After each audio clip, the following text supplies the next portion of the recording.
Good morning, everyone. Meeting is now called order. It is 9:08 a.m. We will now have a moment of silence, silent reflection, or silent prayer.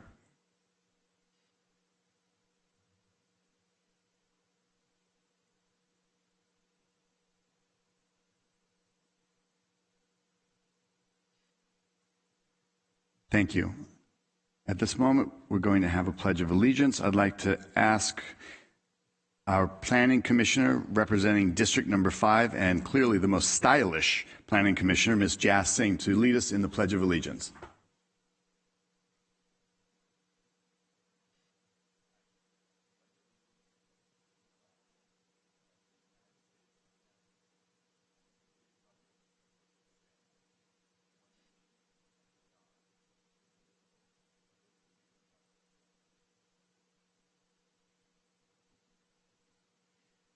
Thank you. For the record, this is the regular board meeting for November 2nd, 2021. Will the clerk please read roll call? Supervisor Miller? Here. Supervisor Nguyen? Here. Supervisor Rickman? Here. Chairman Patty? Present. And for the record, Supervisor Villapadua is absent this morning. Thank you. And he will be joining us, correct? That's correct. He expects to be in about 10:30. Okay, thank you. Madam Clerk, I believe we start off with some presentations.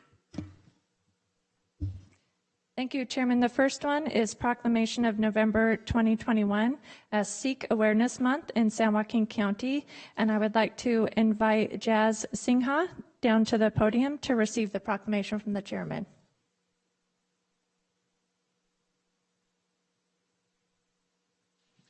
Good morning. You can come over here and I'm going to read off this proclamation. Thank you for being here. Thank you. Whereas Sikhs have resided in San Joaquin County for over 100 years, having built railroads, worked in the mining industry, lumber mills, and farming. And whereas Sikhs are the 5th largest religion, numbering about 30 million worldwide with approximately 500,000 American Sikhs, nearly 40% of their population resides in California.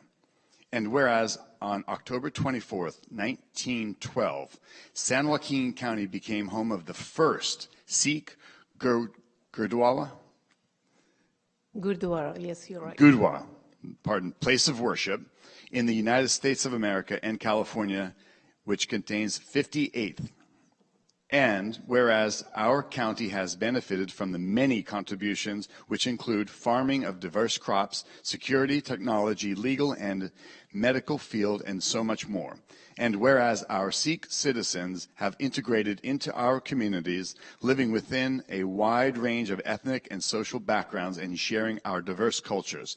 Now, therefore, be it resolved that the Board of Supervisors of San Joaquin County does hereby proclaim November 2021 as Sikh American Awareness Month in San Joaquin County and supports and encourages each members of our community to consider the many contributions of our Sikh citizens have made. This is passed and adopted on the 2nd day of November 2021. Ms. Jas, would you share some words, please? Thank you. Can I please request Supervisor Rickman to join us also? Because he's been doing this for the city of Tracy from the last many years. So, Mr. Rickman, please. Can you please join us down here? I know you love your seat. Sure. Oh, I should have asked the chair first. Sir, can he join us? Yes. Thank you. Following the protocol here. Good morning, ladies and gentlemen, Board of Supervisors, everybody who's watching it from wherever or from here. I'm honored, and I want to say thank you from the bottom of my heart. This is something very unique, and it is so precious. It's priceless to see this taking place in a country where you're considered an immigrant. I want to say this, I know I'm not politically correct. I'm one of the loud and proud Americans. And when people say, where are you from? I tell them I'm from Tracy. And they ask me, no, where are you from? I'm like, I'm from Tracy. So I know what they're trying to ask. So what I'm trying to say is, I'm an American first. And I'm one of those people who say it with pride, unapologetic. And being a Sikh makes me even more humble, because even back in India, we're considered minority, but here we're not. Because minority doesn't mean you're in numbers or anything. It means what you have given back. What we have given back and what the country has given to us. I speak for the community. I'm not going to say my community. I'm saying for the Sikh community. We feel honored and we feel privileged to be here. And I'm pretty sure everybody will agree with me. They better agree with me. That being said, Supervisor Rickman, former mayor of Tracy, and before that council member from Tracy, we have worked together on this, and I have always felt like, San Joaquin County is one of the best counties. You guys are one of the best board of supervisors, but at the same time, my thank you doesn't stay at that level if I don't say that Tracy is the best city in the county, whether you like it or not, but that's how it is, right? So I have some of my friends who came today. It was a short notice, but can I ask them to join us also, please? Please. Anyone here from Tracy? Come on down. Anyone here from the county?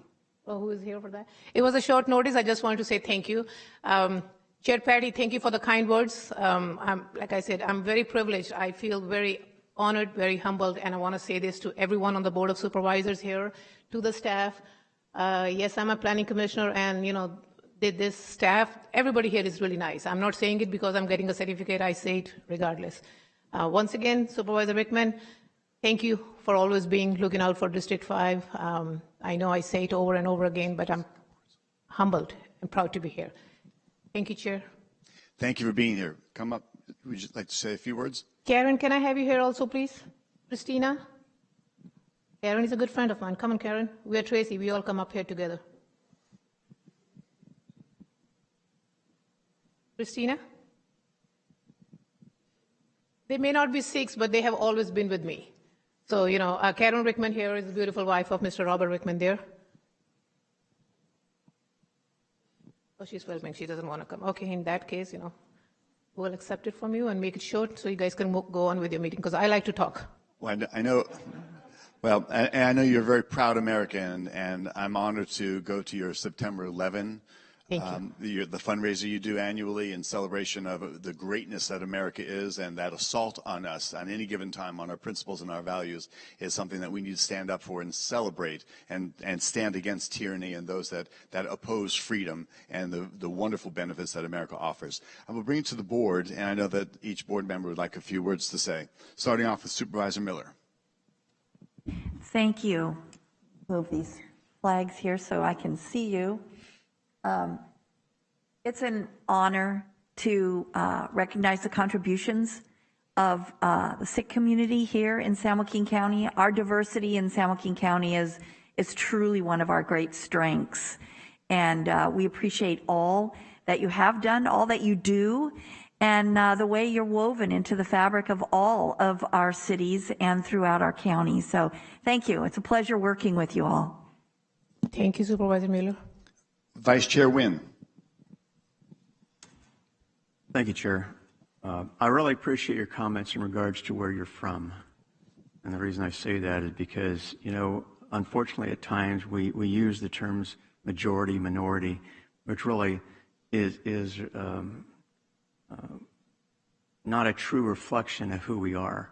And it doesn't matter the numbers, it matters the contributions and the individuals who are willing to commit themselves for a greater county, obviously a greater city of Tracy, and certainly a greater country.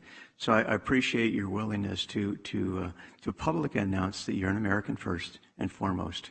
And we're all very proud of our heritage and our backgrounds and the things that we're involved in, but more importantly, we should be proud of where we live in a country that believes in every person having the opportunity to excel and enjoy the freedom that oftentimes is not given in other places in the world. So thank you very much for your contributions and for the community, obviously, that is a very visible presence in our county. So thank you.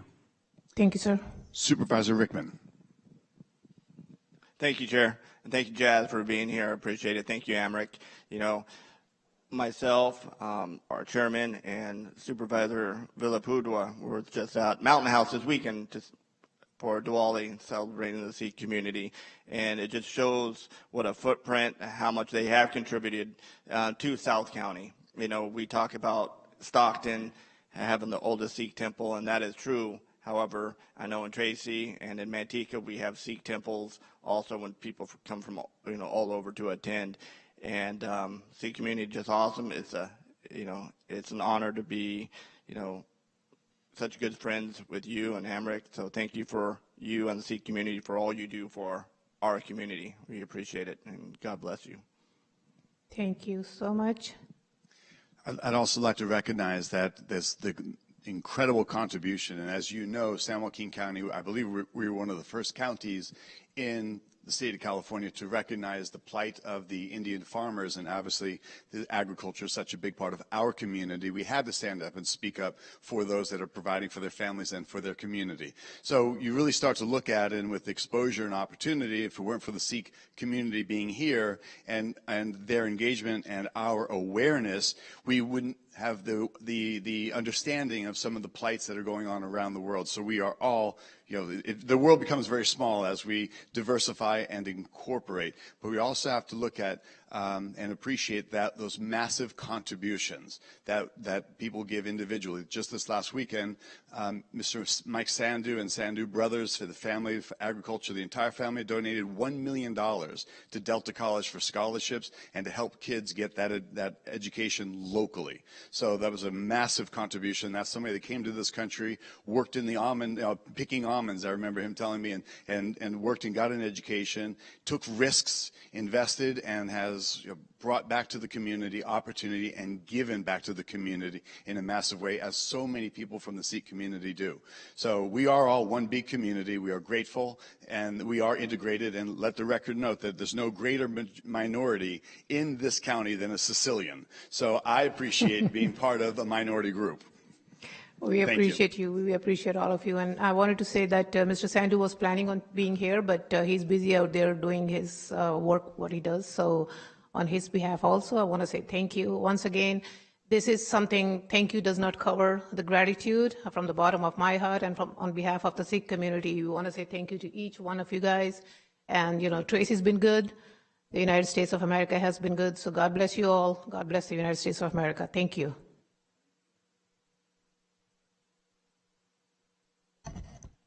Good morning, everyone. So thank you, Board of Supervisors, for recognizing this month as a Sikh Awareness Month and giving this a great priceless proclamation to our Sikh community.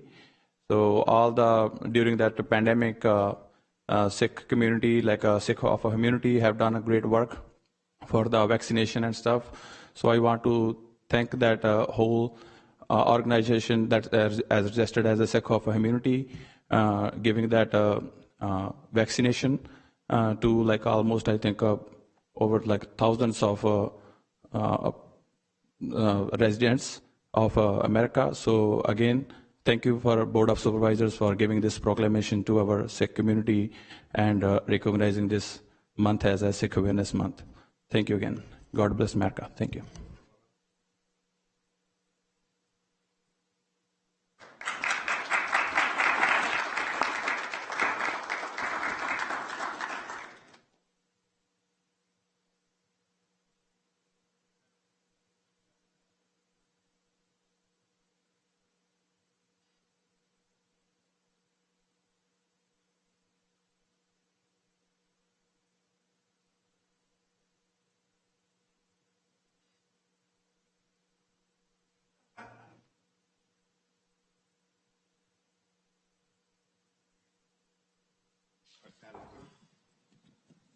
Thank you, Chairman. Next, we have the recognition of the City of Tracy's General Federation of Women's Clubs 100th anniversary, and I'd like to invite Amy Scudder down to the podium to receive the recognition.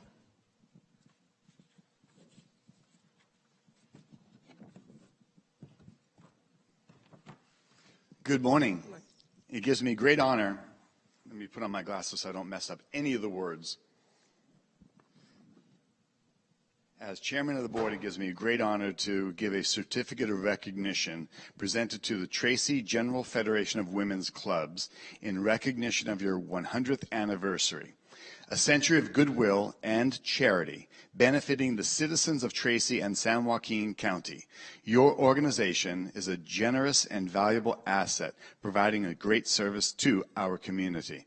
Congratulations and thank you for your continued service. And this is signed by all 5 supervisors. We recognize and appreciate, and we'd love to hear some words from you.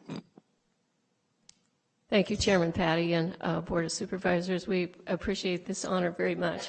And our club stands on the shoulders of those who've gone before us, those women who had the foresight to form an organization in 1921 when they couldn't participate in public forums such as this or hear public speakers because only men were allowed. And so their focus was in the beginning to open up a world of education and service and volunteering in their community. And we stand here 100 years later on their shoulders. They have inspired us, and as we've learned about our history during this time period of celebration, I'm really honored to be part of that organization. The General Federation of Women's Clubs, it has 80,000 members in 12 countries, and California has 9,000 of those members. So we are actually 14% of the membership of the entire federation. And our little club has 100 members, or around 100 members, but we are strong and looking forward to the next 100 years. Absolutely fantastic. I know that supervisors would like to give a couple of words. We'll start off with Supervisor Miller. Thank you. It's a pleasure to recognize you today and all the other women in your organization and for all the hard work that you do on behalf of your community. So it's a pleasure working with you, and it's a pleasure recognizing you today. Thank you for all you do. Thank you. Vice Chair Wynn. Thank you, Chair. Where would we be without women? Obviously, you know, the strides that you've made over the last 100 years have been remarkable. And to be honest with you, I look forward to the next 100 years on the accomplishments, obviously, you and the other members of the Federation of Women's Clubs will accomplish. So again, congratulations on your first 100 years and looking forward to the next 100. Thank you. Supervisor Rickman, and they better be some really good, meaningful words because your wife is here. No pressure. But thank you, Chair, and thank you, Amy, for being here. Of course, I want to recognize my wife, the better half, and you know, I still wonder how somebody that pretty could be married to somebody looking like this. But, you know, the Tracy Women's Club held its first meeting on October 29th, 1921. So, like you said, it's 100 years that we're celebrating here today and recognizing today. And that makes them one of the oldest service clubs in the city of Tracy. So, which is an awesome accomplishment. It just shows the dedication and that you show to the community and through the club itself. But, you know, thank you all, you know, volunteering your time for various different events, you know, like scholarships and, you know, different type of charities, educational information. You know, you make the city of Tracy, and, you know, I used to brag about, and I still do, you know, what makes the city of Tracy such a great community is one of the reasons because we haven't lost that small town feeling, even though I believe the census said, 98,000, 98,000. And even though we've grown, we're still a very close, tight-knit community, as you can see in your service club. So thank you, Amy, and keep up the great work. And, you know, we're always here for you. And before we do a photo, I would just conclude in true appreciation for the strides that we've taken in the last 100 years. And you look at the integration of career paths that we now have that are available to women, and having a daughter, 12 years old at this time, and talking about her career paths and possibilities. It was only possible thanks to the hard work, the dedication, and those that gathered up and had their voice heard, sometimes collectively and sometimes individually. You had to stand up and speak out. But it's a great value, and it's that great opportunity we have in this amazing country of ours that we have such freedom and the ability to make change and evolve as a great country. So thank you for being here. Come on over for a photo. Yes, I'd like to have Karen Rickman come up. She's our first vice president.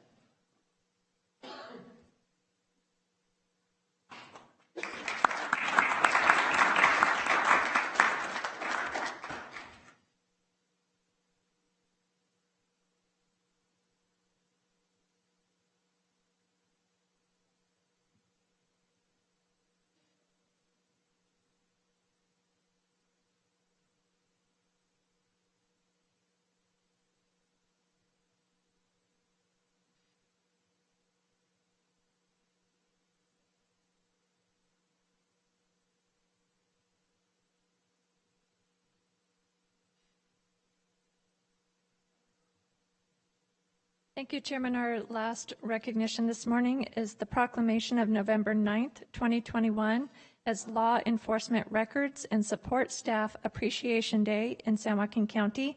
And I would like to invite Assistant Sheriff Taban, Captain De La Cruz, and the Sheriff's Records and Support Staff down to the podium to receive this proclamation.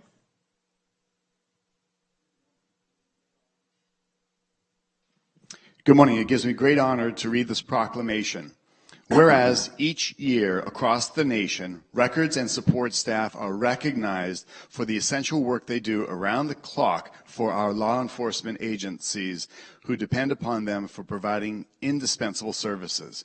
And whereas the San Joaquin County Sheriff's Office Records Division is responsible for compiling of deputy-generated reports used by District Attorney's Office, providing vital real-time information to the deputies within the community, such as identifying wanted and restrained persons, missing persons, probation and parole status, entering stolen property and missing persons information into state and national databases, adhering to specific reporting regulations, confirming warrants, and working with the jail to set up transports, processing appointments, sentences, bails, court-ordered release, and taking public calls pertaining to those that are incarcerated within the county jail.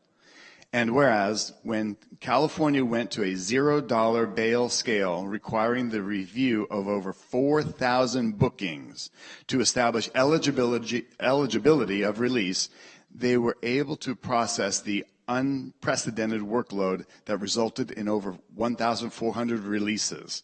And whereas all of these necessary components managed by records and support staff professionals became more evident during the COVID-19 pandemic, while many employers were able to have staff work from home, record staff comprehended the significance of the tasks they managed daily, and it was this group of dedicated men and women that made sure all of the fundamental needs of the office were taken care of as silent partners working behind the scenes.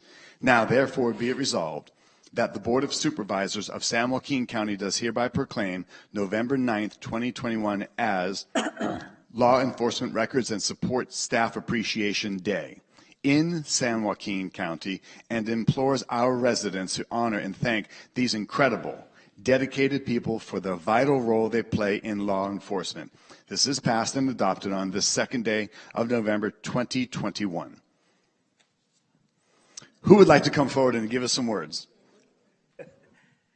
Good morning, Chair, members of the board. Thank you for having us this morning, and thank you for recognizing our records and support staff with this proclamation.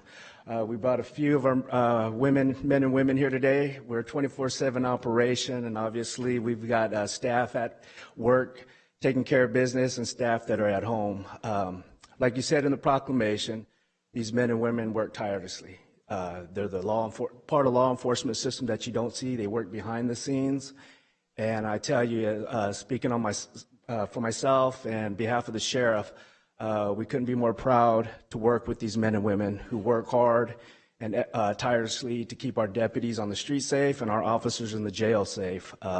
You explained it. They have to put real-time information out there to make sure that our deputies are safe, and they do just work tirelessly to make sure that our court system is still going. Transport appointments are made.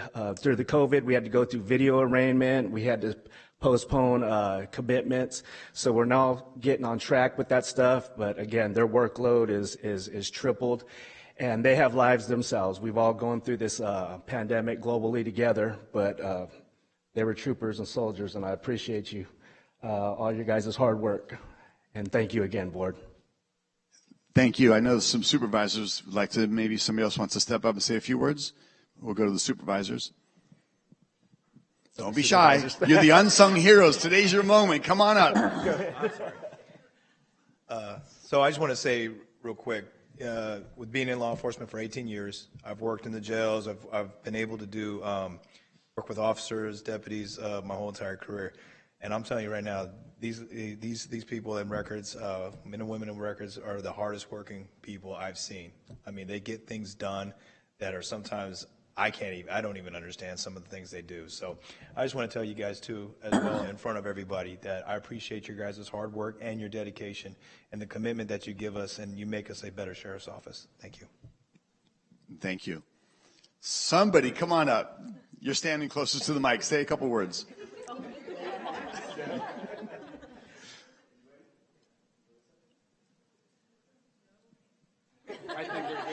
All right.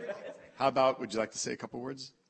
I just want to also say thank you, because you guys do phenomenal work. COVID hit everybody's families, kids didn't have school, spouses lost jobs, and every day you guys came into work. So we so appreciate what you guys do. Yeah, I know you interact and you hear from the boss all the time, but I'd like to call Sheriff Withrow to come on down. Thank you, Mr. Chair. They usually hear from me when there's a nice buffet going on down there. They have the best in the office. No, you guys have hit on it. It's absolutely amazing how the men and women that work behind the scenes, as the Supervisor Rickman knows, are the ones that make us look good and make it happen, to keep our citizens safe. And it's amazing what they're able to do, what we've asked of them through this pandemic. Goes over and above what we ask them to do on a daily basis, obviously, and it's just amazing to watch them work, to see the results that they get for us, and we're so honored that you guys are honoring them today and recognizing what they do, and it's just a fantastic day for this to happen for our department, and I'd be remiss if I didn't say. And we hope you remember when it comes contract time, the difficult work that these folks do every single day. So thank you very much. Thank you, Sheriff. Let me turn to the board. Supervisor Miller. Thank you. You know, our Sheriff's Department is like most of our departments. It's sort of like an iceberg. There's that tiny bit at the top that's visible to the public, and then there's the vast bulk of the department that really does the bulk of the work and is how things get done and is really responsible for the results that those of us at the top get credit for. And it's really a pleasure to recognize our workforce today in the Sheriff's Department for the hard work that you do every single day. 24 hours a day, you keep the wheels turning in the department, not just in your department, but really in the entire criminal justice system. The work that you do is critically important to making sure that the residents of San Joaquin County and our men and women in law enforcement are safe. So thank you very much for the tremendous job that you do. And it is really a pleasure to have you as members of our team. Supervisor, District 5. Thank you, Chair. Thank you all for being here, and thank you very much for the work that you do. You know, you are essential to the effectiveness of law enforcement.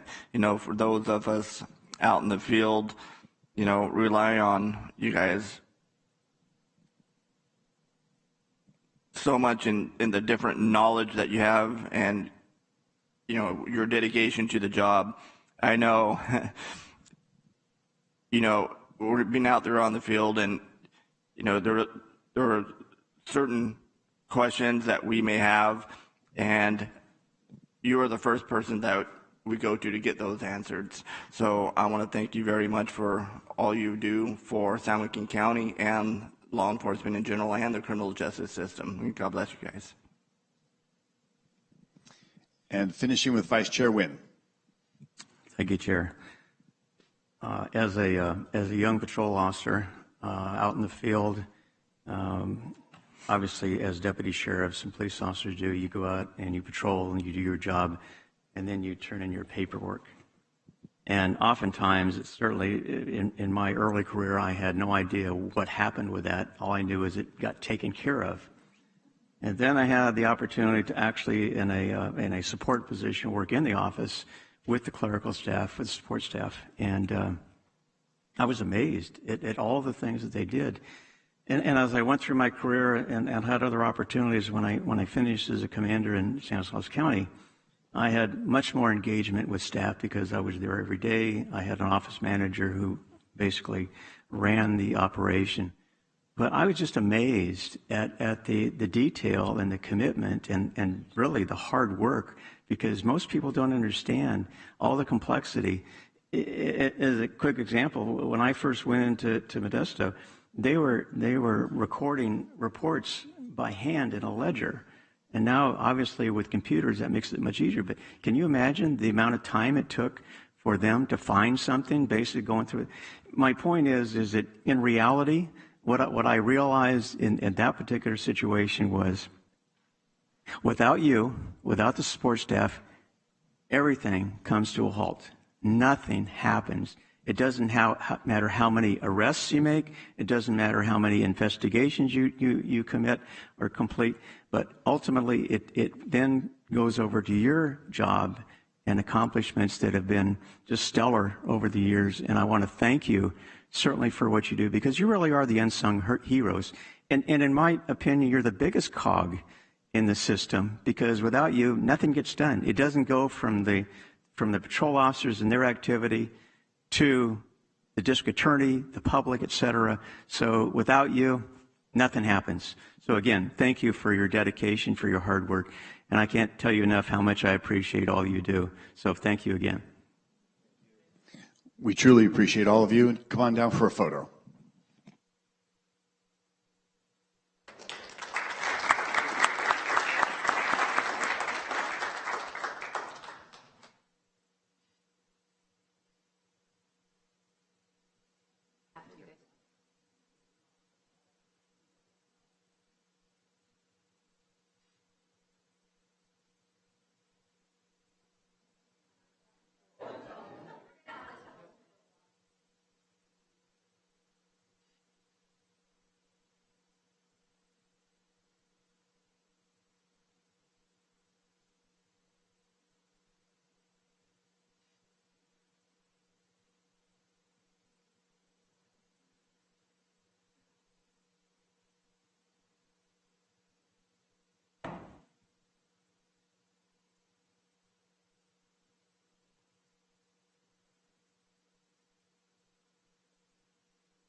Next up is public comment. Now is the time for public comment on matters within the jurisdiction of the Board of Supervisors that are not listed on the agenda and minutes, appointments, consent calendar, and closed session items. We request that you fill out a form if you address the board in person. Madam Clerk, do we have any emailed public comments? Thank you, Chairman. Yes, we have received a couple of written public comments this morning. The first one was submitted by Tracy Glaves, who writes, SJC and City of Stockton started to construct huge homeless service umbrella and 55-plus nonprofit homeless service org, all offering to help hold up the service umbrella with our tax dollars. BOS and City continue to hand out awards, pat each other on their backs, claiming success, and all the while the problem grows. The way I look at it is that you have built what we may feel is a 5-star prime beef restaurant. The only problem is 75% or more of the community that they are hoping to serve are vegans. They aren't interested in what you're serving. Who is checking that all the said nonprofits are in compliance, and who is holding them accountable for said service provided?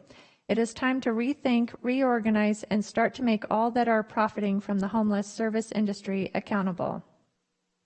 The next comment was submitted by Annette Stevens regarding the condition of Delta Waterways, Mormon Calaveras, who writes, please, please, please take the hazardous and unsafe conditions of our Delta Waterways and surrounding environment seriously. No action is making our Delta a safety concern for all residents and voters. Annette Stevens. The next comment was submitted by Roger Kelly regarding trash in Calaveras River east of El Dorado Bridge, who writes, Roger Kelly, lifelong resident of Stockton, on October 25th, 2021, I rode my bike up the bike trail of the Calaveras River and the area most disturbing between West Lane West to El Dorado. I found vehicles in the water floating porta potty, toilet, and tons on of garbage and debris in the water and up the sides of the levee. Even the news crew was appalled by the condition of the river and the fact people are allowed to live in such a dangerous area. I was hoping to take the news crew out to show them the progression, the cleanup, but as of yesterday, nothing has been cleaned up yet. We are losing good Stocktonians because they are tired of the inability of government to do its job. If you want pictures of this area, please contact me. I want to thank Tom Patty. In the past, he has helped on his personal time, and Miguel. The next comment was submitted by Jeffrey Schaefer regarding public waterways and homeless encampments, who writes, "Good morning, my name is Jeffrey. I've lived in Stockton, California all my life, 47 years, but recently in the last 15 years, I've seen the decline of the city, the homelessness, building encampments on our levees, under our overpasses, as well as defecating in our waterways. It has come to my attention that the waterways are unsafe due to feces from the homeless. What are our elected officials doing, especially District 2 Kathy Miller? This has been going on way too long. You folks were elected to serve our community, and I do not see that it's been at least 8 years since this issue started, and it's continuously got out of hand. It is unacceptable. What are you going to do about it? Sincerely, Jeffrey Schaefer." And Chairman Patty, that concludes our public comments received this morning. All right, thank you. And we do have some people present. I've got three requests so far, so I will give you the ground rules. Anyone that wishes to speak, there's a 3-minute for these comments. There's a device on the podium with a green, yellow, and red light. As you can imagine, red light means stop. The yellow light will come on 30 seconds before the end of the 3 minutes.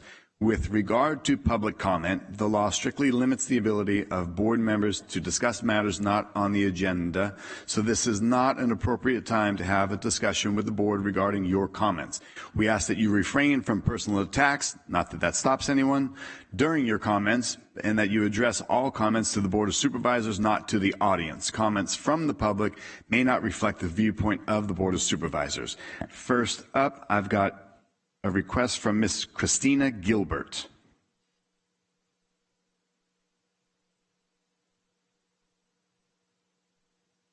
Good morning, Chair Patty, Supervisors, and CAO.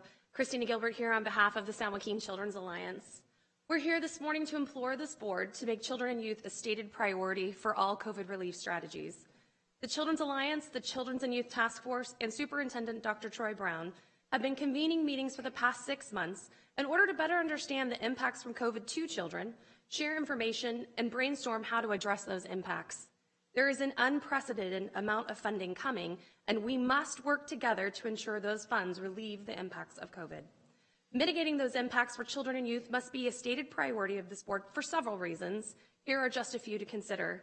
1, as kids have gone back to school, the full impact has become clearer. The significant impacts to mental health, learning losses, and massive increase of stress in their homes from housing and financial crises have deeply eroded our kids' ability to thrive. 2, as stated by a recent study published in Chalkbeat, impacts of COVID are larger in communities that started behind. Where learning losses were already taking place, it will take longer to recover, and a comprehensive plan is necessary. And that just makes sense. Where we're behind as a county, obviously we're further behind, and it's going to take longer to catch up, and it's going to take a comprehensive strategy to address this. Without that strategy, it would be like pouring kerosene on our current issues, like homelessness and workforce development issues. School districts are receiving significant funding as well, and they have a major role to play in recovery. However, we cannot reasonably expect them to handle all of the impacts of COVID on children. Lastly, this county needs to make them a stated priority because your constituents want it. Over and over and over, I have stood before you with a poll or a survey that says people want to see greater investment in children, and often I'm told we can't afford it. That's not the case now. And we have yet another survey telling us this. The redistricting survey done this summer asked what challenges or issues most need to be addressed in your community. Not surprisingly, children pop straight to the top of that list when asked. You have the funds, the community partners at the ready, and the will of the people to attack the impacts of COVID on kids in this community. Over the next couple of months, you'll be hearing more from us, where we will highlight the impacts and the potential for mitigating those impacts by investment. One such proposal will be highlighted today is an expansion of investment in 211. on a quick side note, I'd like to express my disappointment about the special meeting that took place on Friday. Friday's special meeting did not take place in board chambers, and there was no notification. Friday's meeting was not available by Zoom, and there was no official notification from that, although all meetings have been available by Zoom the last 18 months. The 25-page report was not attached to the packet, and I was very much wanting to watch that movie, but didn't know I had to be here in person. Happy to see that adjustment, but need to know it's happening. Again, thank you so much for your time, and we look forward to talking with you more over the next few months. Thank you. Next up, I have a request from Ms. Tiffany Fonse.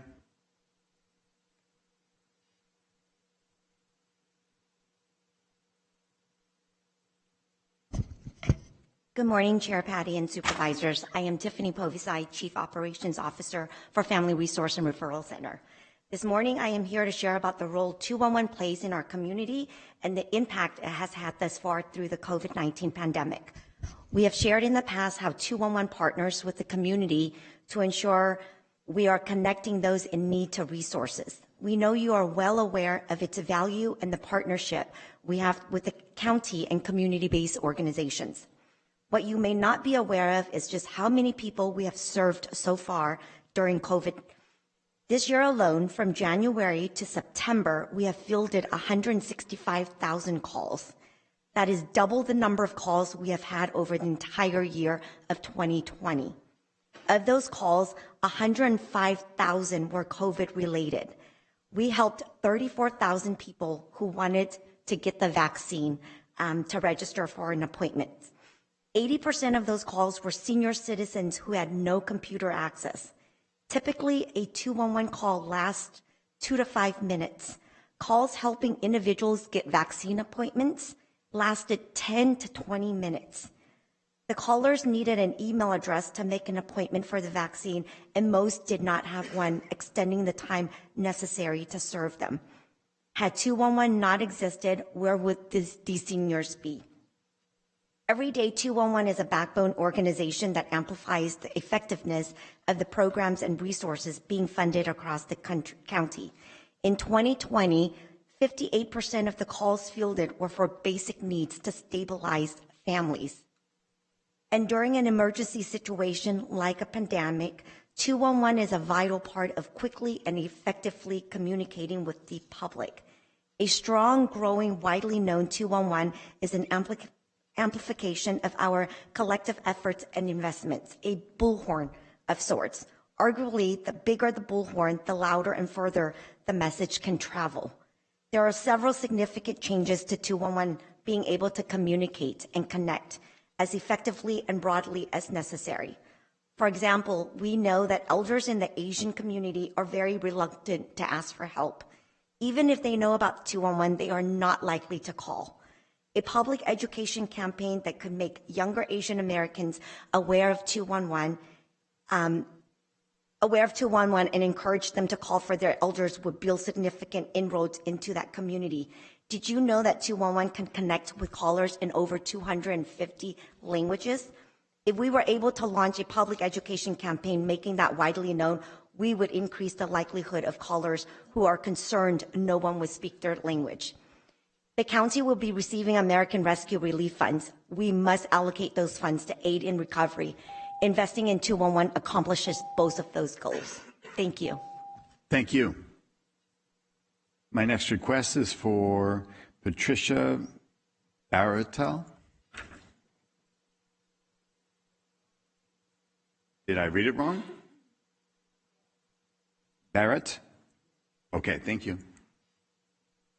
Glad to see you all survived Friday afternoon. I had to leave after the first hour. I hope he got to the point after all that data.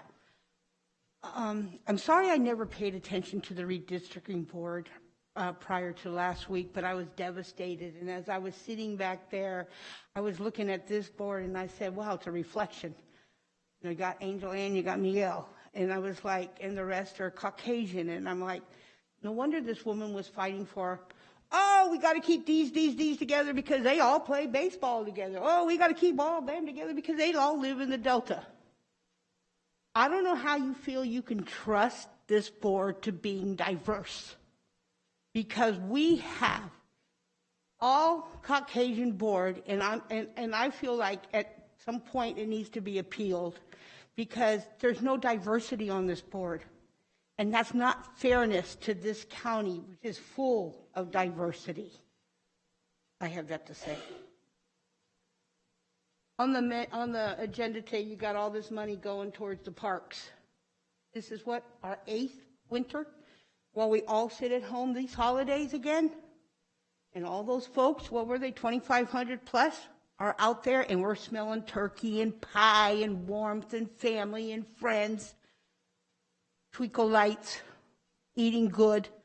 I want all of you to stop for 1 minute because I never hear anybody say, thank you for the residents, thank you for this, thank you for that. Thank you for watching over our homeless. You know, our homeless is part of this county. They are our residents. And we neglect them and we walk around them. But I want you to think that when you pay for all this money going towards these parks, I hope a part of that says upgrade for pavilions for homeless to live under when it's raining. Because fixing the water, fixing the paint, fixing this, fixing that, our homeless are still living there. Are we chasing our tails? I'm not throwing darts. I'm just really upset when I see our homeless being neglected so much more year after year after year. I said, oh, look it, VHS got 157 people from A to Z. And I'm like, why 157? And somebody up there in higher places said to me, how much services do we have to offer them? Thank you. Next up, I have a request to speak from Ms. Jasmine Leak.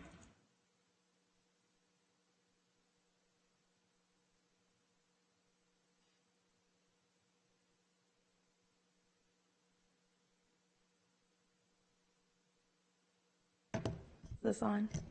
All right.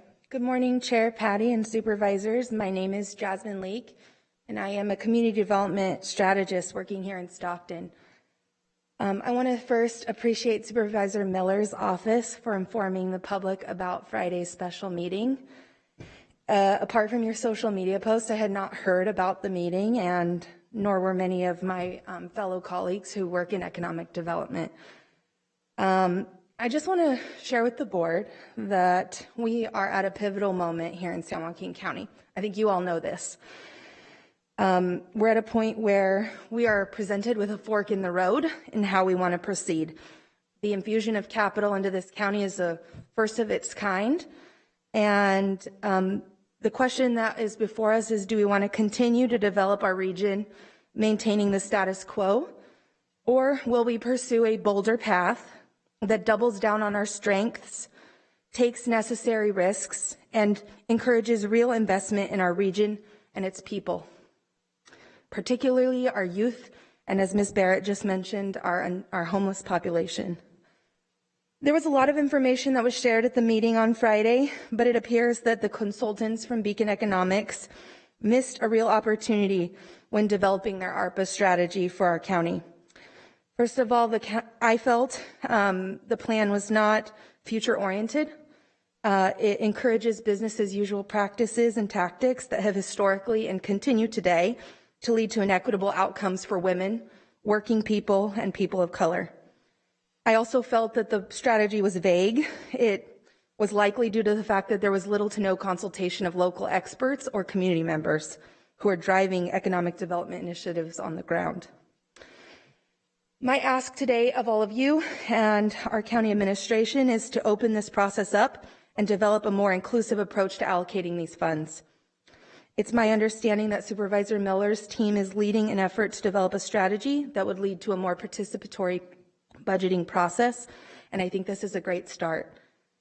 Please also think about hosting a series of roundtables, town halls, and focus groups with experts and community members to develop the next part of your strategy. Our people here in this county hold a lot of knowledge about community need and the insights that we can use to support the county in making a detailed, comprehensive plan and investment strategy. Thank you. Thank you. Is there anyone else in the public that would like to come forward? If not, we're moving on. Please.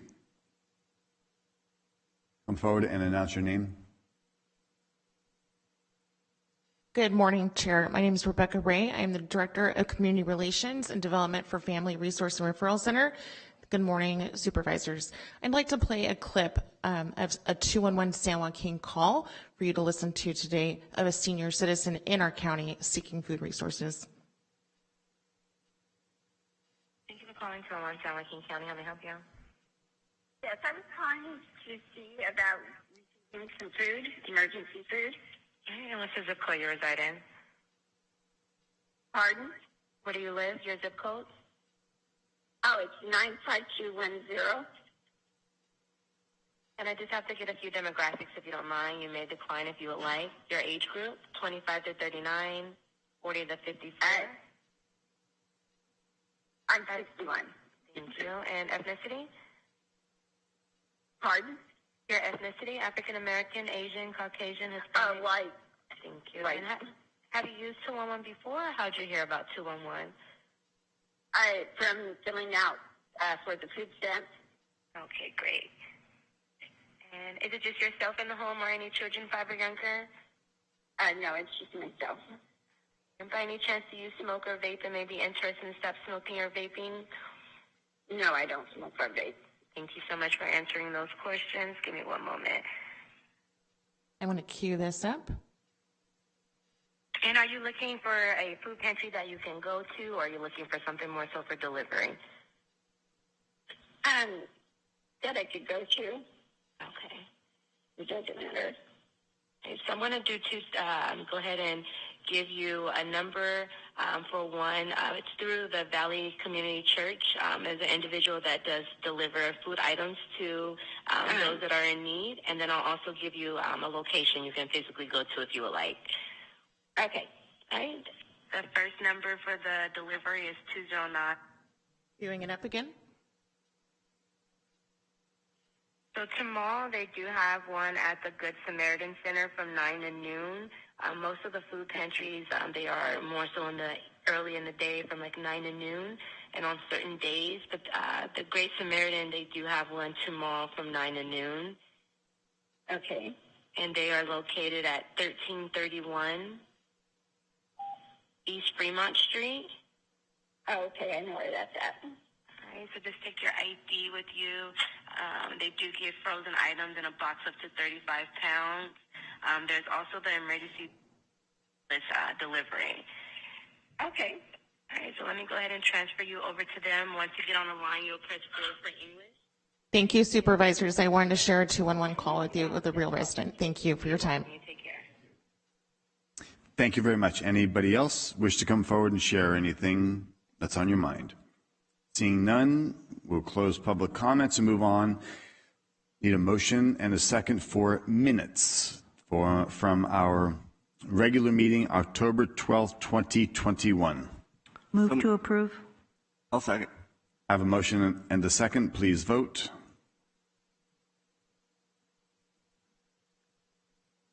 Adopted 4-0. Thank you.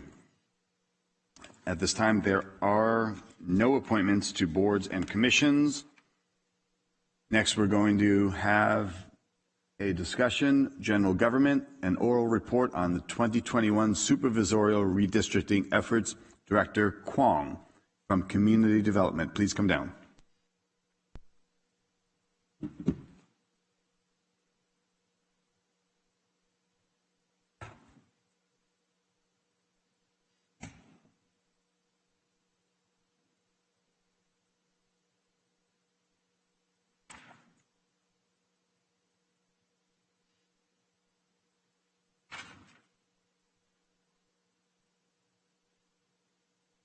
Thank you, Chairman and members of the board. David Kwong, your Community Development Director, and I have here today with me our consultant, Chris Chafee, with Redistricting Partners, who will go into the evolution of the process and the maps and the input we're going to be asking from you today. Prior to that, I just want to briefly indicate to you it's been about 2 weeks since we've last met. And in that last 2 weeks, we've had 2 redistricting advisory committee meetings in regard to the evolution of those maps.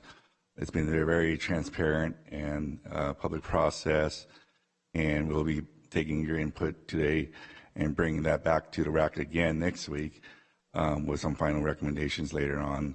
And obviously at this point, we really want to hear from you. So with that, what I'm going to do is defer the rest of the presentation over to Mr. Chafee. Thank you, Mr. Kwong. First off, I just want to start with thanking you for having me back and being part of this process. We wanted to start with your current lines as they are today. One of the things we do in redistricting is we look at the current lines with the new 2020 census data. And as you can see, the current total population deviation is 21.7% due to growth over the decade. You can see that District 4 is underpopulated by around 11,000 people from the ideal, and is 7.6% below deviation, and District 5 is overpopulated by 14%, or around almost 22,000 people.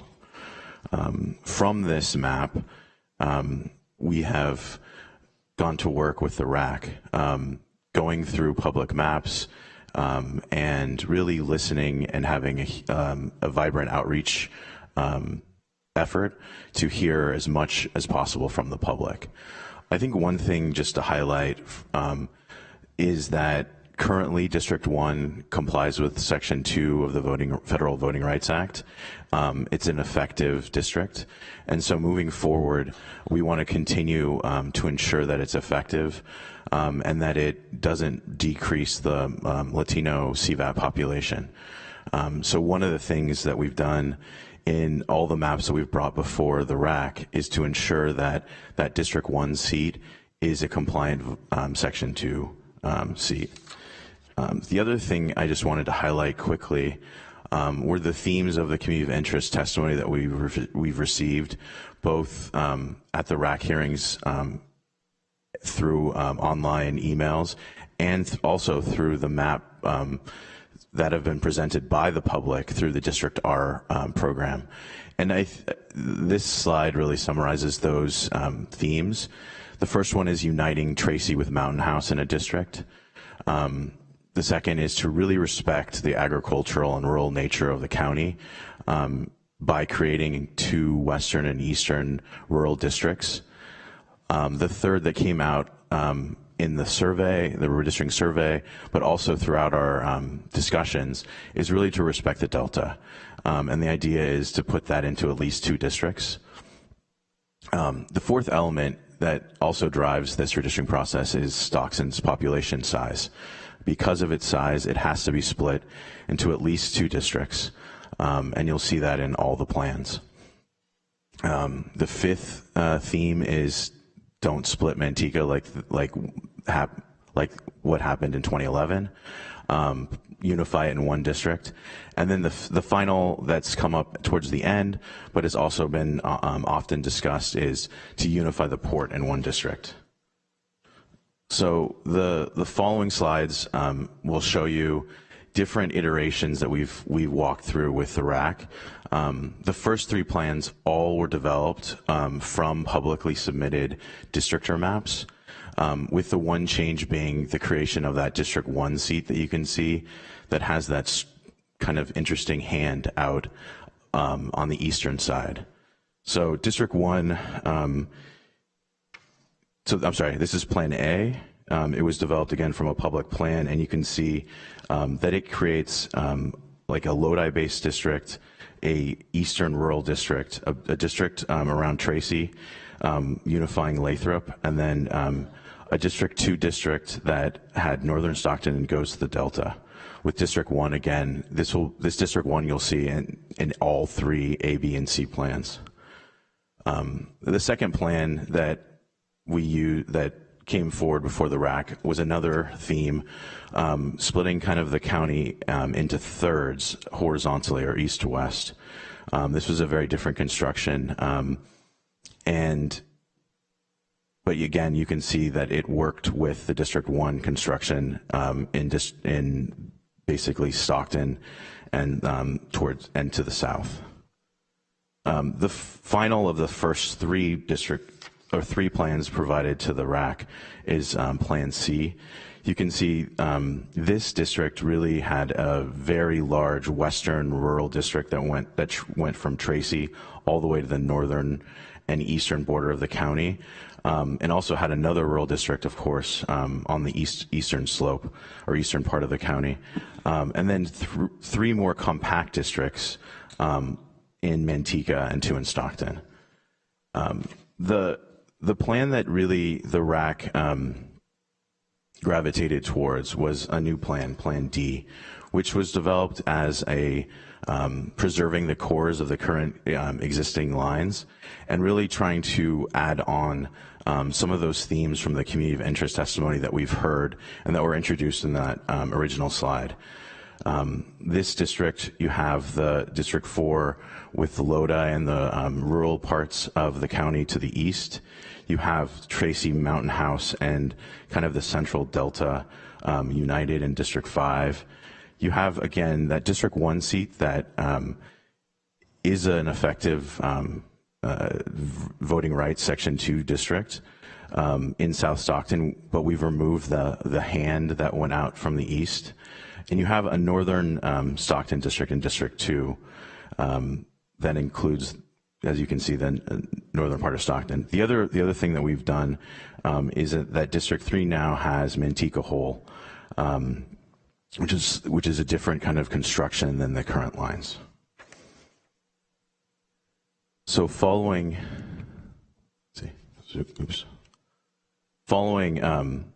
the introduction of Plan D, at the last RAC meeting, the RAC made a group of changes to Plan D. So this is Plan D2. And the biggest changes occurred with Murata moving north into District 4, the northwestern corner of District 2 moving up to 8 Mile Road, Country Club being united wholly into District 1, using Pershing as its eastern border.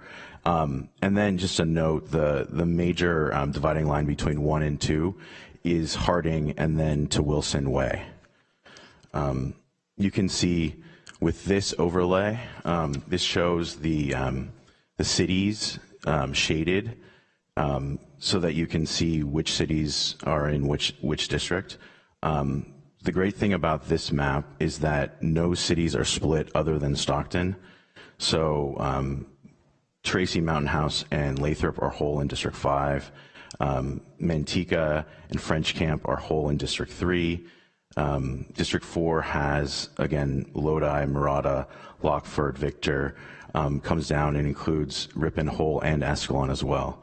And then Districts 1 and 2 are majority Stockton, with District 1, of course, being that effective Section 2 seat. So here's the baseline data that we have for this Plan 2D or D2. You can see that the largest district is now District 1. It is at 2.3% over deviation, so about 3,600 people above the ideal. And then you have District 3 now in its current construction as being 4.3% under deviation, or about 6,600 people below the ideal. And so the total deviation is well under the 10% limit of 6.6%. The other thing to note is I keep talking about this District 1 as the Section 2 effective seat. So you can see that CVAP is 48.9%, a 1.2% increase from its current number of 47.7. So as David had announced, our last meeting before the RAC was, our next meeting before the RAC is on November 10th. And I think the biggest thing that we're looking for from you is really a discussion of Plan D2 or any of the other plans that have come before, and to hear your general comments on the maps. Are there any communities of interest you believe are being split in Plan D2 that need to be corrected? And a promise, I think, from David and from I and from everybody on the team that we will convey your your comments to the RAC so that in their last meeting, before they recommend a map to the Board of Supervisors, they can address any comments or observations you have about any of the maps that have been brought before them. I think the last slide before I give it back, we just wanted to go over the hearing schedule. So we'll have the RAC meeting on the 10th. They'll recommend a plan or plans to you, which will come before you on the 16th to, again, review, comment, make changes.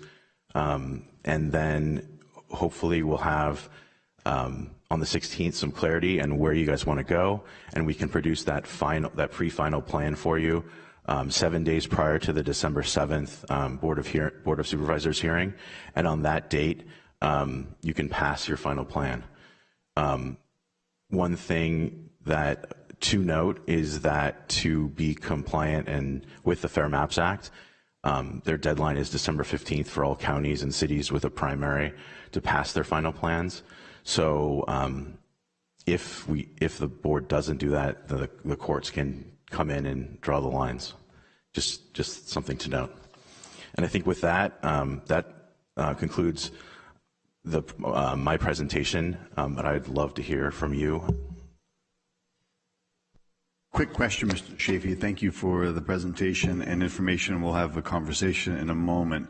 Just going through your timeline, the 12/15 final. So looking at what was just presented, it looked like on 12/7 there's a board meeting, and the idea would be to vote. If we had further changes or we still weren't at a full consensus, we have up until 12/15 before the court would then take action. Is that correct? Yes. So we could call a special meeting, amend things on 12/14 or even on 12/15? Yes. I think the only caveat is that any plan that you vote on has to be public for 7 days prior to the vote. Okay, great. Very well. Thank you. I appreciate it. I'll bring it to the board. Starting on my right, Supervisor Miller, representing District 2. Could you pull up the map again? The D2 with changes, the D22 or whatever it is we're calling it? Sure.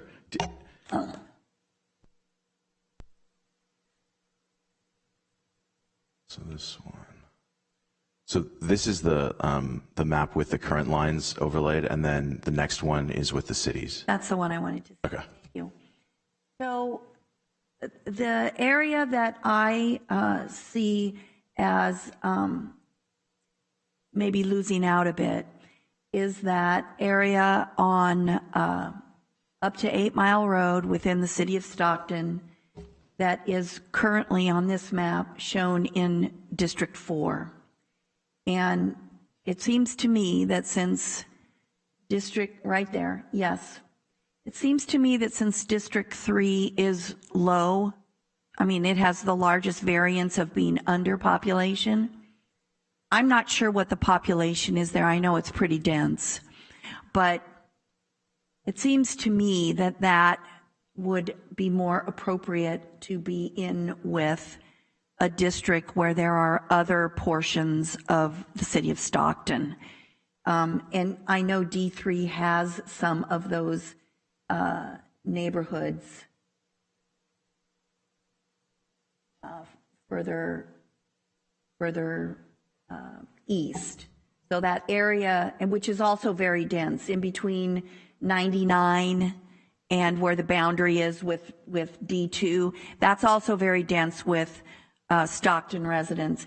And the reason why I say that is District 4 is, I mean, its largest city is Lodi, clearly, but that's also a district that has been traditionally very open about having representation from throughout that district. But the residents of North Stockton have very, very, very different needs and priorities, especially as you look forward to how the city of Stockton may develop in the future. And there's an economic zone that's in the general plan north of 8 Mile Road. The rest of the residents in District 4 are very likely to line up completely on the opposite side of any future development. in North Stockton. And so from the way I see that, normally I would say, well, we'll just raise District 2's line north to go all the way up to 8 Mile Road and pull it in further on the east. But I don't know how you crunched those populations. But I do think that area in North Stockton should either end up in D2 or D3. It should have there should be some other Stockton residents, and especially North Stockton residents, I believe, in that district. And I know that means you'd have to tweak in another area most likely, but with District 3 was, as I recall, it was like between 4,000 and 6,000 under. Yes, currently with this map, District 3 can expand by 6672. I think we actually did talk at the last rack about Northern Stockton and moving 8 Mile Road north for the District 2-4 split. And the density of that population is too large. Yeah. But we were looking really to move it wholly into 2. What do you... I guess one of the questions would, if we moved District 3 farther west into Northern Stockton, would that make sense? And then allowing for District 2 to then move north to 8 Mile as its border, and basically shifting District 3 just, farther in. I think that works, because what you end up with is the residents of Stockton really represented for the most part in districts 1, 2, and 3, which is exactly the way it is now. It's different residents in different districts, but right. It's the same basic split. And so, but I just feel really strongly with that northern Stockton stretch there. That shouldn't be in District 4. I think the focus of District 4 is very different. It's very agricultural. You've got Ripon, which is a much more rural and a community that wants to remain very rural. City of Lodi that very much has stated they want to protect their autonomy from any other encroachment. And so I just feel like that stretch there in North Stockton, it should be either in 2 or 3. I don't think it's that critical in terms of where you slice it there. Yeah, and I think what we try to do is abide by neighborhood lines and major thoroughfares. So we'd look to those like a north-south boulevard or street to move the District 3 line over to, so we could move District 2 north. Yeah, that would work as far as I'm concerned. I'd be curious as to what Chair Patty thinks, since the District 3 is his district.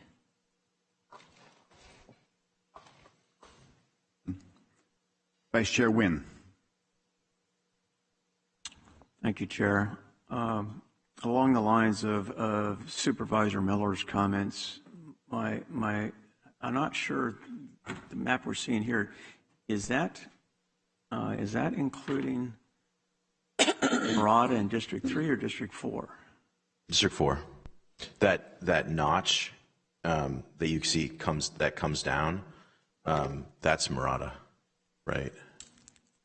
Kind of in the middle, right here, or here. Where's it? Right here. Right there. Okay.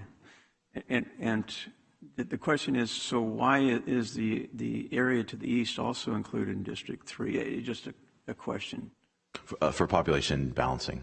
Okay. So if, for example, in looking at District 4, certainly right smack dab in the center of District 2, it appears that District 4 does acquire some of the city of Stockton. Is that correct? It is. And at least my experience is that particular area is fairly highly populated. And so, again, the question would be in regards to that particular, I don't know, salmon color or whatever that community is, that area is. The Waterloo.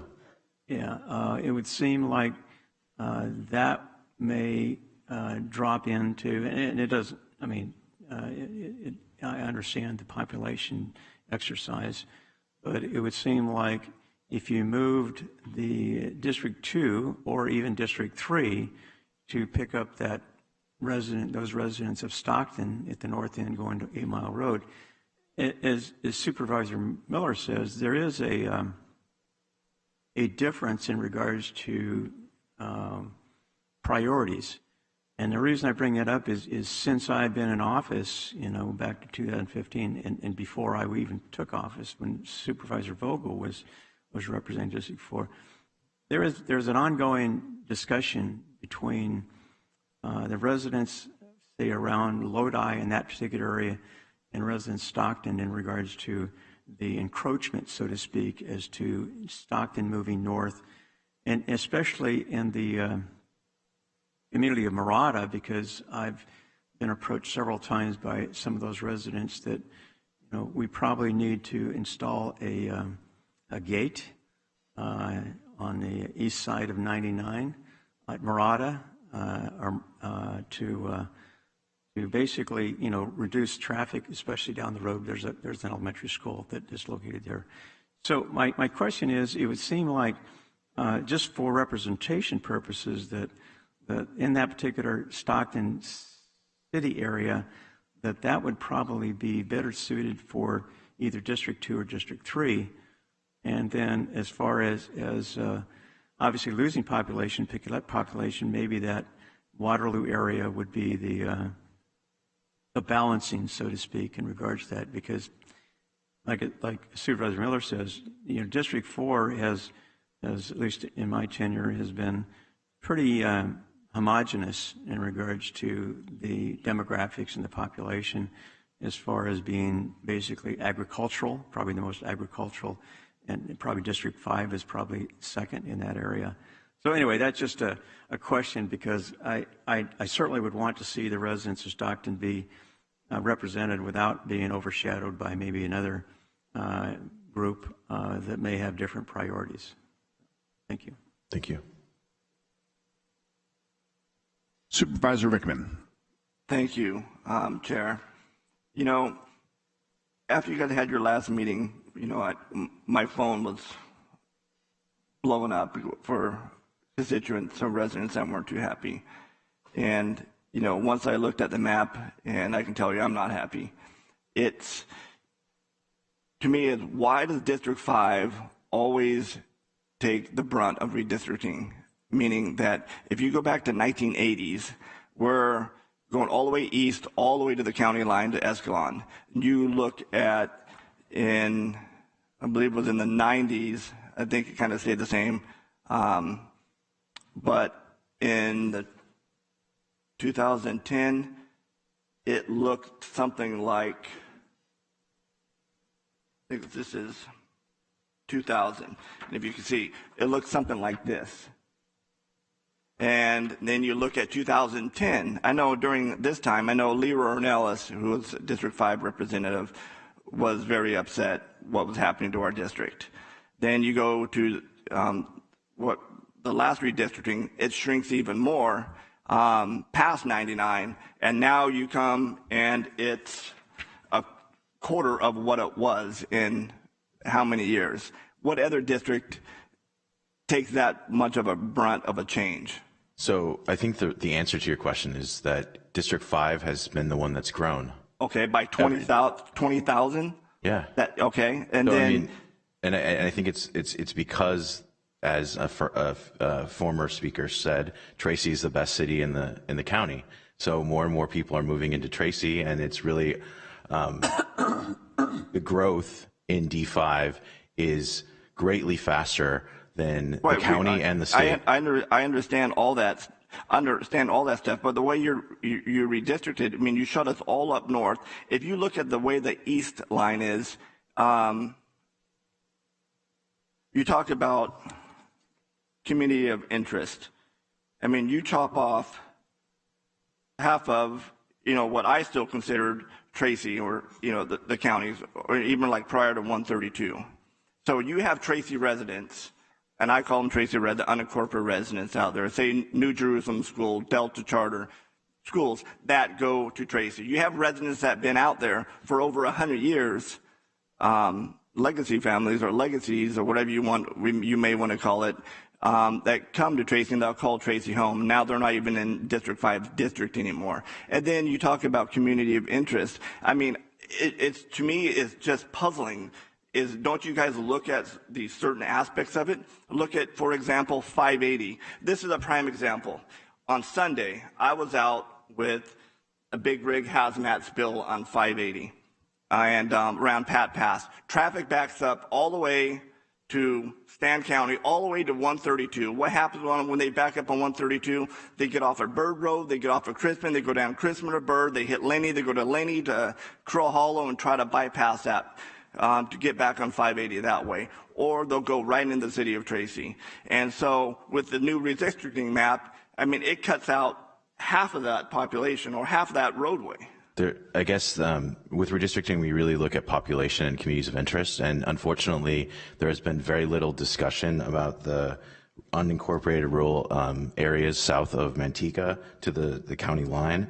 There's been a lot of discussion, however, about the Delta and ensuring, because water is such a major issue and the Delta as being a major issue as well, that there was much discussion about ensuring that the Delta was unified into District 5, and that District 4 also had portion of the Delta.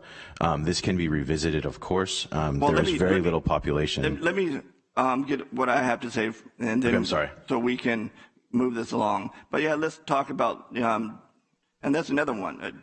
It seems District, what is yours, Tom? District 4, Tom? I have maps all over the place up here. Oh, yeah. I'm sorry, give me a second here. I'm trying to find my maps. Well, let's look at District 3. And, for me, and I understand, I hate losing Manteca. I love Manteca. I mean, the Chamber of Commerce there is awesome. And if you look at the history of San Joaquin County, look at the history between Tracy and Manteca. I mean, look at the rivalries, for example. I mean, that continue to this day from Manteca against Tracy. Kimball just beat Manteca in football. And that was back in the 60s. Hey, I had family members that was part of that legacy. So Tracy and Manteca have always been connected. So I hate to lose Manteca, but I understand it. You can't have Tracy and Manteca with, one has a population of 98,000, one has, 80, with 10,000 less than that. So that should be in District 3. However, why would you put Lathrop in District 5 when you're looking at the community of interest and District or Manteca and Lathrop are right next to each other? They have Lathrop Manteca Fire District. They have the Manteca Lathrop Water Quality Control Facility, Flood Protection, Reclamation District 17, San Joaquin County Area Flood Control Agency, SB 5, Reclamation District. And there's a huge list of different projects that affects that area. Manteca Transit. We just had a chamber coffee in the morning, which was Boys and Girls Club, but the Boys and Girls Club of Lathrop and Manteca. And, and then you look at like truck routes and Lathrop and Manteca. This was from the Manteca Bulletin on August 31st. It also hasn't helped that apparently Manteca may have assumed truck traffic they generate to simply be dumped onto Lathrop streets to reach Interstate 5. So community of interest. So Lathrop and Manteca are tied. And I just don't understand why you would separate that. And don't tell me because of population, because if Tracy can have Mountain House, that's no different than Manteca can have Lathrop. But yet you can move the maps around in this, I don't know what you want to call it, so it's just frustrating to me that again, I'm not the first District 5 supervisor that has complained about this, and I'm sure I won't be the last. But again, District 5 takes the brunt constantly, the last 3 or 4 maps. And I agree with Supervisor Nguyen, people think of Tracy as a commuter town, and pretty much every city in this county is commuter. I mean, look how many residents come from Stockton to Tracy to work at, the plethora of businesses that, we've generated, or Manteca, or, you can just go through the list. But, take into the account of the agriculture, and the agriculture that have been part of District 5 for generations, and it just keeps getting cut out more and more and more and more. So again, you look at community interest. If you do look at community of interest, and just don't focus on Stockton in the middle of the map, and try to make the outskirts 5, 4, and 3, mold around that. We have community of interest. We have community of residents too. It's not just all about one city or one interest. So that's my 2 cents.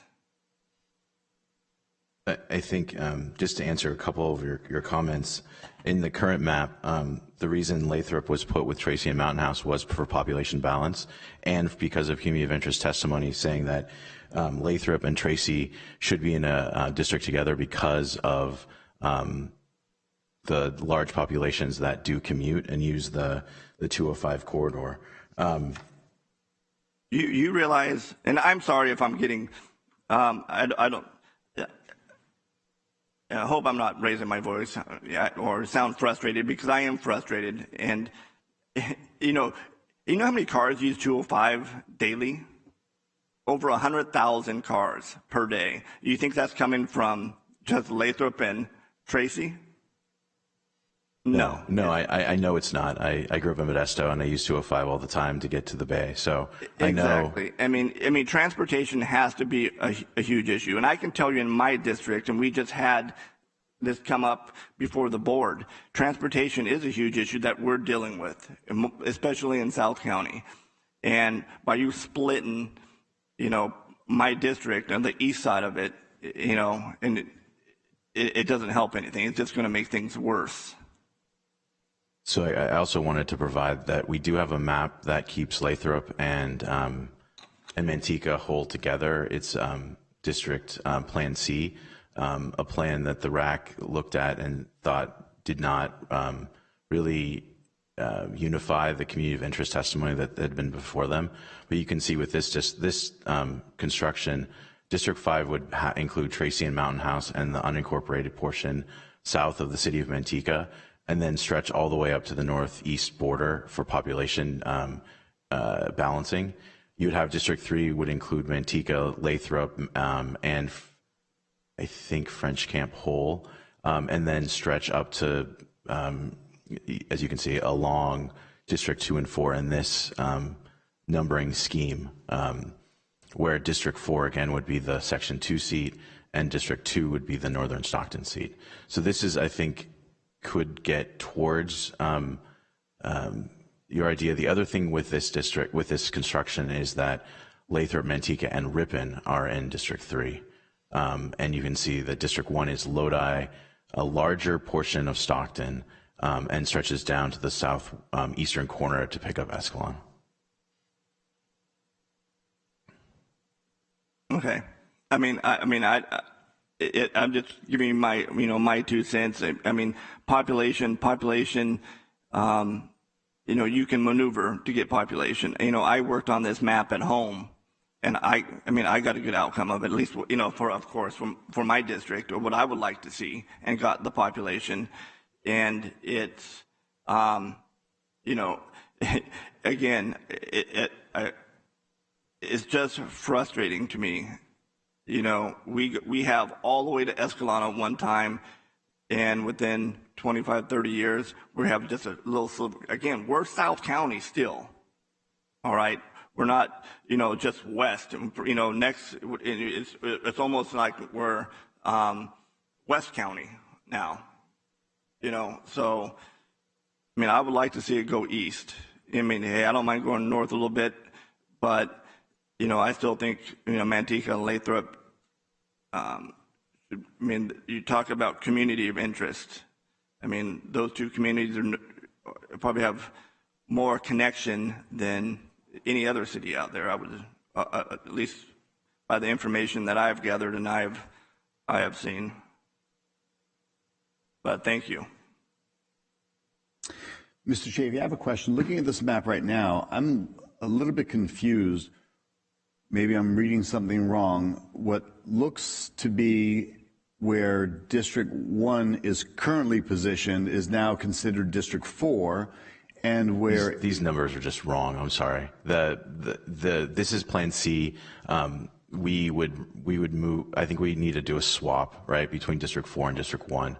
The numbers are arbitrary for the purpose before you pass a plan. They don't attach to a supervisor. So this one, I think, was just misnumbered, and I apologize. But I didn't want to change it because this is what it's presented to at the RAC. But as you're adroitly pointed out, District 4 should be District 1. That's the Section 2 seat.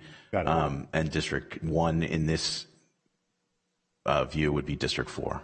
Chair, if I may, Chris, can you put it back on the RAC recommended? Oh, yeah.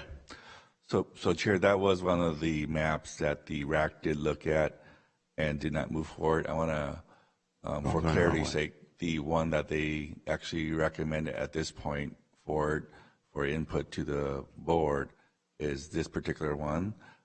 These proposed lines with the underlying cities in color again on this slide. Understood.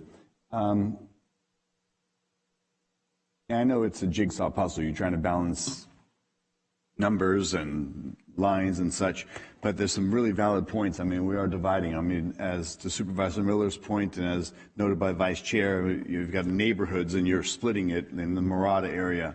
But this is what, when I looked at this map, and as I've said openly and mentioned to you as well as anybody else, I have no emotional attachment. I'm terming out, so it doesn't matter. I wouldn't say like, I need the legacy of District 3 to continue in any way, shape, or form. My perspective is going to be more from the overview versus emotional attachment, okay? What strikes me on this is the ag area that is currently my district that would then move to number 5 as proposed in this map.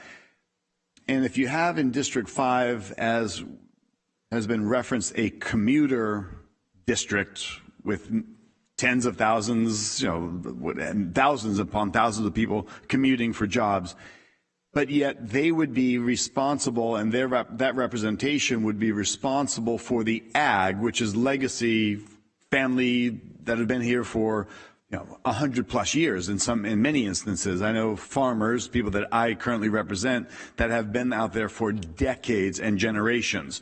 Now all of a sudden they, very minor in population, would be beholden to a representative that may be living in Mountain House for the last 2 years and have a completely different perspective or understanding of what's relevant to their region, and they're now a representative of legacy agriculture.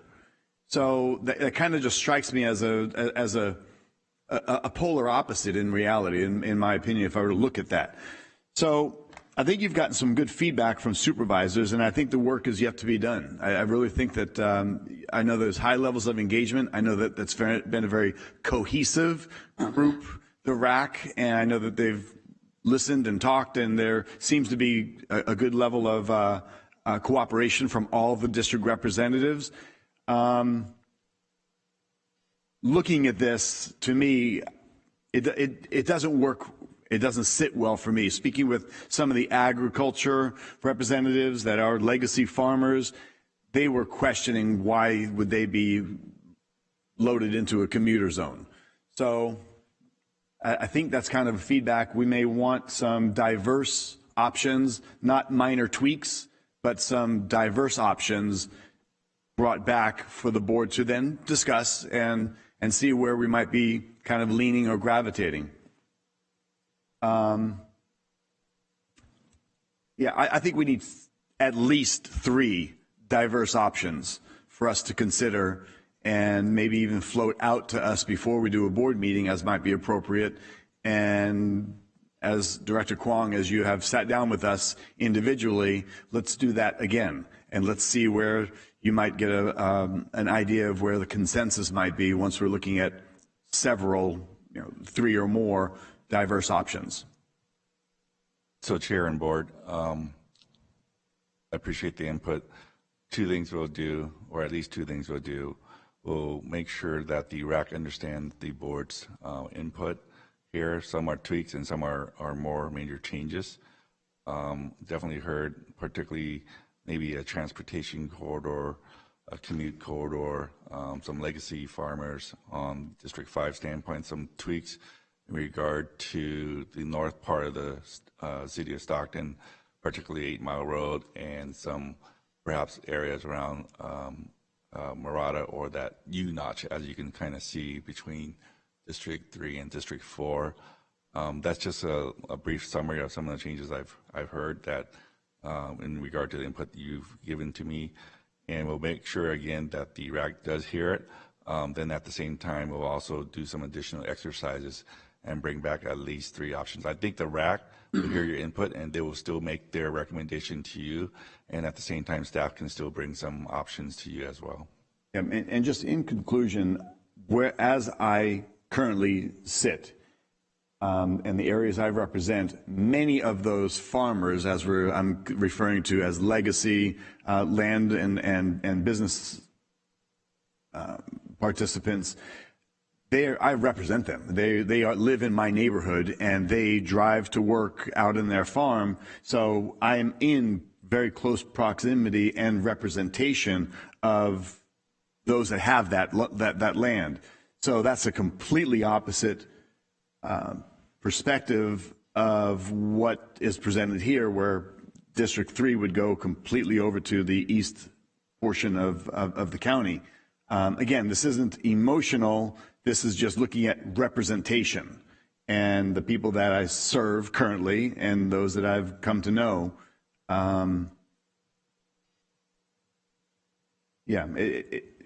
Currently, my North Stockton has a school district with Lodi. There's a lot of similarity there. So that was some discussions that people from North Stockton have conversed with me in the past. But it's a big puzzle.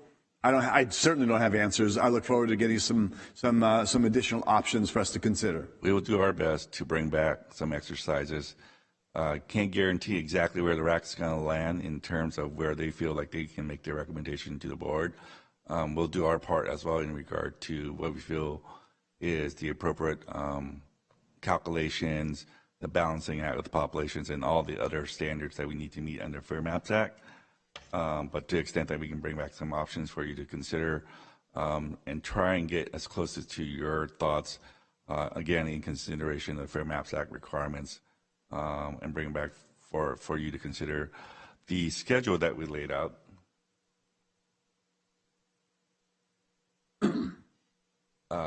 Basically, we will be having a RAC meeting on November 10th, which is next week, bringing it back to the board in 2 weeks to November 16th. If the board feels at that time on November 16th you would like some more changes, this was our proposed schedule. We had hoped originally to get it done by December 7th. I would actually encourage that we don't have meetings between necessarily. If we have to, that's fine, but we don't necessarily have a meeting between, I should say, let me correct myself. We don't have additional meetings between the 7th and 15th, but if you want additional meetings, what we probably want to do is hopefully somewhere in between between the Thanksgiving holidays, and I hate to say that, but between the November 16th and 7th, there might be another meeting that allows you more time to consider it so we can bring something back for you on the 7th. And if we need to after that, then we'll look at whether we need to have a December 14th meeting at your consideration. And you may also gauge that with sitting down with supervisors and looking at different maps and see if there's a consensus of where we're heading so that you maybe have some confidence going into the meeting that actually we're kind of gravitating in the right direction. Understood. Is an idea. I do have 2 requests from supervisors to speak. First, Vice Chair Nguyen. Is that current or is that old? No, it's current. Thank you, Chair. Real quick, in our last presentation that you gave us, you talked about the population growth through, especially in District 5. And my question to you was based upon that, since District 4 had realized the least amount of growth is compared to District 5, that there may be a possibility to take those 2 districts and balance it to reach that threshold where we're within the 10% or whatever. And the reason I bring that up is because, obviously with District 3, for example, there's a major change. One of the things, that we don't talk about is that as you change these things, there's a possibility that those who, for example, are normally in a voting cycle change, which means that, for example, I know this was an error, but for example, when District 1 was District 4 and the fact is that, the residents in my district are probably looking forward to vote for somebody else other than me. But if that were to happen, then they wouldn't be able to vote in 2022. They'd have to vote to. And I only bring that up. It applies to all the districts. And I know we're not trying to as Chair Patty talks about, we're not trying to be parochial on this. But the fact is that some of these changes do have an impact upon the voter timelines. The question is, and I know, let me also say, I appreciate what the RAC's done, because when you talk about, for example, District 5 and District 4, the 2 counties with the Delta, where you talk about East and West, rural, I think those are great accomplishments. But the other side of it is, and I'll leave it up to Supervisor Rickman and Supervisor Patty and eventually other supervisors, but the question arises is, this is a major departure from as Supervisor Rickman talks about, the 2000 map and things like that. In 2010, there was a change in Districts 4 and 5, an adjustment. So again, my question, and I propose this, to you and the RAC, is I know we're trying to keep cities whole. Obviously, Manteca is split between 2 supervisor districts currently. Lathrop, I think, has some, I'm not sure.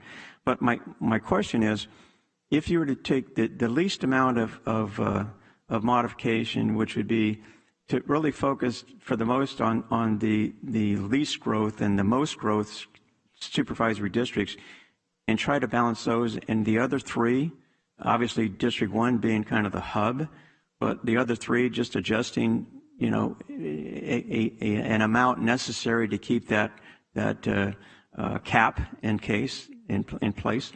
I would be interested to see what that would look like, and I'll be honest with you, other than the possibility of having District 4 maybe having to move a little bit to the west or the northwest or whatever, and obviously the population base would be Manteca. I'm not advocating for anything. I'm just asking the question: how would that work? And probably overall, as far as our current districts, the way the boundaries are, would be the least disruptive. But again, somewhere along the way, I can't see any possibility of not having to at least split to some degree, and to the smallest amount, a city into 2 districts. Again, I just throw that out there just from a standpoint of simplicity, and possibly the variance in regards to keeping, for example, District 3, because I know Supervisor Patty or Chair Patty and all the other supervisors, we have been invested in our districts. We know our constituents. We know the issues.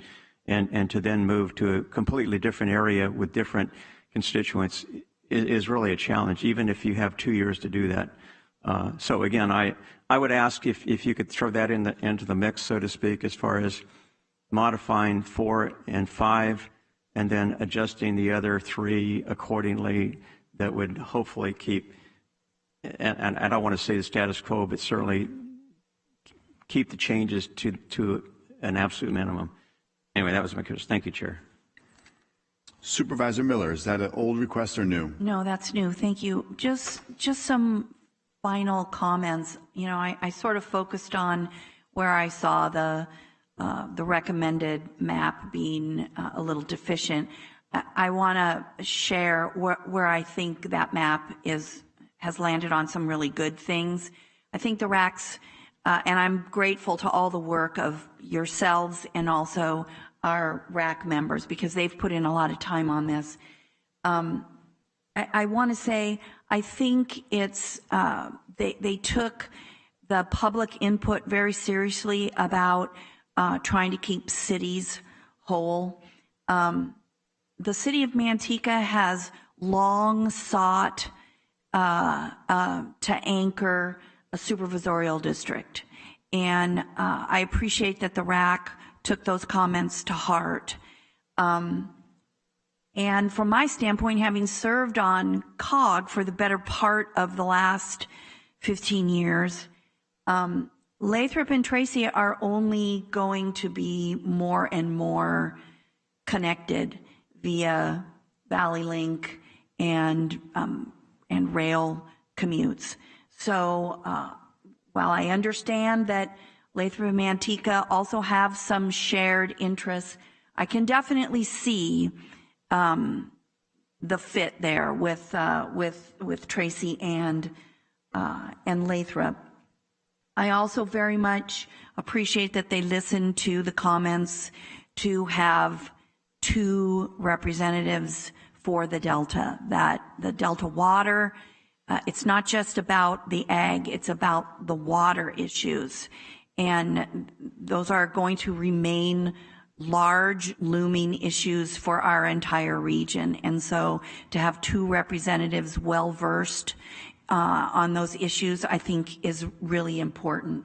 And so from my standpoint, this map holds. I understand, you know, especially for Chair Patty having to sort of pick up a different, you know, a whole different area. But the reality is, you know, all of us are going to be gone in a few years, and these districts will elect new representatives. And it is important to keep a population district, a good size one, whole within each one of these districts, because it allows them to source good, strong candidates that are well-versed on the issues that matter to the people that live within these boundaries.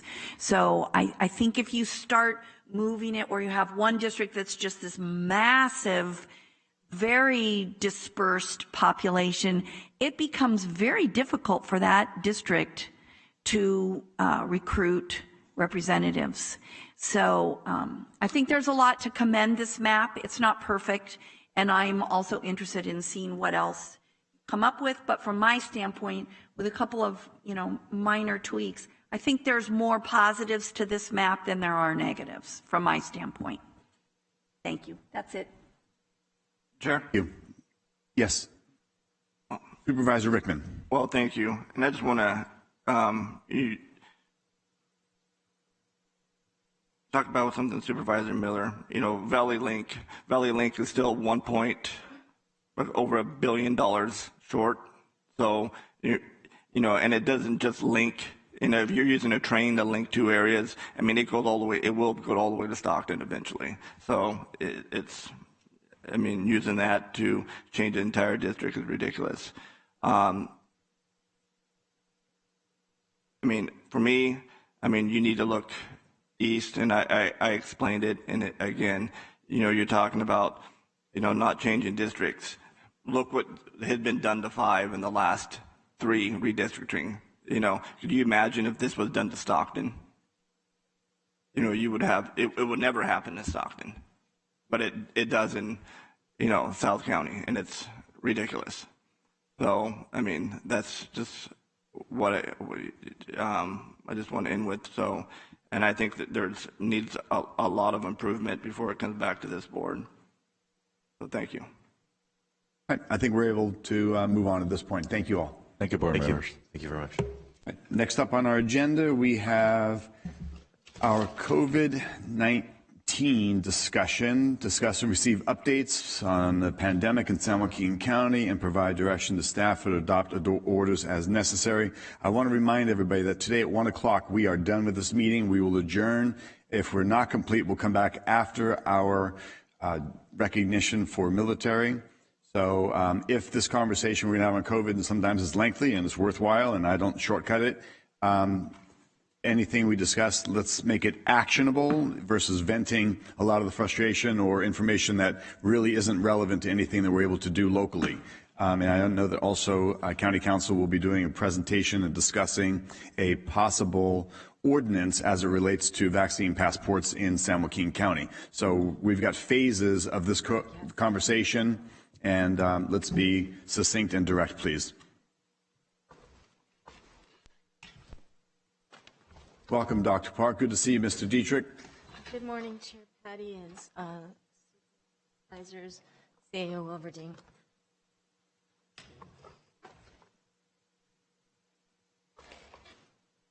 So this is our COVID epi curve with all the confirmed cases to date. As of today, we've topped 100,000 COVID confirmed cases in the county since the beginning of the pandemic, and our case rate is now 15.6 cases per 100,000, which using the old tier system would have been still deeply into the purple tier. If you look at the current curve the way it is, you'll see that it has not taken a steep decline. Unfortunately, it has plateaued a bit, and our numbers are not continually decreasing. They're stabilizing and kind of straight lining, and this might be what represents a new baseline of COVID cases per day as we approach possibly a winter surge. We're not sure if we are approaching that, but there's some talk across the state, and especially in the San Joaquin Valley region, that there is some plateauing being seen, where we can't get this number to drive down further, and it may represent a baseline before another little bump. So that's a bit unfortunate. It is not just happening here in our county. This is being recognized across the state, especially in the San Joaquin Valley region, where we have been told that we are seeing, that the state is seeing consistently high numbers in our COVID case rates and our testing positivity. They're seeing the same in the Rancho area, which are in Northern California counties, and they're seeing some concerning trends where in the Sacramento region, numbers had been declining and now seem to be taking an upswing. So 3 regions were called out on the last CDP call with the state. Not only is the COVID case rate curve plateauing and not going down, but so is our testing positivity curve. If you look on the right, the positivity rate's at about 5% now. Consistently double the state's average. The state's at about 2% testing positivity, but ours has risen to 5%, and it has stayed around 4.9, 5.1, 5.0% for the last couple of weeks. So although there are fewer people seeking tests as the Delta variant surge is coming down a bit, still those who are testing, 5% of them are positive, and that's a bit higher than our comfort zone. So that as well seems to be plateauing. And looking at our hospital data reports, you will see the green line again represents the number of people in hospital for any reason. The blue line is for COVID. The red line's in our ICUs. And you'll see again that as with the case rates and the testing positivity rates, our hospitalization curve had been coming down from this most recent summer surge.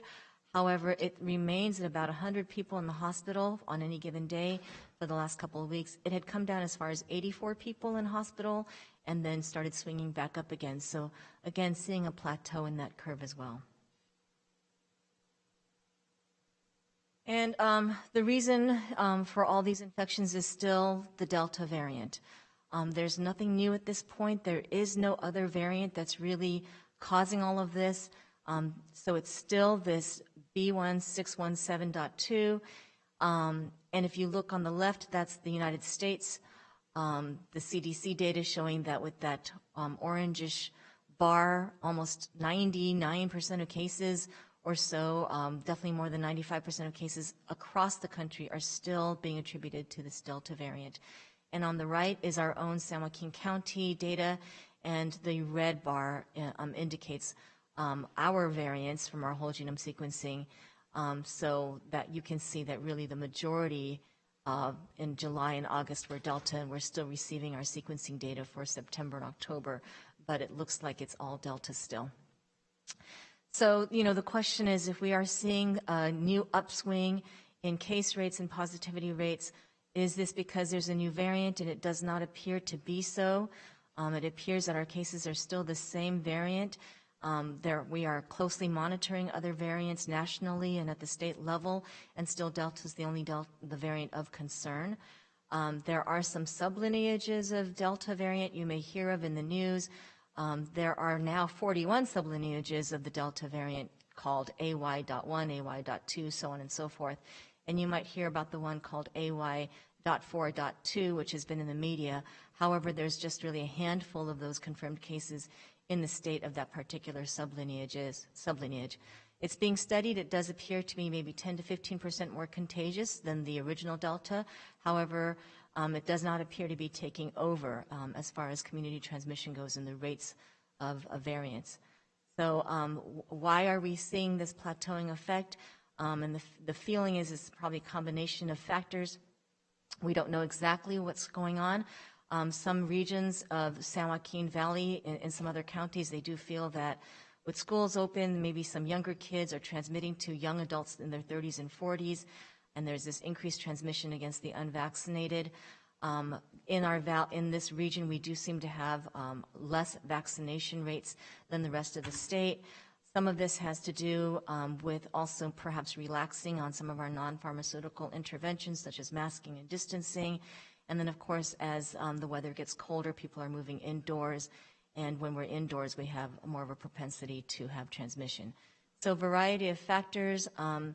There are some indications that there are increased number of outbreaks in SNFs as well across the region. So it seems to be a combination of factors leading to this concerning plateauing that we're seeing. Vaccination progress data for the state, at least people who have received at least one dose, we're now at 80.8%, so the state has topped 70% of people fully vaccinated and 80% of people have received at least one dose. So those are good numbers. In our county, we are at 60% people fully vaccinated, and so we reached that 60% a few days ago. Really happy to have reached 60, and the number of people that we have with at least one dose is now 68.6. So we are trailing behind the state average as we have been, and so we still continue to do the work to incrementally raise this number. So we have boosters available, but we are still really focusing on people who have not received their primary series. The pediatric Pfizer vials will be different from the adult Pfizer vials, and they did start shipping out from the federal government just yesterday.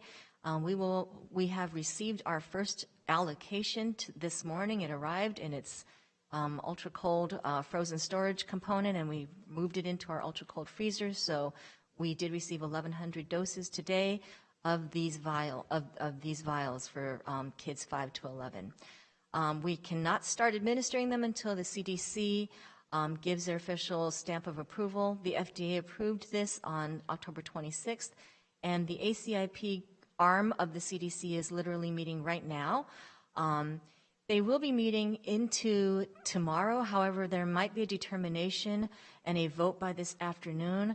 Looking at the ACIP's agenda, their agenda for tomorrow has to do with other vaccines, such as a hepatitis A vaccine and so on. So it does seem that they will be wrapping up this discussion about the pediatric Pfizer approval this afternoon, and by this evening, Dr. Rochelle Walensky from the CDC might be giving approval for us to start moving. We don't know if all 5 to 11-year-olds will be approved for vaccination. The FDA did their part by saying it's safe and that the benefits appear to outweigh the risks by an overwhelming vote. However, the ACIP and the CDC will determine whether there will be select groups amongst the 5 to 11-year-olds who are eligible first, or how this will be rolled out. The expectation is that we will hear about an approval today or tomorrow. So you might see that 5 to 11-year-olds are getting vaccinated as early as Thursday or Friday in our county and across the state. We did release this press release a few days ago from Public Health just to clarify who's eligible for boosters, because there's been some confusion. So at this point, Anybody who's received Pfizer, Moderna, or J&J who is 18 and over could be eligible for a booster vaccine. And so this press release went out to show that if you've had Pfizer or Moderna and it's been 6 months since your second dose, you can receive a booster. If you've had Johnson & Johnson and it's been 2 months from your second dose, you can receive a booster. There's a category of people who should receive the vaccine and who may receive the vaccine if it's Pfizer or Moderna. If you got J&J, it's a should, that anybody who received J&J should receive a booster 2 months after their single dose. So 6 months after an mRNA, 2 months after a J&J. And mixing and matching is allowed, and we are seeing that that's happening in our county, and people can choose to get a different vaccine from their original vaccine if they so choose. We did work with San Joaquin County Clinics to put out a flyer, and this has been repeatedly shown on our Facebook and Instagram and social media pages to let the public know that monoclonal antibody treatment such as REGEN-COV is available at San Joaquin County Clinics if you meet the eligibility criteria. So we're trying to get the word out that this treatment is available in the county if you have COVID positivity, and so far anyone who has received this treatment has been able to avoid hospitalization.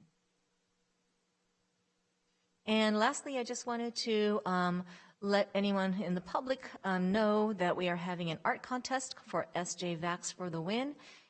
Due date is November 5. Any kid 5 to 18 can either do a visual art contribution or enter a visual art for 5 to 11 or video art for ages 12 to 18. This is a brainchild of public health, but really being organized through a community foundation, so we're very thankful for their work on this with money from Kaiser Permanente, Northern California. So prizes are really nice, so we're hoping to attract some kids from the county to enter this contest. And that was my last slide. Thank you very much. Thank you. Mr. Dietrich, anything you'd like to add at this time? Just that if the Western States Alliance does approve the pediatric 5 to 11 vaccines for our children, the statistic that Dr. Park shared where 6 to 9% of our residents have at least been partially vaccinated, as we add approximately 80,000 young children to that denominator, the estimate is that that published rate will drop by 7% down to 62. So I just wanted to pre-warn everybody that if you see a drop in our vaccination percentage, it's because we're adding to the denominator of eligible individuals. All right, thank you very much. And Madam Clerk, I'd like the record to note that District 1 County Supervisor Miguel Villapudua has arrived and he is now present. Thank you, Chairman. Thank you. Supervisor Villapudua, thank you so much for joining us today. I appreciate it. We appreciate you taking time to be here, and it's very monumental and meaningful. Would you like us to go through the first part of the agenda? You know what? I've been listening a little bit, so I think I'm good. Thank you. Okay, thank you very much, because we'll go over anything you may feel. Okay, thank you. Thank you. Supervisor Rickman, I see you have a request to speak. It looks like my request monitor is working over here on the computer, so I'll refer to this. And I do want to remind you that we have another discussion with with County Council Miles, and we have a hard break at 1 o'clock. So I'd like these questions and discussions to be very succinct. Thank you. Thank you, Chair. Dr. Park, good to see you again. Thank you. Missed you last time. And Mr. Dietrich, thank you for being here. Just a couple, when you were talking about what you just mentioned, when did this, I mean, we're going on almost, 2 years now. When do we go back to normal? Is there a normal? Wow, yeah, that is a loaded question, Supervisor Rickman, and I wish I knew, and it depends on what you define as normal or normal enough. Pre-pandemic, because what you're hearing, you keep on hearing there's so much different information out there, information that comes out, then it turns out to be wrong. For example, Dr. Fauci, when the college football season started, that college football stadiums like the SEC, it was going to be a huge super spreader event, and yet there hasn't been these huge outbreaks. How is that possible? Right. You have all these people together, and it seems like they're doing fine. Yeah, I think I understand your question. When do we go back to normal? And there's been a lot of, data scientists looking at this. And the prediction is that this pandemic will take about 2 years to fizzle out to the point where it's more like an endemic flu type of thing, where we get our annual flu shot and some people do get sick and even some might die annually from it. But hopefully we get to that point. It's not right around the corner, as you know, a pandemic is a big deal. So we're talking a couple more years. But what is normal is the question. Some people are living quite normally right now and would argue that they are living their normal lives. So I think it really kind of depends on. Unless you're in Los Angeles, right? And because this brings up, this is from CNN Health, and they were talking about two real world studies published confirmed that immune protection offered by 2 doses of Pfizer vaccine drops off after 2 months or so, although the protection against severe illness and death, that's there. And they're talking about Israel and Qatar and New England Journal of Medicine, that vaccinated people still need to take precautions. And I read something like, the efficacy, like after 2 months, it just drops considerably and keeps on dropping. And that brings up, to the reason I mentioned that is, let me bring this up here real quick, that there was another study that came out that vaccinated just as likely to spread Delta variant within households as unvaccinated study. And I can give you it was a study from the Lancet Infectious Disease, October 29th, 2021, it was published. So if vaccinated can just give it just as easy as unvaccinated, what's you keep hearing it about this is a pandemic of the unvaccinated. How can that be if vaccinated can just give it just as easy? Thank you. So vaccinated people can experience breakthrough infections. And once you are infected and you have COVID, then yes, you have the same likelihood of giving it to somebody else in the household because you have it just like anybody else in the household, vaccinated or not. However, vaccinated people are much less likely to get COVID in the first place, 6.6 to 7 times less likely to have COVID as far as our California data shows. So the case rates are much lower. But in essence, yes, once you have it, of course, you can transmit it. Because why are some nations that have deadlier outbreaks with the same vaccinations, percentages, and the same vaccines? I'm sorry, I'm sorry. For example, like Israel. Israel had a huge, one of the top outbreaks, yet they have one of the highest vaccination rates of any nation in the world. And that's why I assume, all these studies are looking at Israel. Yeah, Israel was one of the first countries to start vaccinating. They used a lot of Pfizer. They vaccinated early and they vaccinated very widely. So that was a success story. But then with the Delta variant coming there, they were struck hard and had another surge unexpectedly. When they started giving everyone boosters, they were able to tamp down that surge quite effectively. So that's why a lot of our booster studies come from Israel.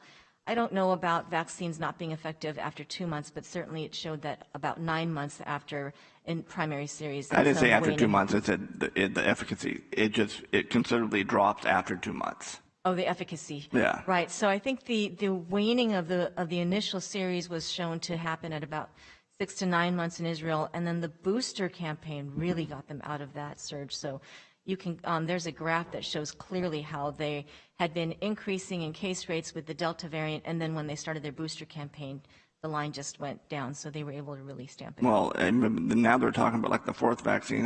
What do you see on that? I thought it was someplace here in California, and I don't have that information with me at this time, but they were going to some company, I believe, was going to start mandating their employees to get boosters now. When do you think that's coming? If you can get it, if the efficacy wanes so much after, within a certain amount of time frame that you have to get the booster.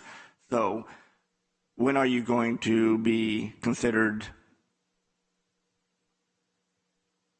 not in compliance with, you know where I'm getting at? Yeah, I do. The state has not considered that at this point, and neither has this come up as a national requirement anywhere. The CDC maintains that the definition of being fully vaccinated is still if you've received 2 doses of an mRNA or 1 dose of a Johnson & Johnson. I don't know if anyone will ever make a booster requirement to be considered fully vaccinated. I honestly don't know if that's. Oh, I hope not. And lastly, and one thing I want to cover here, Chair, and is, we talk about hospital, and I know as of course, I'm not going to hit on natural immunity because you know how I feel about natural immunity. And I think natural immunity, at least what I've been reading and what I've been hearing in different states and so on, it's gaining more ground. I mean, you're having employees or employers recognizing natural immunity as, just as good as vaccinated folks. So that's good to see. But for the hospital, when you're talking about hospitals,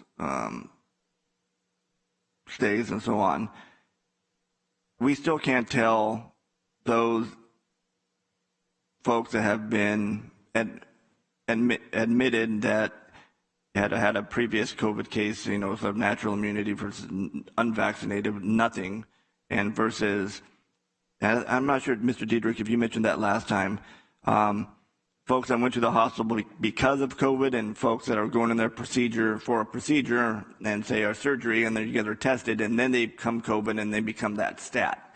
Do we have those numbers? I provided some detail. I wasn't sure if it was in the board meeting or offline, but I do know in talking with David Culberson earlier this morning, San Joaquin General Hospital did a review of all the COVID deaths, I believe, in the month of September, which there was 20. 19 of those individuals that died were unvaccinated. The one individual that died that was vaccinated was immune compromised. And those are unvaccinated. What's I do not have statistics on the unvaccinated if they had prior immune not that, just, there was another study, like 80% of the folks that have passed away are obesity or diabetic and stuff. So what kind of preconditions did those individuals have? It wasn't just straight COVID, I would assume. I would assume they would have diabetes or have a higher body mass index, but I'd have to ask David how thorough that review was at the hospital. I would be interested to see, because at least the stats that I've seen, it's like over 80% of they have some kind. What's that? With those conditions, somebody has an ailment, like pre-existing. Pre-existing, okay, and. Then if you look at vaccination, this is the last one, Chair, then I'll yield my time. If you look at Florida, Florida was in the news for all these high case rates, and, they were getting beat up pretty bad. Now they have one of the lowest case rates in the country. And, the vaccination rate's not as high. I know they're using like monoclonal and, these different types of medication to treat folks. How do you explain that versus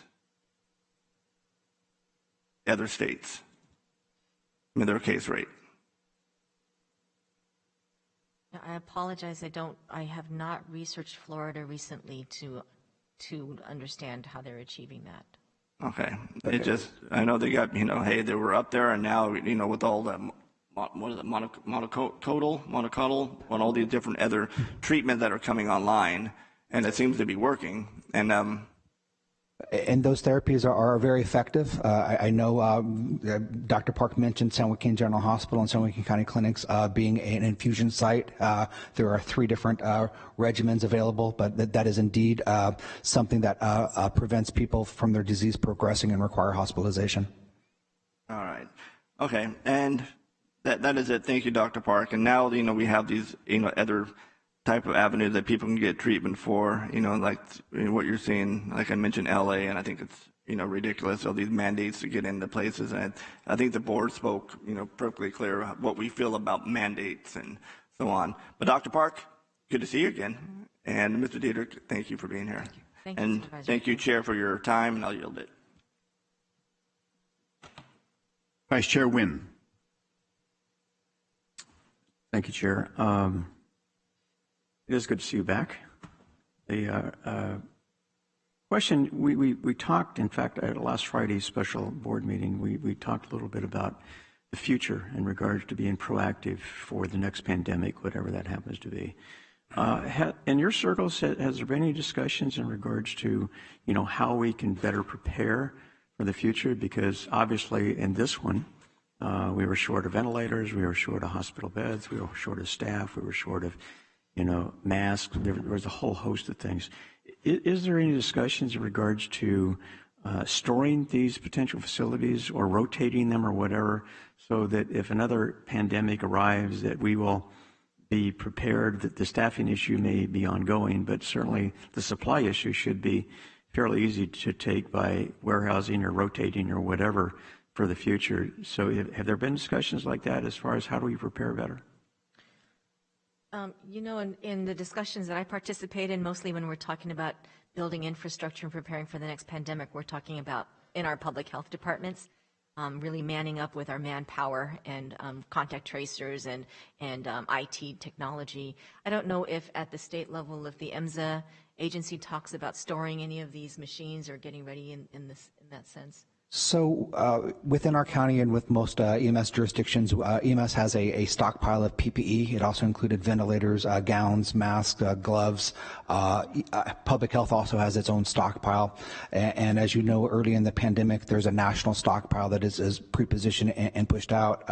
Hopefully that is being replenished, but also those stocks, the elastic straps on an N95 have a certain useful life. They need to be rotated. So I know our local cash will be replenished, but is that going to be sufficient, or do we need to have a mutual aid? And I think it's really more of a beyond what we can do at the local level, how efficient the national stockpile really is. Well, I would hate to depend on the federal government or even the state government to supply our needs, because as you saw, there was a panic worldwide for purchasing equipment, which obviously industry, ramped up its capacity for creating these ventilators, things like that. But I guess from my vantage point, it would seem to me that we would be, to look to the future, better prepared, that we can pretty much handle our own, and obviously we can still look to the federal or state government. So anyway, just a question as far as is at least having discussions with our healthcare providers as far as, what they're doing within their own facilities, and certainly how we can, better be situated in the event of another pandemic. In regards to the vaccinations, I do appreciate all the efforts that have been made, and we've talked about this before, and certainly Supervisor Rickman has raised the issue as far as, various studies and experiences throughout the world. But again, I would say that, from my vantage point, we talk about vaccinated. I think until we have a discussion about immunity or non-immunity, especially for those who've already, experienced COVID, et cetera, the questions arise from the general public as to why don't we have a full-blown discussion, at least to discuss the merits. And I understand, peer-reviewed, and I understand published, and I understand all those things, but there is a lot of information out there floating around, and I think, I guess from the CDC, for example, they think they need to have a more comprehensive discussion about all facets of this, as opposed to just focusing on vaccinations. The other part of it is, and I've mentioned this before, is the government, mandate requirement type thing, and how people oftentimes for no other reason resist it. But there's a lot of good reasons to not take the vaccine based upon personal health choices. I remember it was probably before Supervisor Rickman was on the job, but back in the 70s, I don't know if you're all too young to remember the nationwide speed limit reduction to 55. And the purpose of that to save gas, because we were, held hostage by, OPEC, et cetera. It was interesting because I would say probably only 10 or 15% actually abided by that. Everybody else drove the way they always have. They didn't change their behavior. And of course, that posed a dilemma because, as you know, if you cite somebody, their fine is based upon the number of miles they exceed the posted speed limit. Frankly, I can't speak for my fellow officers, but I didn't change my criteria by which I stopped somebody to cite them. And also, and of course it's past the statute of limitations, I never wrote them for the speed they were going. I always deducted 10 miles an hour off of that so that the fine would be commensurate with what it was before we went to that speed limit. My point is no matter how strong government stresses that we do certain things for the betterment of whatever, there will always be those who say, I'm not going to do it because, you know, and along the same lines, if we wanted to reduce traffic fatalities and injuries, we would have a 25-mile-an-hour speed limit nationwide. But why don't we do that? Because nobody would obey it. So my point is government can only do so much, but part of that is education, which you are doing a great job on. And I think beyond that, until we start having the, I guess the disparity of information that has been even recently in regards to, for example, the boosters, you know, the additional vaccines, as to one expert says, well, you should, you know, take the same vaccine that you initially were vaccinated with, and some said, well, it doesn't make any difference. Well, that I think has been resolved. But my point is that there's a lot of information out there. It's contradictory from the same sources, so to speak, same government, et cetera. And I think people are resistant. And then I just read the other day where J&J, for example, now if you take the J&J, you have 3.5 times the potential for blood clots, which was not widely known, obviously, when a lot of people were taking that. So I think some people are waiting, you know, and unfortunately, and I'll be honest, government can't control that. And we're starting to see the impact of these mandates in regards to lack of airline pilots, public safety, sanitation workers, and on and on and on. So I appreciate your efforts. I think as a government, a county government, we've done everything we can to educate and to benefit our residents. But you can only do so much, and we'll never reach that supposed 100%. And now they'd even talk about a percentage, as Supervisor Rickman talks about, as far as what's normal. Because, you know, we were back to 70% and then 80%, where they don't even use a percentage anymore. So getting back to his question, and far is when are we going to be beyond the pandemic into the endemic? I honestly think that, you know, this thing will go on forever. I'm not hopeful that this time, when you talk about normalcy, you know, describe what that means. And I'll finish with this.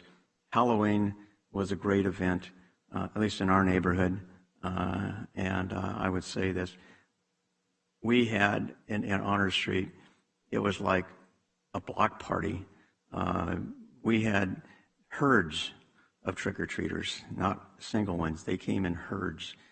And people were out in golf carts decorated and things like that. So my point is, people, I think, are tired.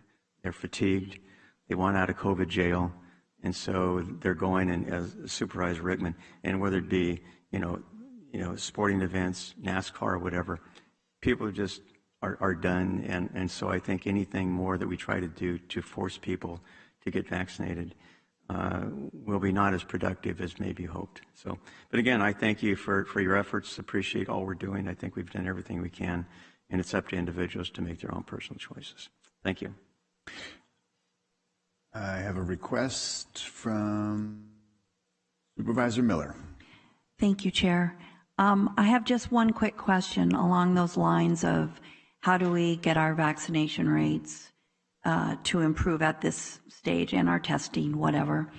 On Friday, we heard from our consultants that suggested that we should consider utilizing some of our federal dollars for incentives as opposed to mandates. Have you taken a look at an incentive program, what that would do for our public education, how much would be required, and what would be an estimate on what we could hope to achieve in terms of getting our vaccination rates up? Well, yeah, we have looked at incentives, and we've used some incentives, and we could do more. You know, we had a grant from Kaiser, and we bought some gift cards with that money, $80,000. I'm very thankful for that. we try to really give business to some of our local businesses by buying gift cards from some of our local businesses and offering them to people who are getting vaccinated. And then, of course, there was the governor's plan with the lottery for the vaccination, but that's over now. We've noticed that people do like the larger gift cards and they like the grocery stores. Interestingly, and of course, with our homeless population, they actually didn't want the gift cards to some of our local businesses that they couldn't walk to, or the kind that they didn't really frequent. So people like Food for Less or Target and things like that. And the kids like Target and Walmart and the gifts such as the ones we're giving out for the contest we're doing. There's been some actual data on this statewide to show that for people who are on the fence about getting vaccinated, sometimes a little incentive does help to push them over that fence. But for people who are staunchly against getting vaccinated, it's not going to budge them. We have heard that some of our federal funds can be used towards gift cards as large as $100. Some people get upset about incentivizing vaccinations, and I know that there's that side of the public that doesn't feel that that's the right way to spend this money. So we haven't really put a whole chunk of our money into it, but we did accept Kaiser's gift, and we have been giving those gift cards out. And Supervisor Miller, I would just add that in our county, as in most of the rest of the state, the Medi-Cal population lags the vaccination rate as the general population by about 20%. Health Plan of San Joaquin, and in our county, the Medi-Cal population is more than 35% of our residents. The health plans have $50 incentive gift cards that they are applying, and hopefully that will be also available. I'm sure it will for when the pediatric, the 5 to 11-year-olds. California, Governor Newsom, had the largest, I think it was called Vax to the Win in the June timeframe, $10+ million. And I think Dr. Park alluded to some studies where they looked at Ohio, and at the end of the day, did it change much where these people have gotten the vaccine anyways? But we continue to advocate for vaccines, making it easy, and doing some of these enablers. And maybe it comes down to incentivizing people for boosters at this point, specifically for the J&J, which I know was used heavily in our homeless populations. Great, thank you. Quick question. I know we've got a presentation, we see graphs, and we get some informative metrics of what's going on locally. Based on the conversations you have weekly, and we haven't seen you for a couple of weeks, can you maybe share with us what's going on as it relates to, and I think that's very important information, so we know that whatever we're talking about, that narrative has got to be obviously not just isolated to our county, and if you're able to convey that and what the regional relevance or conversation may be, and maybe give us a little snapshot on some of this information and that dialogue of those conversations. Sure, and thank you. And I know you've asked for that. It's kind of hard to put that into a slide format, but I could freely talk about it.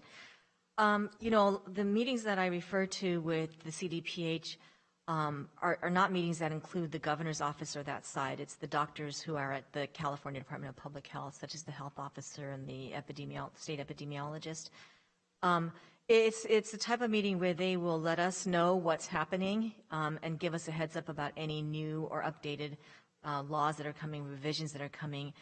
We do have the opportunity to speak if we really feel we need to, but a lot of it is just presentation style and us listening and learning. I do have, aside from that, the ability to speak through our Health Officer Association and through the San Joaquin Valley Consortium on other matters. So there hasn't been a whole lot in the last couple of meetings except for talks about winter indicators and how they showed us some data about how Rancho and San Joaquin Valley and Sacramento might be regions that could be in trouble. Looking at a case rate of more than 14.3 might be indicative of us not being in a good place as we meet the next surge, and we do have a case rate above 14.3 at 15.6. So there's certain things, they bring on specialists and they bring on different presenters, and there's not a whole lot of chance for us to do dialogue.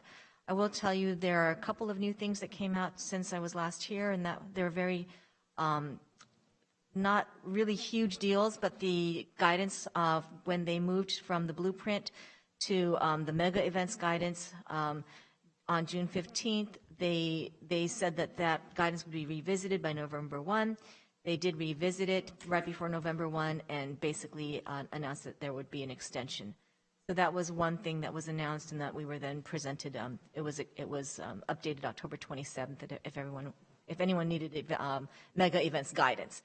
So basically a mega event is still an indoor event of more than 1,000, outdoor more than 10,000. And there are some requirements now for checking ID as you look for vaccination or testing status. The other thing that came out was just a revision to guidance on fully vaccinated people, which is that we are lining up with the CDC. Fully vaccinated people who are exposed to COVID don't need to quarantine. But one thing that's new is that we used to say they should still test at 3 to 5 days, and that was just revised to say they should test 5 to 7 days after the exposure. So change in numbers based on the CDC changing that. And then one thing that's been talked about a lot is indoor sports on our school campuses because the CIF put out a letter to our school principals and superintendents that had not been endorsed by CDPH, and the letter basically said that for indoor sports, you could opt to test the players weekly if your local health jurisdiction allowed it, and then not have them wear their masks. However, when that went out, although they referenced a conversation with CDPH, CDPH came back and let us know that that had not been a letter that they had approved and that they had not endorsed CIF statements. So that was a big topic of conversation in the last couple of weeks as to whether that was real or not or what we were to do with it. And basically CDPH said that their stance had not changed. And so those are some of the major topics going around right now, just a lot of concern about the plateau that I had referenced before in the county and how we might want to prepare for that. Okay, and as we saw this last plateau, did we have our medical system overwhelmed, or were we able to handle the surge and services for those in need? Yeah, this last surge, the peak number of people in the hospital with COVID did peak over the peak of last summer. Of course, it was not as bad as last winter. We don't expect anything to be as bad as last winter now that we do have 60% of people vaccinated. So hopefully we never get as bad as last winter. I think during the peak of this last surge, of the summer surge, of which we're plateauing out of right now, we did have a lot of people in hospital that did overwhelm some of our hospital systems. They are interviewed, surveyed by the state, and I'm privy to seeing their survey responses, and some of them did say that they were in need of staffing, they were in need of assistance in some areas, not all areas. So at one point, I think that some of our hospitals were a little overwhelmed. But I think at this point right now that they're stable, they're busy, the ICUs are still over 95% full, but it's not all COVID, but they remain. Okay. Thank you. We're going to segue over to our next conversation from County Council, looking at and considering a possible discussion on an ordinance for San Joaquin County. This board, we discussed prior, and County Council was going to bring back to us some options to consider. County Council, Mark Miles. Thank you. On October 12th, the board discussed the resolution prohibiting the use of vaccine passports at county facilities. I was asked to return to the board with a report on the feasibility of an ordinance prohibiting the use of vaccine passports. For purposes of this discussion, I have defined a vaccine passport as a document, either physical or digital, reflecting an individual's vaccine status for the express purpose of gaining access to services or facilities. When designing an ordinance, ordinances typically consist of two parts. The first part identifies the class or classes of persons who are subject to the ordinance, and then the second identifies the required or prohibited act. If the board chooses to move forward with an ordinance prohibiting the use of vaccine passports, it would be appropriate to discuss the class of persons, define the prohibited act, define what the board considers a vaccine passport to be, identify any exceptions that should be incorporated into the ordinance, and then also consider the matter of enforcement of the ordinance.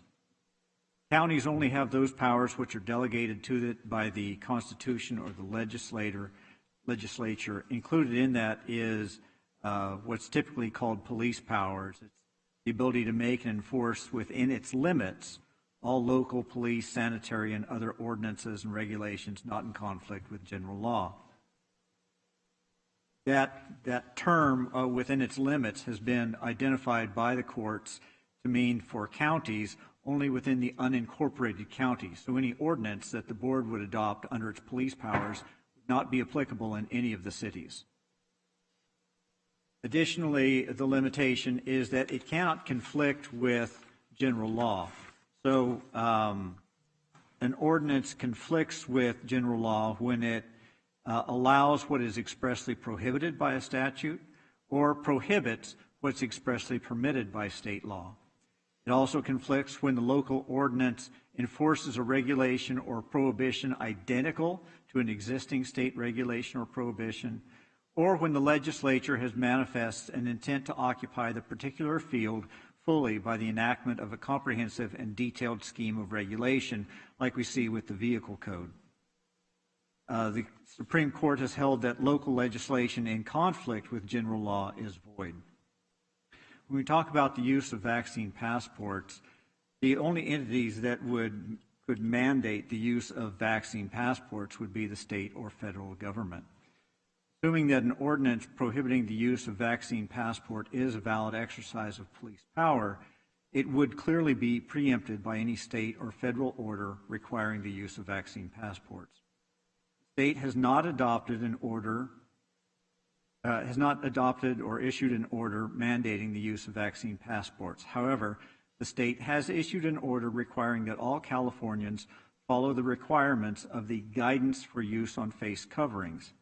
The guidance for use on face coverings explicitly requires unvaccinated individuals to wear masks in public settings and businesses, including retail, restaurants, theaters, etc. The guidance states and authorizes business venues to allow members of the public to self-attest to their vaccine status, to require all members to wear a mask, or to implement vaccine verification to determine whether individuals are required to wear a mask. Additionally, as Dr. Park noted, there is a requirement for verification at indoor mega events. Arguably, a prohibitory vaccine passport ordinance would expressly prohibit something that is expressly allowed by state law, in this case, allowing businesses to implement a vaccine verification program, and would likely be found void if it was challenged. At this time, it's appropriate for the board to discuss whether or not to pursue adoption of an ordinance and to give direction to council for drafting such ordinance if that's the direction of the board. All right, thank you. Any comments from any board members? Supervisor Rickman?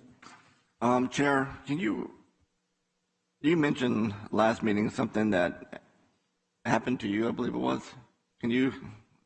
Yeah, and one of the reasons on the heels of us talking about this and perhaps being preemptive, I went to a local hospital to see someone that had just received some tragic news of cancer, and I was prevented from entering because I did not have a vaccination passport, validation that I had been fully vaccinated. And I find that discriminatory, to say the least, and it seems to me that we as a community, let alone a society, should not be discriminating against people for whatever reason that they may choose to have a vaccination or not, and it doesn't even take into account whether somebody's had COVID and has natural immunity, as many studies have revealed. They're equally as protected as if they had a vaccine or not. So that was kind of the impetus and justification for looking at something like this. I think that the real risk is there are people culturally, we are seeing a reluctance to getting a vaccination. We're seeing that there are people that by their own free will have decided not to get a vaccination, or they may have had COVID. And I do not believe those people should be discriminated against and further marginalized, as oftentimes these are members of minority groups that I think if we were to ask Dr. Park, if you were to look at the different demographics of people that are getting the vaccination, the last time I looked, those from the African American community and those from the Hispanic were perhaps lagging behind some of the other demographics that have chosen to vaccinate a bit more robustly.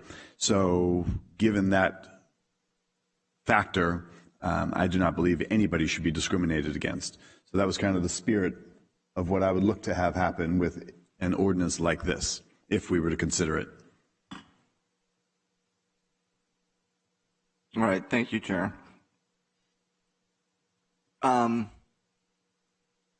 for the sake of discussion on this, I mean, I don't know of any, besides that incident, I don't know of any other place here in San Joaquin County that's have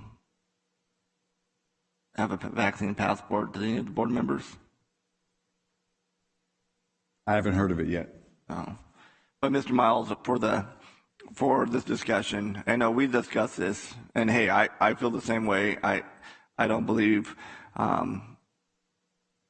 we should be showing papers in order to go into bars, and especially hospitals. I mean, my God, if you have a loved one, and there is alternative that you can do, for example, testing to see if you have it or not, but not to allow you in because you don't have a passport. I mean, I think that's, authoritarian. I mean, it's 1980. It's like it's Orwellian. I mean, it's sad that we're at this point, and I think the board has spoke very clearly on what we think of mandates. And mostly, I mean, even for college, I mean, you have kids that can't even go study or step foot on campus if they don't have a proof of vaccination, even though there are alternatives to that for testing or natural immunity or so on. So I think it's a disservice to our youth, and mostly when you're looking at the depression rate, the suicide rate, the drug use, the alcohol abuse, and that's going on among our youth in this country. And a lot of this is associated with COVID-19 and the treatment of our youth, so that needs to be dealt with. But on the discussion format, Mr. Miles, and we discussed it in great length, and even about an ordinance. And if I recall correctly, is that when you talk about law, but we're preempted by state and federal. I think we all know that. But what we can do, if the board decided to go in a direction, is we hold the purses. I mean, looking at we hold the purse of county contracts and county grants that can be used. For example, if a company or a business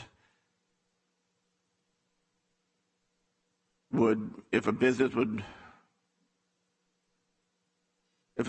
want to be eligible for a county grant or funding, that they wouldn't be able to do a passport, correct? And that was something that we could do if the board went that route, correct?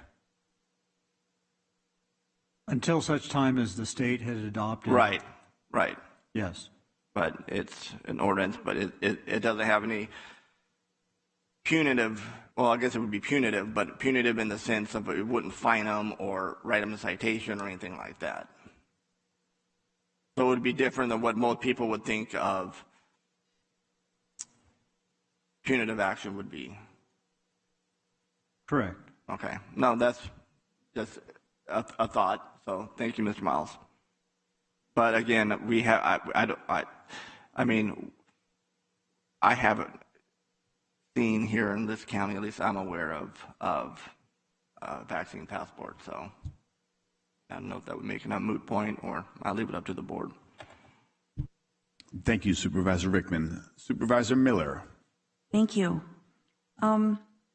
Question. So, County Council, the state law right now allows for vaccination verification policies. Is that what you said? Yes, it does, for businesses to verify vaccination in order to determine whether or not someone's required to wear a mask entering their facility. I would imagine it also helps them determine what sort of social distancing would be required within the facility. I suppose it does, but it's specific for masking. Okay, so any policy or ordinance that we wrote, it would not carry weight because currently the state law does allow for those policies? It would have to be, it couldn't conflict with the state policy. And so I suppose it's possible to craft it in such a way so that it doesn't conflict with the state policy, but that really depends on the direction that comes from it. But just a blanket policy that would say businesses are prohibited from using vaccine passports or requiring vaccine passports would likely violate that state policy. Okay. From my standpoint, I'm going to use as an example a hair salon. Depending on the size of your salon and your clientele, if you are an owner-operator of a small barbershop or a small salon, say 2 chairs, and you manage your own clientele, you're 100% small business owner. If you have a clientele that's primarily older people that are very concerned about COVID, you could potentially find it in your own business's best interest to limit your clientele to those who are vaccinated as a way to maintain the bulk of your clientele so they would keep coming and you could operate. Because in a small barbershop or salon, frankly, you're not really able to social distance from the other chair. It's not possible. And it's a service that you're not, or a good part of the service, you're not able to wear a mask. Maybe the operator can, but the clients can't. So I would hesitate to impose something like this that would impinge on a mom and pop business in our county, because it wouldn't impact any business. Anything we pass wouldn't impact anything within any of the cities. It would only be in the unincorporated area, correct? That's correct. Okay. So the only businesses that right now I am personally aware of that are implementing vaccine requirements are hospitals and care facilities. That's correct. That's required by, there's a public health order that requires that. So any ordinance we pass wouldn't impact that either, correct? That's correct. Okay. So I don't see that any ordinance we would pass would, it seems like a solution in search of a problem to me. And frankly, if you're a very small mom and pop business, I think this is just one more thing of government telling you how you can or can't run your business. If their clientele, if their policy is, well, I don't really care if anybody's vaccinated, so I don't ask anybody, and my clientele doesn't seem to care, then I think they're going to continue doing business exactly that same way. And finally, I will say, Chair, I appreciate that it was really disappointing not being able to visit a friend in the hospital during such a tough time. But I have to say, as someone who had a loved one in that same hospital at approximately the same time, who was very sick and very vulnerable and exposed to staff on a 24/7 period, he was required to have a COVID test the day before he was allowed into the hospital for a procedure that could potentially save his life. And I have to tell you, as his family member, I was glad for any reduction in potential exposure to him and to his healthcare workers. And so I appreciate that it's disappointing, but I do think the reason for that public health order is to keep really vulnerable, very sick people as safe as possible. We all know we're not in bubbles and nobody's 100% safe, but that particular order is, I mean, if you had a 90-year-old parent in a long-term care facility, you would want to make sure that people aren't coming in who would potentially and unintentionally expose them to something. So from my standpoint, I don't support moving forward. I don't think it's going to have any meaningful impact. And secondly, the smallest businesses that it could potentially impact, I think they've got enough restrictions on them right now without us. Even though the intention is to be positive, I don't think they need any more restrictions on how they operate their businesses. And frankly, I don't think anybody is talking about imposing any kind of vaccine mandate in this county. I mean, it would have to come from us and from all the city councils, and I don't see that even remotely happening. So I think this was a good exercise. I think it's good to look at. I think it's always good to keep our residents' ability to conduct business and help them get back on their feet. I think that's always a good thing. But from my standpoint, I wouldn't care to move forward with anything else. Thank you. County Council, quick question, and Supervisor Wynn would like to ask and follow up. We did pass a resolution. What, if any, difference would an ordinance be? I believe during your briefing, you had said anything that we would pass by way of an ordinance would only be relative to the unincorporated parts of the county, and we would not have any authority over anything in the city. So if that's a reality, then the resolution we passed is just, it is what it is, but an ordinance doesn't go anything beyond what the resolution already is. Would that be correct? An ordinance is enforceable as either an infraction or a misdemeanor. And yes, it is true that an ordinance adopted as part of the police powers is only affected in the unincorporated county, so it would not affect any business within any of the cities. Understood. So then really this is a conversation of futility, because other than, since we don't have a hospital, which is the only location that I can identify that we know of that required a vaccination verification, it's really a moot point. We wouldn't have authority over a hospital. And are you saying, did I understand correctly, that by state law, the hospital is required to have a vaccination verification? By state public health order. At the hospital. So we're doing the same thing at the county? That is my understanding.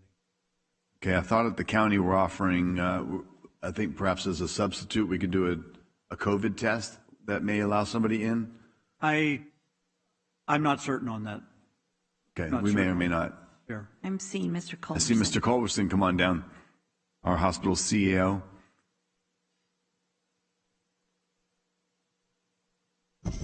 Good morning, Chair Patty. Answer your question. Currently, right now, we do require proof of vaccination to come in or a negative COVID test within the last 72 hours.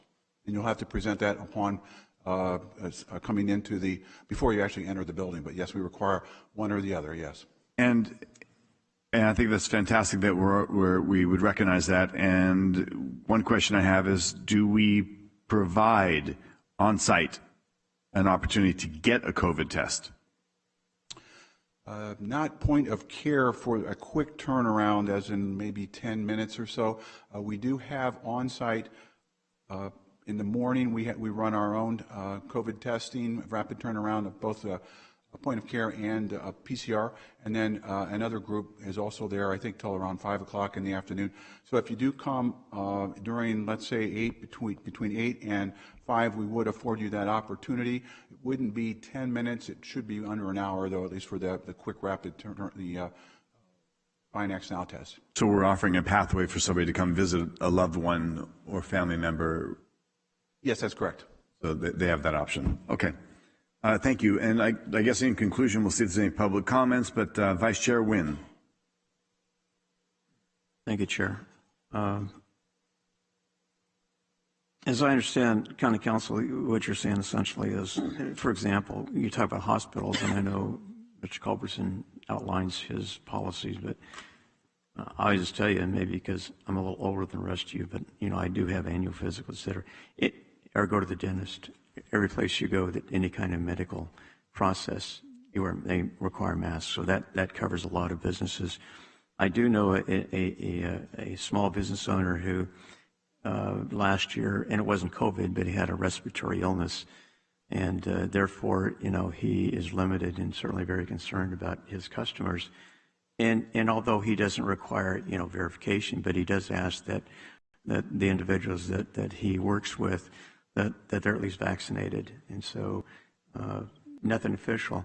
The other part of it in regards to an ordinance is that, and we've seen it with the state, is the enforcement part of it. Because, if you mandate that somebody has to follow certain regulations or requirements, then obviously there's an expectation that those rules will be enforced. Otherwise, it means nothing. It's a political exercise to make people feel good, but in reality, it serves no purpose. And so, if that were the case, again, I understand, the previous comments that, we did the resolution, we sent a message in regards to county operations. In our resolution, it specifically says it doesn't apply to cities, doesn't apply, and we strongly discourage those type of mandates for private businesses. So I think we pretty much laid out within the parameters of the law what we can do to the max as far as participating, at least in the discussion of passports. But we haven't overstepped our bounds in regards to our authority, and certainly we haven't run up against the state or in probably the near future, the federal government, as far as some type of vaccination mandates, et cetera. So I think we're on pretty solid ground right now. Is that correct? I think so, yes. Okay, so I would say that, again, I appreciate the report, certainly the expansion of understanding, but I don't think there's anything we can do other than what we already have to provide our residents. And I guess the other part of it, I mentioned this before, we have really been upset in regards to the state and federal government mandating what we do or can't do as far as the particular policies. And so to then take our position, if we had the authority, and then do the same thing, if we could, for the cities, for example, or we didn't talk about school districts, which for example, if you did in a school district, and it was mentioned earlier, I know Lodi School District goes into the city of Stockton. So how do you manage that where, there's a city boundary, and on this side of it, you can do whatever you want. On this side of it, you can't because it's in the county. I just think it's almost unmanageable. And so I would say that appreciate the information, but I think we've done as much as we can do within our authority. And again, I turn it back to Chair. Thank you. Thank you. Madam Clerk, any public comments? Yes, we've received one anonymous comment that writes, at the beginning of COVID, members of this board urged the county to let private businesses decide how to best keep their patrons safe. Now they are feigning outrage that businesses are doing just that by checking vaccination status. If a business feels their operations are best served by ensuring a vaccination status, the county should not interfere, yet encourage businesses to act in their best interest as this board has encouraged in the past. And that concludes our written public comments. Great, thank you. I think in conclusion then, we basically, with the resolution we've passed, I appreciate County Council looking into it. As I stated, the objection of looking at it is so that there is not a discrimination against people that would be further marginalized. I fully support, as a business owner, I fully support enterprise or businesses conducting their business as they may see fit. And you as a customer can choose to go there or not. But when it comes to public access areas, sporting events, school events, things that we may be able to have authority on, which apparently we do not, I thought that's worth looking at. So I appreciate County Council taking time and reviewing that possibility. We are now going forward in our agenda, going to consent. Are there any items that anybody would like to pull? Starting on my left, Supervisor Rickman. No. Supervisor Villapudra, none. Vice Chair Wynn. No. Supervisor Miller. Item 23 only. All right, number 23. Then let's go to item number 23. We have, I believe this is public health.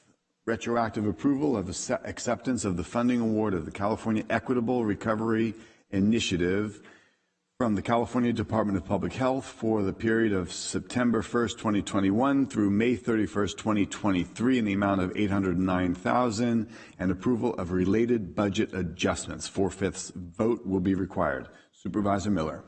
Thank you. Thank you, Mr. Diedrich.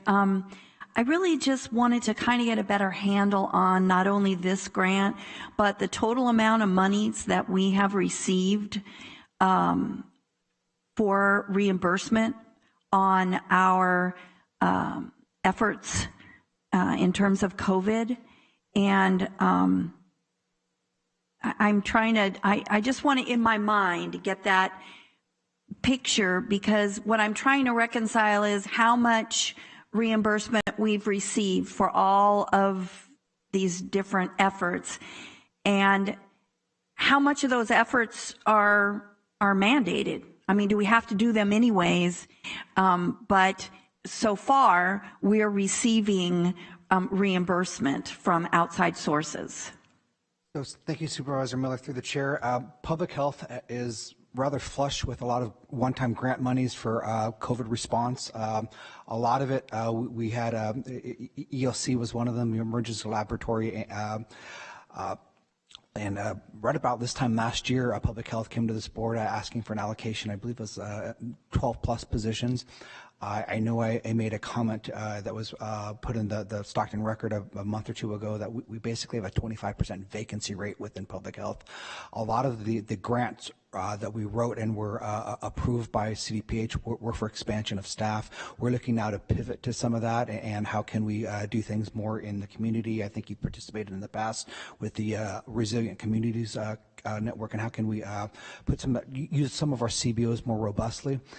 This particular grant, it doesn't go into specific detail, but one of the things we're doing is to make a longer lasting impact. So we're looking to, with part of this grant money, engage health force partners, and can we work with our local education institutions, Delta Community College, Stan State, on additional pathways to coursework to more communicable disease investigators and other people wanting to perhaps come into the public health job force.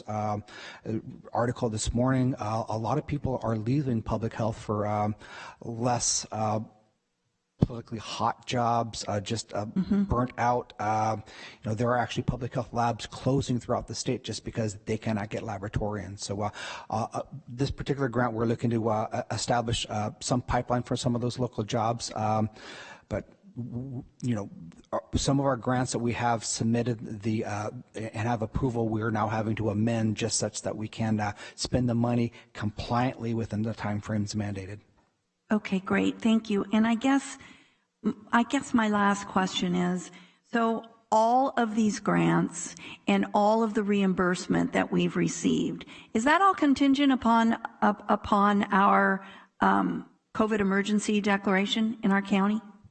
Not all of that we have that have been coming through various mainly federal legislation. It is not dependent upon a continued state of emergency. Some of the other opportunities, I know 211 was here. OES has a contract with 211. Ultimately, that will be refunded by FEMA. President Biden, early in the administration, increased the federal participation in FEMA. I believe it's 100% reimbursement, while there is I'm assuming a federal emergency. I don't know if that has to have a reciprocal local emergency or not. But most of the grants that public health has, as long as we compliantly spend them based upon the parameters and an accepted plan by the state, they're not contingent on the continuation of a local emergency. That's great. I'd be really happy if you could provide to the full board a breakdown on which funds we've received and which funds going forward are dependent on that declaration. I think that would be good information for the board to have going forward. I will gather that for you, Supervisor. Great, thank you, and congratulations on this program. I agree that it will bring some more long-term stability into educating and reaching an underserved and hard-to-reach population here. Thank you. That's all for me. Thank you, Chair. Sure. Any other questions or comments from board on this matter? All right, thank you. At this time, that was the end of our consent. For items wish to be pulled or discussed, I'll need a motion and a second so we can vote. Make a motion to accept. Second.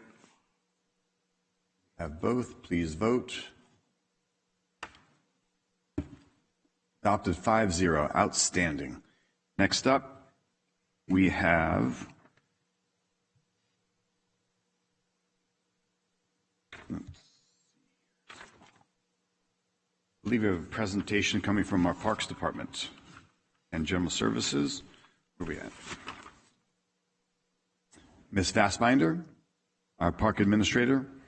This is a Park and Recreation Division restoration plan for regional parks, community service areas, and community centers. Good afternoon, Chair and Supervisors. This is actually just an update from the presentation we had provided back in July. Your board had asked us to come up with possible funding sources to pay for some of these large projects that I had presented earlier. And I just wanted to kind of go through those really quick. Some of the funding sources that have been identified are the America Rescue Plan Act, the ARPA funds, which you guys did approve last board meeting. Thank you very much for that. There's also some State of California Prop 68 funds. That is the multi-year grant we could possibly start going through. The State of California Per Capita Grant, which is the non-competitive grant. There's also the Park Special Trust Project Trust Fund, the Facility-Related Budget Request, which is the Capital Outlay Fund, which we do on an annual basis. There's also the Capital Outlay Fund for capital projects. There's some Public Works funds that are available, facilities management, and within the annual budget requests, park staffing for the annual budget requests, some ISD projects. HSA can apply for their own grants for some of these locations, and some park administration and staffing allocations. I have broken these down. You've already seen the ARPA funding from the last presentation. Right now it's about $9.3 million within the ARPA. With ARPA funds, their timing, we feel that we can probably get about $8 million of those projects completed, and we will continue until those projects are completed. The next one that you'll see is the facility-related budget requests. These are unprogrammed at this time. These are items that we have designated over the next 4 or 5 years that we will be doing and on the annual basis. So all of these projects are not immediately done now, but they are going to be, looked at as we going forward. And also you will find at the bottom of this on the next page, there you'll see a highlighted TBD for the Mickey Grove Park and the zoo. And I just kind of wanted to comment on earlier, Supervisor Miller had asked a question in regards to the viability of Mickey Grove Zoo if Sacramento Zoo moved to Elk Grove. And we all know that Sacramento Zoo was in, there's the possibility of losing their AZA accreditation if they don't come up with a new facility for their zoo. One of the places that they are looking at is Elk Grove, California. And Supervisor Miller had some questions, and I just kind of wanted to, respond to some of those questions in regards to couple of big differences between Mickey Grove and Sacramento Zoo is the new Sacramento Zoo is they're looking for 90 acres. Their new location is going to be 90 acres. Mickey Grove is 5. Our guest experiences are completely different. So one of the things that I did look at when your question was, I wanted to look at who our guests, who our constituents are, who's coming into the Mickey Grove Zoo. So we did a little bit of a survey from September 29th to October 30th. We asked our guests where they were coming from. Zip code, we did a little zip code location. Come to find out, 70% of, I think it was higher than that actually, 78% of our guests are coming within 30 miles. So Stockton, Lodi, Acampo, all that information. And within those, prior to noon, it is mothers and grandparents coming with toddler-age children. Afternoon, it's school-age children. So when it comes to the viability, if a larger zoo comes within 30 miles of Mickey Grove Zoo, I think we're looking at apples and oranges because of what they're actually going to do. We have staff, our zoo is very small, and for a family of 4, it's $16 to get in. Right now, to get into Sacramento Zoo at their current location, for a family of 4, it's $78. So I think Sacramento Zoo is looking to be a destination location. Mickey Grove we have our little niche, and we are a benefit, not necessarily a destination. If at this point in time, if you prefer to have a real heavy, extensive survey done or a study done, I'm sure we can find some sort of an outside resource to make sure that we can commission some sort of a study if that's what the board wishes.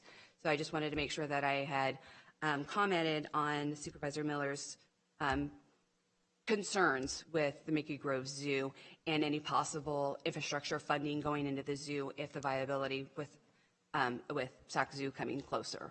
I think their competition is going to be more with Oakland Zoo, not with Mickey Grove. So, and moving forward, kind of looking at all the other things, I think one of the least tapped areas that we have recognized is the state of California Prop 68 funding. As we move forward, especially next year as part of the next year's budget, Parks will be asking for an allocation for a management analyst to increase our allocation, a full-time allocation so we can have somebody that can help write grants and do some grant management also. That is something that is severely lacking within Parks. Other areas that we're going to be looking at is increasing the allocation of actual park workers and creating that third working area. Right now it's I-5 and 99. We're going to be creating that third area with a senior park worker and additional park workers to take on community parks and CSA parks specifically. Those are the areas in which staffing does not get a chance to get out to very much. So some of these projects can be completed with in-house additional staff members. At this point in time, as you can see, is there any, I can wrap it up.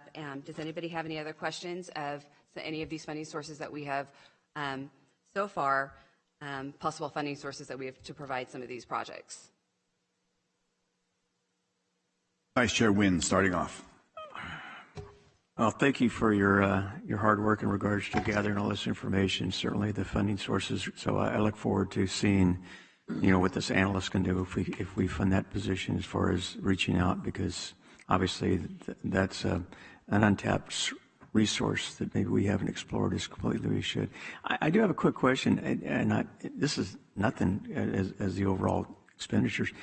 You have a Lodi Community Center automatic fee ticket parking station. I'm not familiar with that for that particular location. What specifically does that entail? At the beginning of this process, we included the community centers and HSA in gathering the data and gathering the list. That is one of the HSA's programs. That is Lodi Community Center, which it's one of the ones that's donated or delineated as not having a park. That is part of their list, so their funding would have to, he'd have to come up with some of his funding to do a automatic parking structure for their parking grounds at that community center. And so I'm not super familiar. I know it's on my list because it was on the list from the previous. That's why I have designated as HSA's responsibility to find the funding for that one. That's fine, but their parking lot is simply a parking lot for customers. It's not like some of the other community centers that have people who maybe use like the parks, things like that.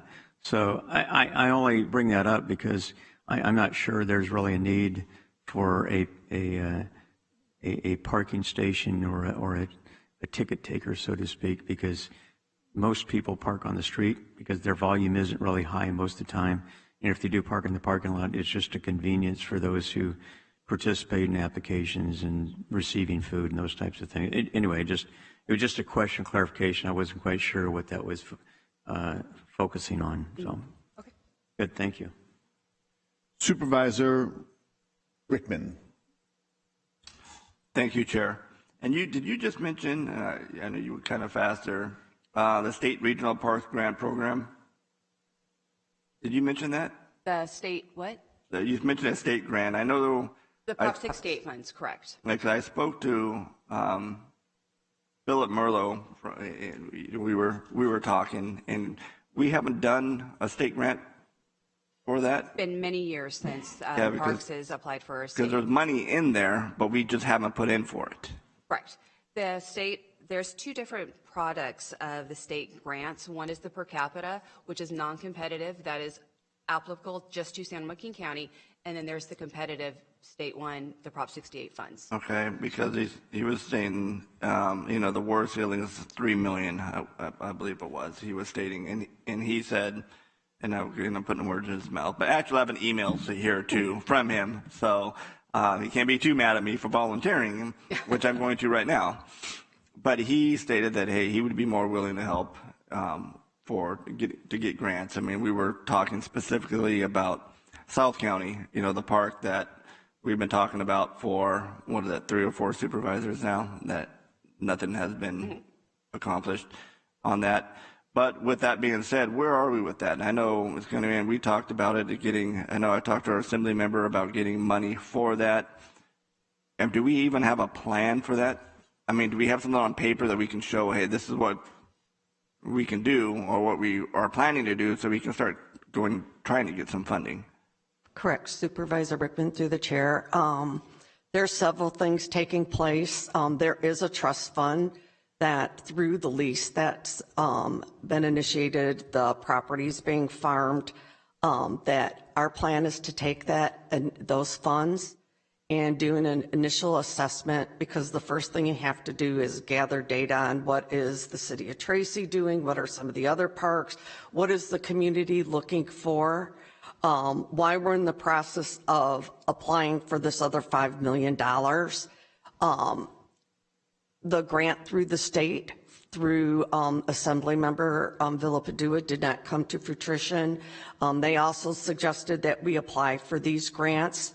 Several meetings ago, in regards to the per capita, Judy came to this board. She had to have a resolution in order to apply for those grants, and she will be moving forward with those. After this presentation, the next step is for us to bring our 5-year strategic plan back to this board for parks, which will be in early December, correct, Judy? I think it's the last one in December, actually. Yeah, in December, so that we can give you some exact timelines and dates. Okay, I know I've been here, because I haven't seen any movement, and so it's been over 10 years. I'm thinking, was it Leon Ellis, Bob Elliott, and then me, and yet we haven't, no plan, nothing. I just want to be able to move this forward. How do I move this forward? Is this something I need to bring to the board?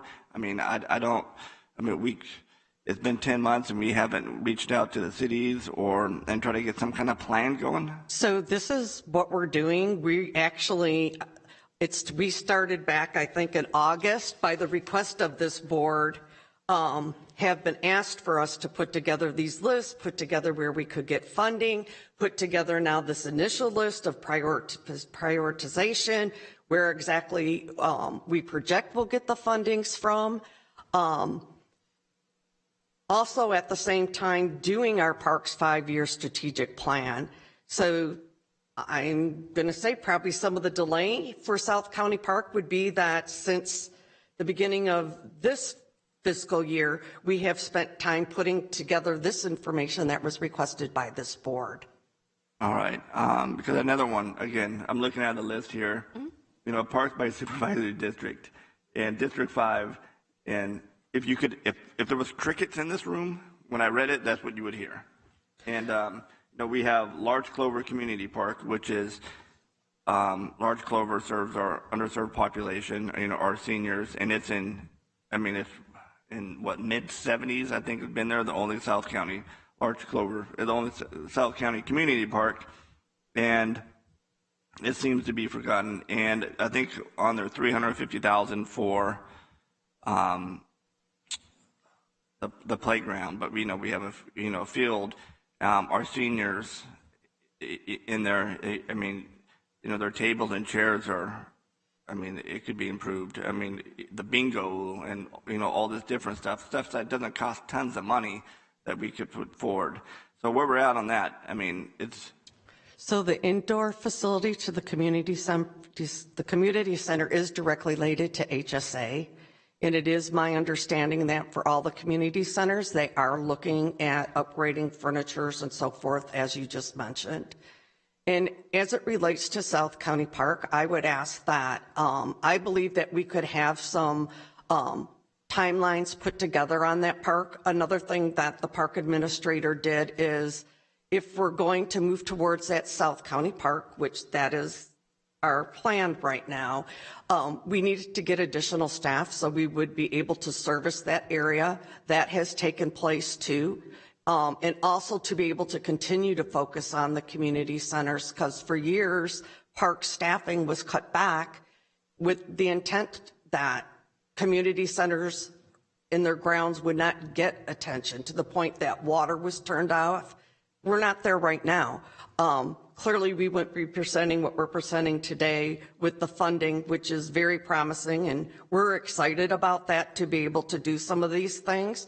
So I would ask that you let us continue with this process, and in December, we could give you some specific timelines. Okay, because that, you know, it's funny that you mentioned that. You know, why would we, you know, shut off water and not pay attention to our community centers? For example, I think there's 2 places that we serve food in Tracy, you know, well, the main one being Large Clover, and the second one, I believe, I just had emailed that, God, what is it, over there off Pescadero, a facility in Tracy is, we're supplying food to, so we have those 2 places right there, and people from Antigua and South County comes get there.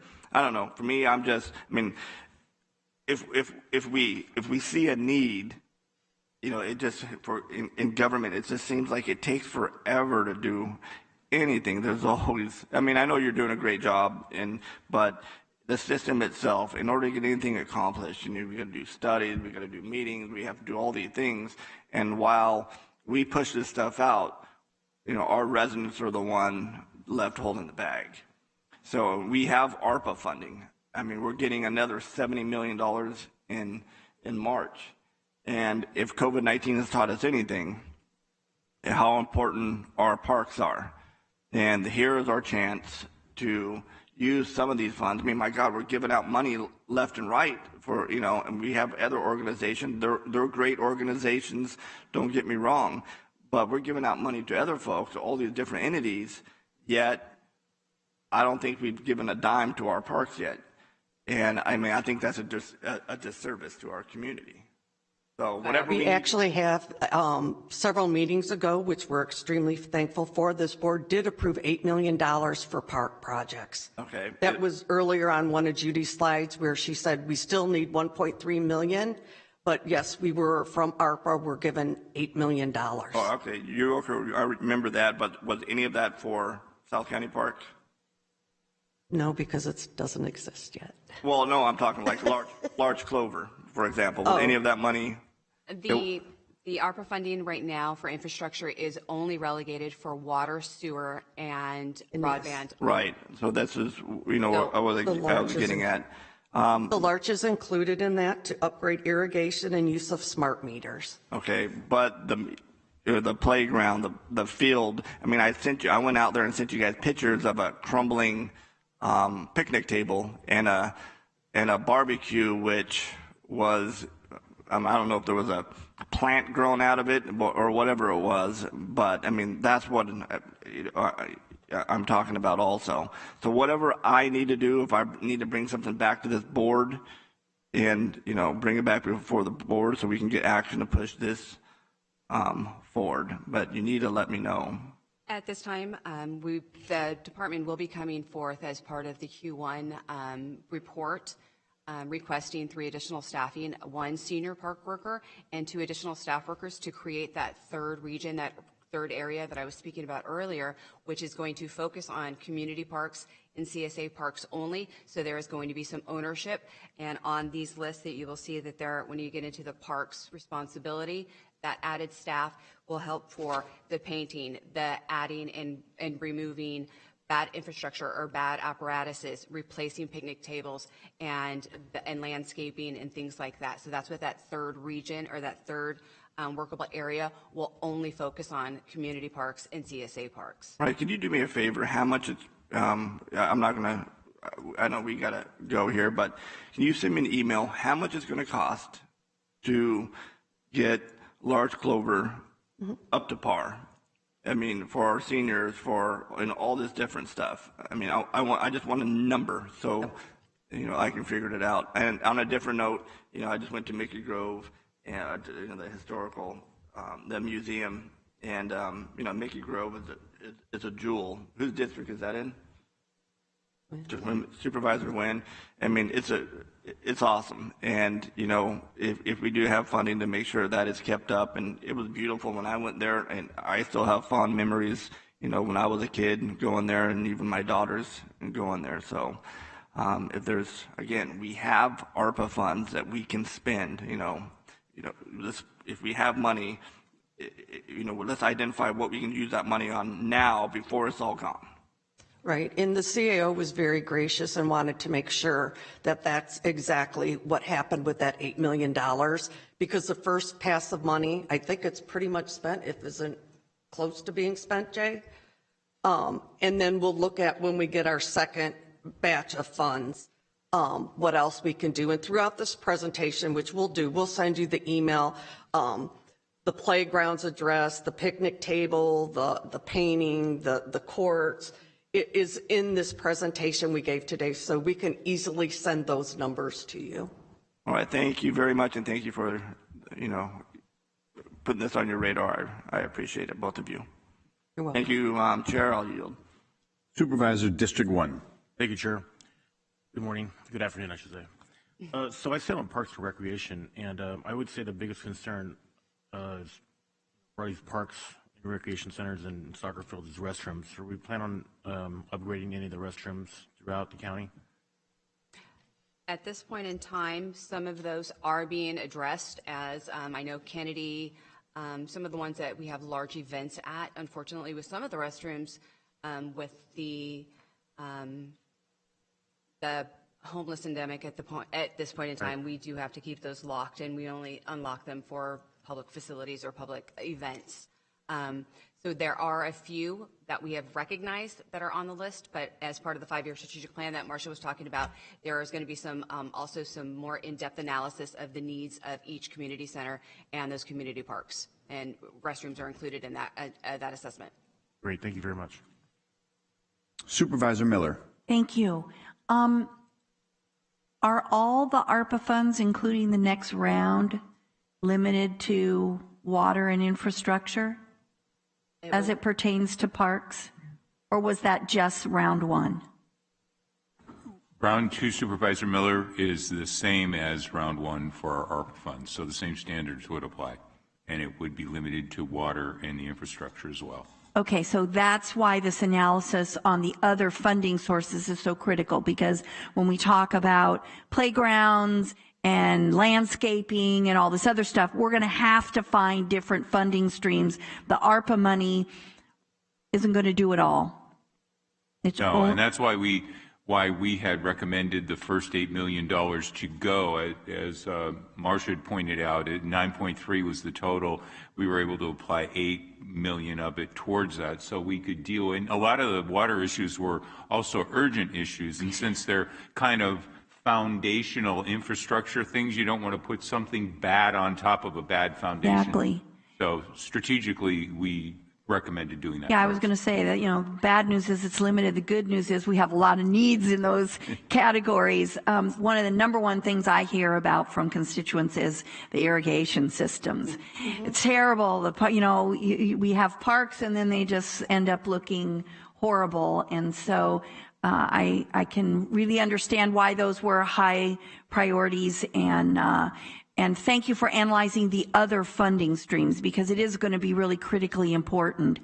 And lastly, I'm just going to say in regards to the zoo, I appreciate your comments.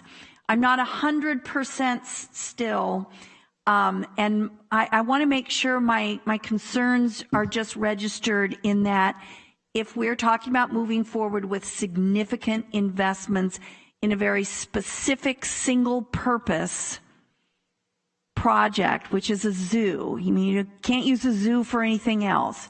The other part of my question was, could we and should we reach out, if they settle on Elk Grove, to the Sacramento Zoological Society to see if there might be some partnerships or some synergy available there? Even if it's sharing animals, if it's helping each other with promotions or offering specials, whatever it might be, anything that could help the bottom line for our zoo, because you've heard Supervisor Wynn for years talk about kids don't care so much about what kind of animals are there. They just want to get out and see some animals. And your kind of down and dirty survey showed that most of the mornings are toddlers. They don't have a clue, as long as it's an animal of some sort. And so I think all of those things should drive our future decisions, not only in terms of facility investments, but our collection. I think we should really be looking at that, because some of our animals are aging now. And so we should look at that in terms of what direction do we want to go, and where will we get the most bang for those dollars.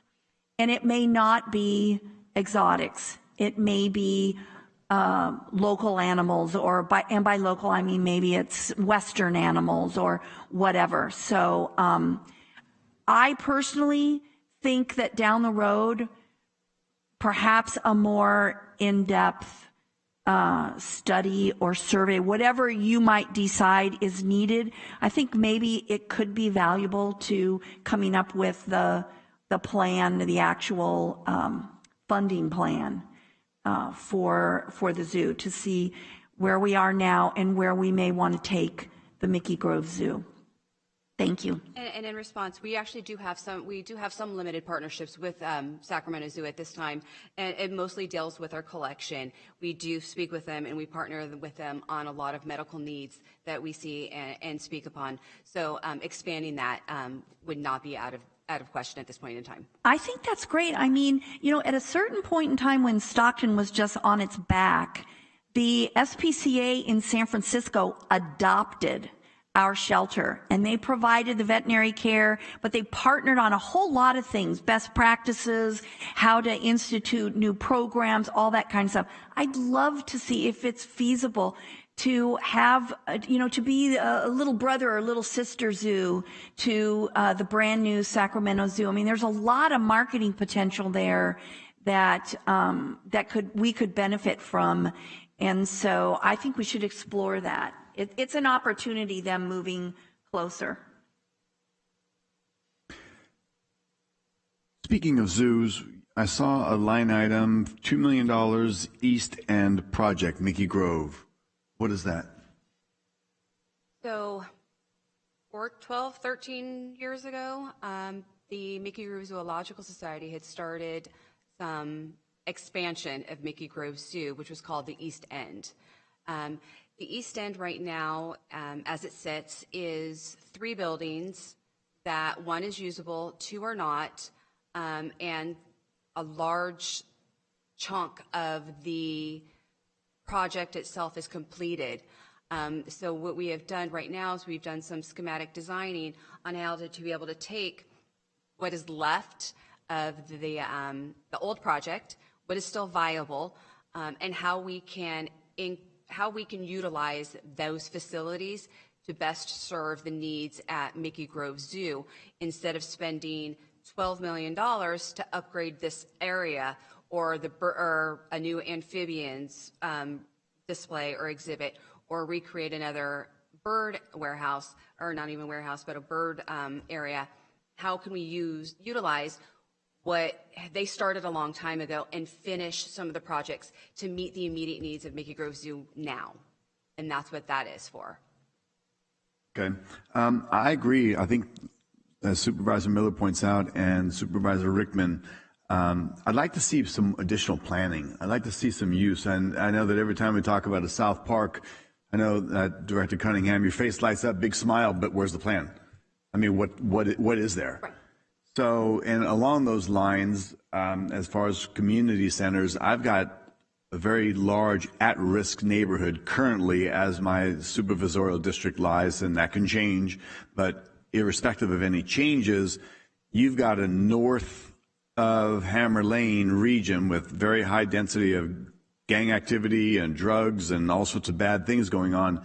And yet we have no community center. We have no levels of engagement. When you see some of the robust levels of activity at community centers, and you see that opportunity for mentorship and the like, we have a very large at-risk area in the county that would be my district, and I'm the only district, as the district sits now, that's without any type of community center. So I wonder what we could do about that, if anything, as it relates to just helping, putting in plumbing and such. If that's restricted to only a county park, we've got an area, Calvary First Church built a park. They've got a big open dirt field with some plumbing. They can do a lawn for people to enjoy. They've put in swing sets and recreation. They've put in basketball, but they've got dirt and no ability. They don't have the finances to put in any plumbing for sod. So I don't know if that's a possibility that we might be able to incorporate some of our dollars for that park that they've created in my district off of Kelly Drive. I'd be curious if these are possibilities we could look at or not. Lots of challenges. There's always the need for more dollars, but if we do have dollars, then how can we integrate it into the community to help not only upgrade some of the facilities, but then let's be progressive with doing something more.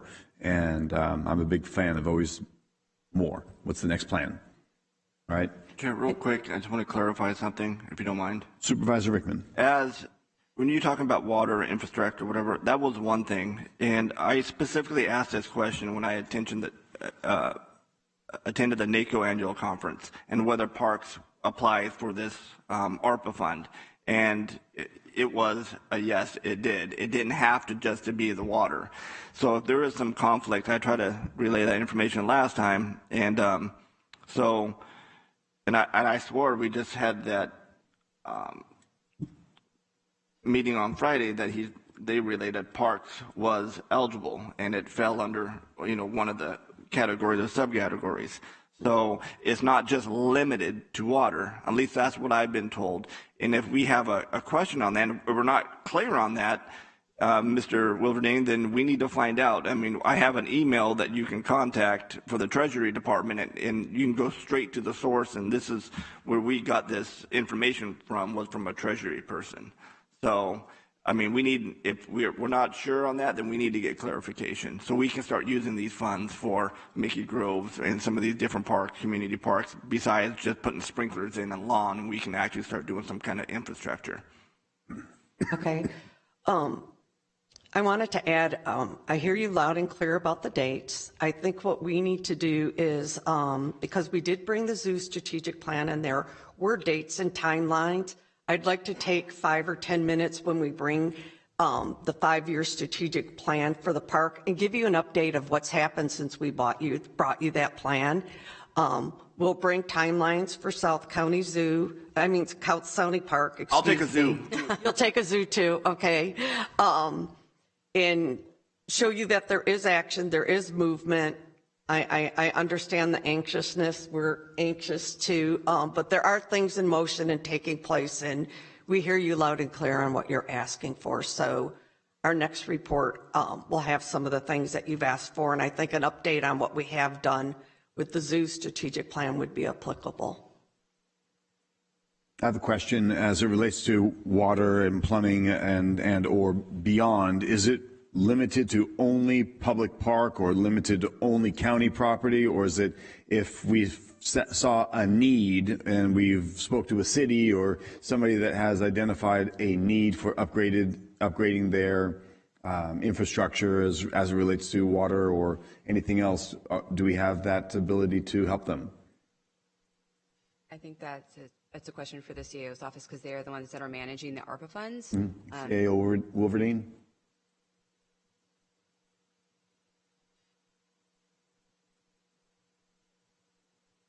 So, Chair, I just wanted to follow up on, especially on Supervisor Rickman's earlier comment. We were all in the Friday session, Friday afternoon, where our consultants, Beacon Economic, went over what the ARPA funds are usable for, what the authorized purpose is, and how we might do that from a strategic standpoint. And I did pull up went into the Treasury's website just a moment ago, and they have and I have lots of emails on this too, a very summarized thing here. I'm going to read them. There's essentially 5 little bullet points, which capsulates a 151-page document, but these are the 5 items, and we covered these, I believe, on Friday fairly thoroughly. 1, a framework for determining whether a project responds to a negative economic impact caused by the COVID-19 public health emergency. 2, definitions of eligible employers, essential workers, eligible workers, and premium pay for cases where premium pay is an eligible use. We talked about that. A definition of general revenue and a formula for calculating revenue loss due to the COVID-19 public health emergency. That's the revenue replacement component we talked about. A framework for eligible water and sewer infrastructure projects that aligns eligible uses with projects that are eligible under the Environmental Protective Agency's Drinking Water and Clean Water State revolving funds. And the last one, a framework for eligible broadband projects designed to provide service to unserved or underserved households or businesses at speeds sufficient to enable users to generally meet household needs. And we talked about that one as one we probably wouldn't be looking at. So those are the eligible uses. We're specifically talking about parks and water and upgrades. So the other 4, I think, are kind of irrelevant at this moment. Understood. Okay, so then drilling down into, and the question would be that I have is if it's restricted only to parks that are managed by the county, or parks that are in general parks, or parks that are in formation, or parks that are in need, that may not be in the county, they may be in cities. We maybe want to look into that and see what we might be able to do in utilization of some of those funds as it relates to plumbing. I believe is what we did for the $8 million, Chair.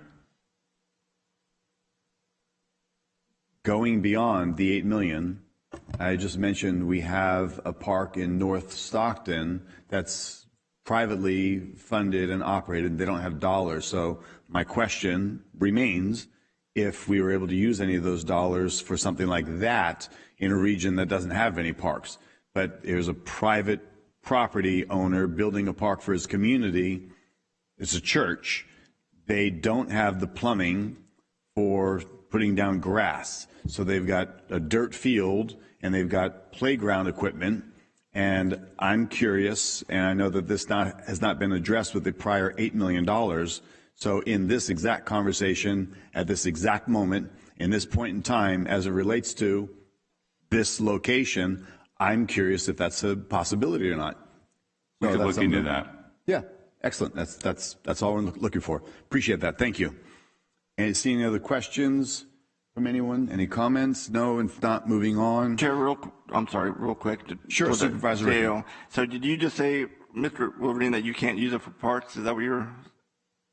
Because I have some of this information that I got from that I got from the Treasury Department. So is that what you're saying, that you can't use it for parks? I'm I just saying. understand. I see what you're. I see the same thing you're seeing. The 5, So yeah, I see that. But there should be a subcategory in there. But I'm gonna, after this meeting today, I'll give you an email that you can contact the Treasury Department with the regulations and stuff, so we can find out yes or no. Yeah, I'd be happy to see that. Sure. Thank you. Excellent. Thank you. And then next, and thank you very much for the presentation and the update. Next, then, we have, and we're doing great for our 1 o'clock deadline. We may have time to get to supervisor comments and committee reports. Let's try that real quick. Starting from my left, Supervisor Rickman, any reports?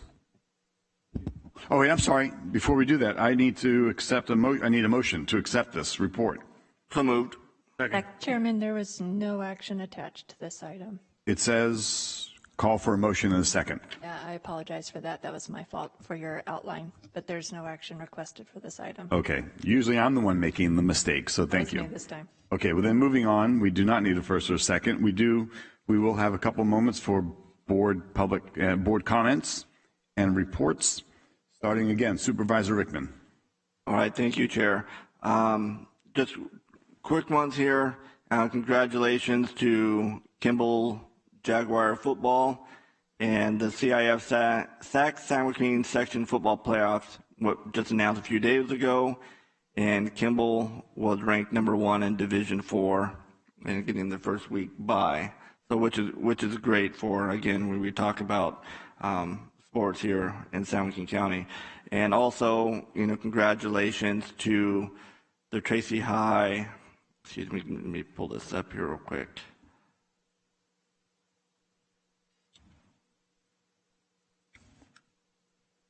Congratulations to, gosh darn it, the San Joaquin Girls Volleyball Playoff Division 2. Tracy High was ranked #1, and they are playing tonight at Tracy, and then the winner of that game will be in the final game. So coming from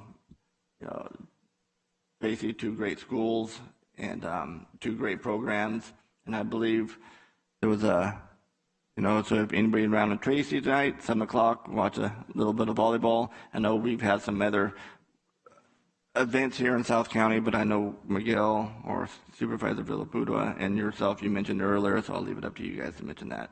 Excellent. Supervisor Villapudua. Yes, sir. Thank you, Chair. I just, at this time, I'd like to recognize Lonnie Ross for her retirement. I believe she served over 20 years for First 5.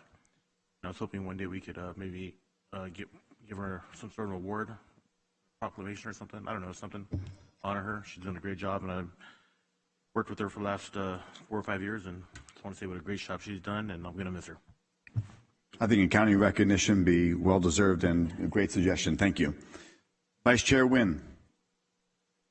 On the 22nd, Paul Yoder, one of our lobbyists, and myself made the presentation to the Redistricting Commission, and seeming to go well, although the initial visualizations that came out, I have no idea where they got those ideas, but we did follow up. Supervisor Rickman at least acknowledged that we didn't agree with some of their recommendations. And so that's where it sits. We'll see what happens later this month in regards to their final drafts. So thank you. Supervisor Miller.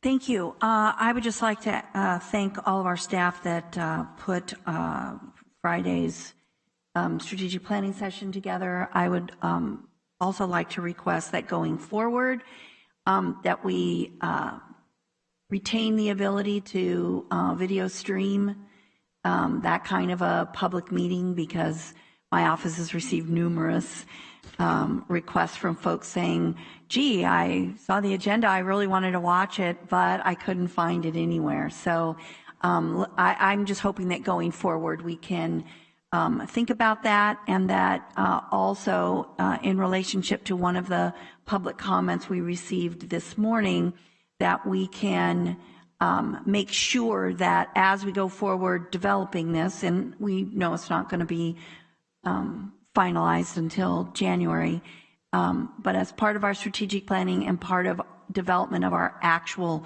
plan for the ARPA funds, that we do allow for as much public interaction and input as possible. It's always, the public will just always be more supportive of a project and a program and expenditures if they feel that their voices have been heard. They don't expect to get everything they want, but if they feel like we were able to hear them and listen and that it factored into our decision-making process. So I'm just hoping we can keep that in mind as we go forward. But I really appreciated the session on Friday. Thank you. You're welcome, Supervisor Miller. I did have a question. There were some questions, I believe, even in the public comment about why we did it on the fourth floor as opposed to board chambers. Were you all thinking maybe the strategic planning session should take place in the boardroom? What were your thoughts on that? I think so. Either that or I think we should be able to figure out how to live stream from another room. And I know it's a heck of a lot easier to do that from here. But I personally, I think the public wants to be able to see it. They want to be able to go to the archives and pull it up and watch it and hear the specific conversation. So from my standpoint, I don't know how the rest of the board feels, but yes, I think it would be a positive. And the reason we did that is because previously when we did our strategic planning sessions, as you may recall, we didn't. Yeah, and we followed that format. Yeah, I think we've developed more public interaction over the last few years. And I know my office gets a lot of calls. People do go online and watch the meetings, when they're home from work in the evening or whatever. And so I think being able to preserve that ability to have the video recording would be a positive. That's just Through the chair, if I may. Yes. I believe that although we weren't able to stream it through Granicus, that it was available on YouTube, and that we do plan to upload the video to Granicus so that when they go to our website to look at the agenda, the minutes, the video will be there. That's great. We'll put that word out. Certainly this room is set up to do all of that. We can do it and continue to do it on the fourth floor. It's challenging and difficult, and we are subject to new hurdles that we've already overcome in board chambers. So board chambers is always the most reliable. Thank you. So my take on that, just since we're on topic, is that I think we would have been better off in the chambers. I know our strategic planning is a little bit more offline, where we're having conversations, presentations, multiple boards, and I don't know that that's where we want to go if we do that strategic planning in January, if we want it to be in a chamber or in the workroom, and if we want that streamed. I think that's a survey question, not open for debate at the time. That's great if it's going to be downloadable, because I thought the first half from, I forgot the gentleman's name, that he did the information, that was very informative. All of the economic data was very relative. I do think that there's a phase 2 that's yet to happen. I didn't get anything out of the second stage of what was offered. I think we need to have a strategic plan for use of those dollars and putting, kind of allocating where, for consideration, the board could utilize and use those dollars effectively for economic development. And we obviously would need robust levels of engagement from our chambers, from our business councils, or local community organizations. That would be vital and important, and I think integral before we allocate where dollars can go. They can weigh in on what would be beneficial to the community and the people that they represent and serve, so that we have a great idea. I do have a couple of quick things in closing. Some of you may have missed it, but our Assemblyman Carlos Villalpudua was awarded a highly prestigious award of 2021 Almond Champion of the Year. There was an almond band, there was almond cheerleaders, there were almond presentations, there was a star-studded event, and dignitaries flew in and came in from all over the region to be part of it. It was a highly attended and very important event and a very prestigious award.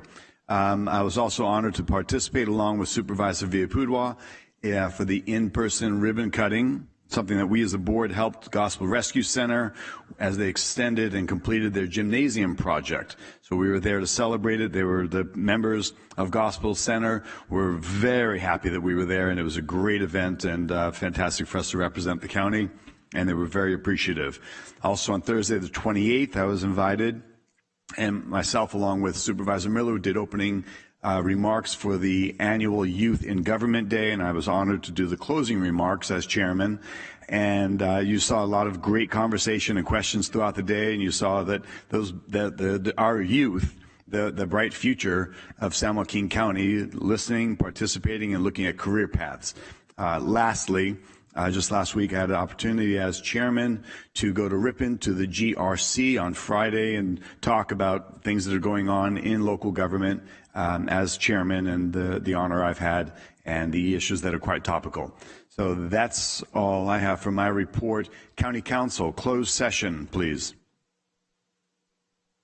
The board will meet in closed session on the items listed on the agenda. There are no announcements expected coming out of closed session.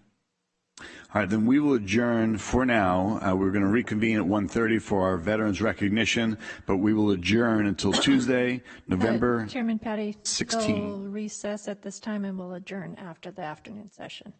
Okay, so we do recess first? Correct. Okay, recess till 1:30. Thank you.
to the Marines. The 10th of November marks their 246-year birthday. Marines, happy birthday.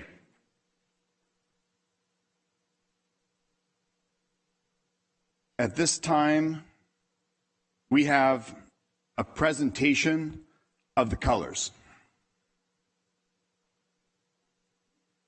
Please rise, to be followed by our singing of the national anthem. Marines, March of the Colors.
Please join me in the Pledge of Allegiance to the greatest flag that we are proud to live and serve under. I pledge allegiance to the flag of the United States of America and to the republic for which it stands, one nation, under God, indivisible, with liberty and justice for all. Thank you. Remain standing. Ms. Nicole Lee, would you please lead us in the national anthem?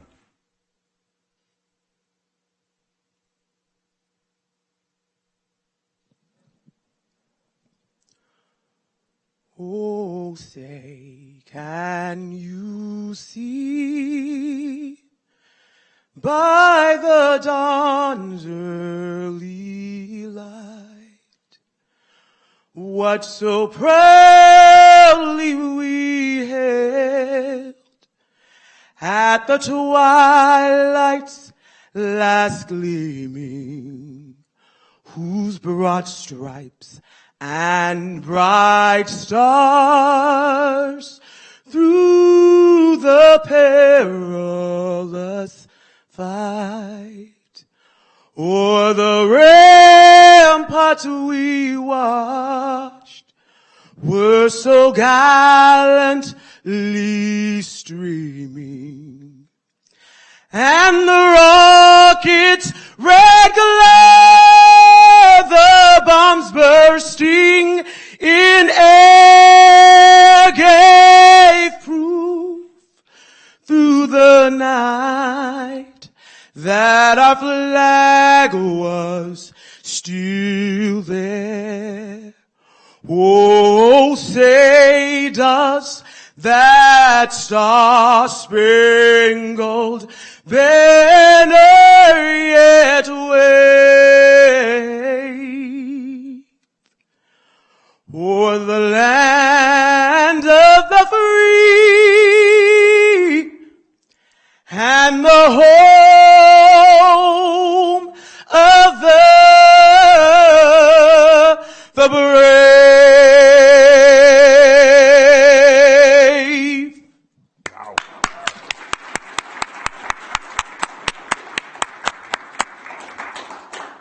Wow.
Thank you.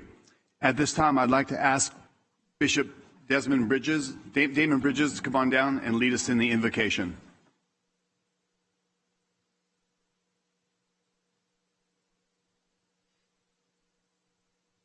May we bow our heads. Father, we thank you once again for allowing us to come before your presence. For in your presence there is fullness of joy and pleasures forevermore. Father, we ask right now, first of all, that you would forgive us of all sin, things that were done that were unpleasing, unhealthy, ungodly, unclean, unfruitful in your sight. We ask that you would cleanse us with your blood, blot out all our transgressions, and remove all our iniquity from us. Though our sins be red as scarlet, we ask that you'd wash us white as snow. Father, create in us a clean heart, renew in us the right spirit, for we long to be your vessels of honor, instruments of righteousness, found faithful in your sight when you return. Father, we thank you for this day. We celebrate 200 years, Father, of faithfulness, of strength and power, of courage, of unity. Father, we thank you for this day of celebrating these Marines and all that they have done to keep us safe, to keep us covered, to keep us as of the United States. Father, we ask that you would unify us as you and the Father are one. Make us one in this city. Make us one in this county. We come against division and strife. We come against everything that would build up a wall to separate us, that would segregate us. Father, tear down every wall, dismantle every cord in the name of Jesus. And we thank you for it today. Have your way in this meeting. Let your will be done in everyone representing your authority. Let your kingdom come here in this place, in San Joaquin County, in the city of Stockton. Let this city be known for the city of salvation, city of love, city of joy, the city of peace, the city of unity. We thank you for it in advance. We praise you for it. And we declare it to be so in Jesus' name. Amen. Amen. Thank you, Bishop Damon Bridges. Absolutely outstanding to lead us in a wonderful invocation of that nature and that strength and that depth. All right. We have quite a busy agenda here, and I've got notes on top of notes. I'm going to try to get through all of this, and eventually we will get there, but I may make a couple of mistakes along the way. I'll ask your forgiveness in advance. So we're going to be recognizing our 6 branches of the military today. There is 6. I'd like to ask first, representing and speaking on behalf of the United States Navy, Dave Lergio, to come forward and give us some history on the U.S. Navy. Is Dave present? There he is.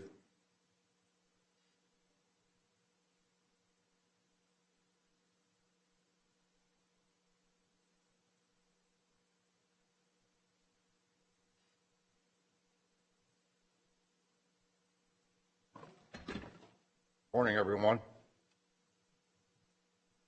And thank you for having me. I did 20 years in the Navy, as a mess management specialist, and I'd do it all again in a heartbeat, as a matter of fact. And also I did a year in the rivers in Vietnam, and I'd do it all again in a heartbeat, too. Thank you. And you continue to serve your country. Thank you. You betcha. And I belong to 6 veterans organizations, and I assist veterans as well. And it's my way of giving back to those who gave before me. Thank you.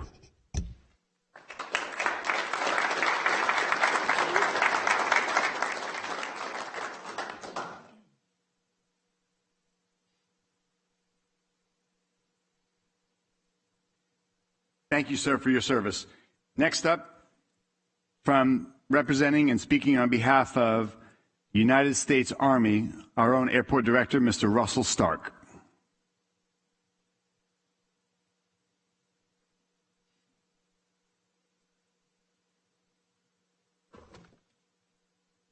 Any Army veterans in the audience, please stand. We were outnumbered by the Marines.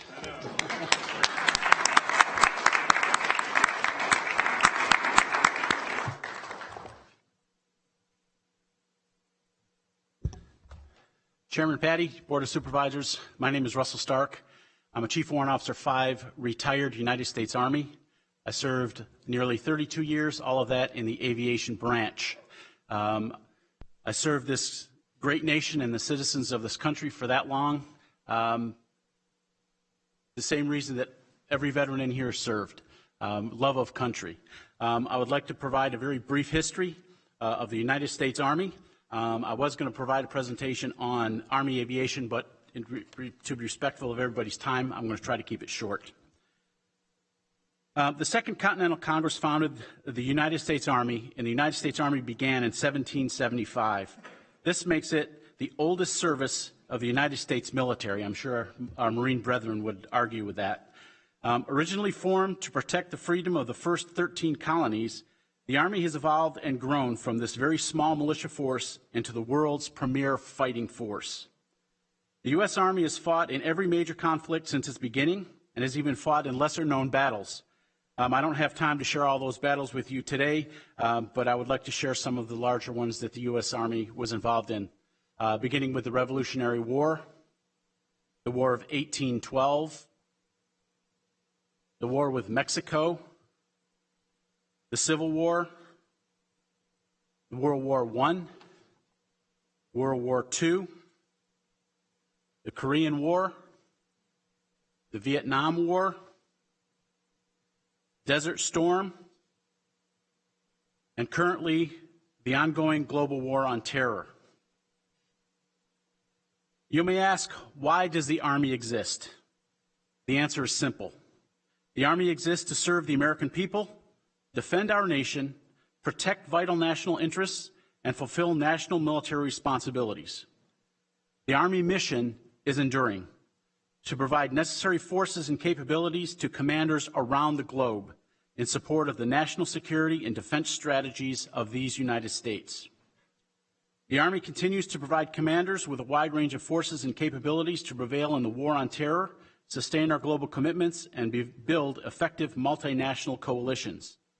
In addition to supporting those efforts, the Army also assists with providing logistics and support to enable the other services to accomplish their missions, supporting civil authorities in time of emergency, and multinational exercises that reflect our longstanding leadership of the commitment to and expanding of the NATO organization. We also serve ongoing peacekeeping operations, the security of our border, and operations and equipment to counter the flow of illegal drugs. Chairman Patty, Board of Supervisors, that is my very brief presentation on the history of the United States Army, and thank you for this opportunity. Thank you, Director.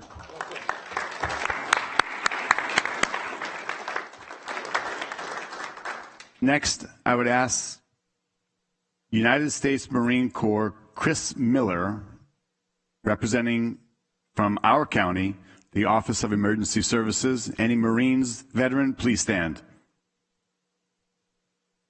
Come on, Marines, stand. All right, thank you. Thank you, Marines.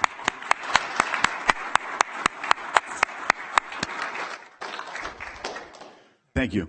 I have a brief but proud listing of accomplishments in the Marine Corps, what the Marine Corps is about. Stories that every Marine here is going to know, but hopefully it might shed some light on who we are and what we do and why we do it. As Chair Patty stated, the Marine Corps will be 246 years old this coming November 10th. In 1775 at Tun Tavern in Philadelphia, Captain Samuel Nichols was promoted to Commandant, and he was the first Commandant of the Marine Corps when they were established. The title of Marine is never given, it is earned, and when you're a Marine, you're expected to live by Marine Corps values. Honor, courage, commitment. Those values changed my life and the lives of probably every Marine that has ever served. Marines have fought in most of the significant battles throughout our history as a nation. And naming them all, obviously we can't do that, but I'll give you a few that related to nicknames that Marines have. Start with the Battle of Derna and Tripoli, The name Leatherneck was due to the high leather collars that the Marines wore to protect from pirate sabers when they were fighting that battle. World War I, the Battle of Belle Wood in France, Marines, they were out of options, so they decided the best thing to do would be to go hand-to-hand combat against the German machine gun nests. They decimated them. The Germans that survived called them devil dogs. De Teufelhunden is the name that they used, but that is how the story goes. So we are all devil dogs. Battles in the Pacific during World War II, Guadalcanal, where Sergeant John Basilon's heroism earned him the Medal of Honor. He was sent home to be on a war bonds promotion tour. He was not satisfied with that, so he asked multiple times to go back to the war. Finally, they relented, and he gets sent back to Iwo Jima. So he died in Iwo Jima, but before he died, he was there for 1 day. He received the Navy Cross for his heroism in that battle. The Battle of Iwo Jima is also where the American flag was raised on Mount Suribachi 76 years ago and inspired Admiral Nimitz to state, "Among the men who fought on Iwo Jima, uncommon valor was a common virtue." Our World War II veterans, they're in their 90s now. Of the 16 million Americans that fought in World War II, 240,000 survive today. We need to cherish them and remember what they fought for. A few of our most famous Marines, Major General Smedley Butler and Sergeant Major Dan Daly, each of them won the Congressional Medal of Honor twice. Sergeant Major Gilbert Johnson, one of the first black Americans to earn the title of Marine and the first black American to become a drill instructor. He served honorably for 32 years. And we will never forget Lieutenant General Lewis B. Puller, otherwise known as Chesty Puller, the most decorated Marine in history. He was awarded the Navy Cross 5 times over his 37-year career. I'd also like to mention what the Marines and veterans face today. The many battles in the jungles of Vietnam, which some of you are here that are veterans of Vietnam. Many of you are dying from Agent Orange exposure. 4 uncles in my family alone. One of them has already passed. We have the wars going on in the Middle East, Iraq, Afghanistan, nation's longest war. Remember the wounded veterans that made it home and those that didn't. They likely won't ask for it, but they deserve our respect and support. Many times, Marines have been called to missions to serve. They didn't escalate into wars, but they were conflicts. They served honorably. They deserve respect, and I say thank you. We're a complex fighting force. We have an aviation wing, we have support battalions, and not all Marines fight in battle. Some of us stay in the rear with the gear, but we're all riflemen and brothers. When we notice another Marine, we greet each other with an hoorah, a semper fi. Our motto is Semper Fidelis, always faithful. Thank you for your time. Thank you.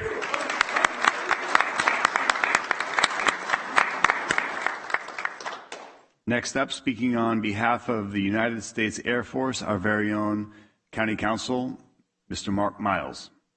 If you're in the Air Force, any veterans, please stand up so we can recognize you.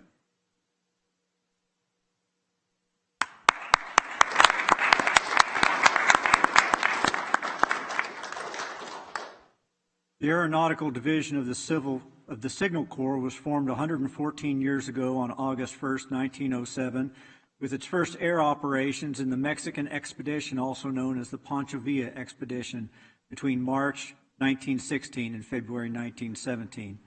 The Air Force became an independent branch 74 years ago on September 18, 1947. It's the second youngest branch, thank you, Space Force, and the second largest force with 329,000 airmen, 172,000 civilians, 69,000 reserves, and 107,000 Air National Guard, who jointly operate to fulfill the Air Force 5 core mission of air superiority, global integrated intelligence, surveillance, and reconnaissance, rapid global mobility, including airlift and air refueling operations, global strike, which includes strategic strike, air interdiction, close air support, and nuclear deterrent operations, and command and control. To fulfill the missions, they operate 5,369 aircraft and 406 ICBMs. Of note, some of the same B-52s that flew in Operation Rolling Thunder and Operation Arclight in Vietnam are the same B-52s currently in the global strike inventory, and they were constructed between 1960 and 1962. Operations are centered around 6 major commands: Air Combat Command, Global Strike Command, Air Mobility Command, Air Force Special Operations Command, Pacific Air Force and Hickam Air Force Base, Hawaii, and United States Air Force in Europe, Air Force Africa, and Ramstein, Germany. Notable members of the United States Air Force include Johnny Cash, movie tough man Chuck Norris, real-life tough man General Chuck Yeager, and former President Ronald Reagan. Thank you, Mr. Miles. Appreciate that. Good.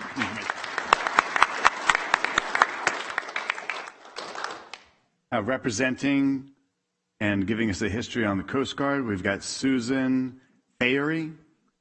If I've said that correctly, please forgive me. Veterans Commission member. And anybody from the U.S. Coast Guard present, please stand up.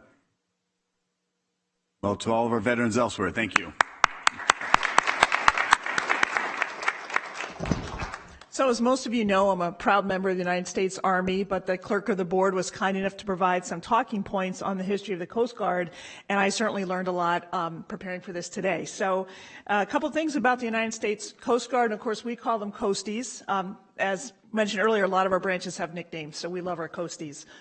So August 4th, 1790 is recognized as the Coast Guard's official birthday when Congress passed the Tariff Act to enforce tariffs. The Tariff Act permitted the construction of 10 cutters and the recruitment of 40 revenue officers. Each cutter, collectively referred to as the Revenue Marine, was assigned 1 master and 3 mates and allowed 4 mariners and 2 boys. The Revenue Marine was not part of an organized service or agency. The service was first officially referred to as the Revenue Cutter Service in a law passed by Congress in 1863. A number of voluntary organizations known as the United States Life-Saving Service had formed to coastal communities in the 1700s to assist shipwrecked mariners. A number of Coast Guard traditions pay homage to the United States Life-Saving Service. The United States Coast Guard became an official branch of the United States Armed Forces on January 28, 1915, when Congress merged the United States Revenue Cutter Service and the United States Life-Saving Service. Until the Navy reenlisted in 1797, the Coasties were the only naval service in the country. Fascinating. In 1915, the Coast Guard had approximately 255 officers, 3,900 warrants, and enlisted men, 46 cutters, and 290 lifeboat stations.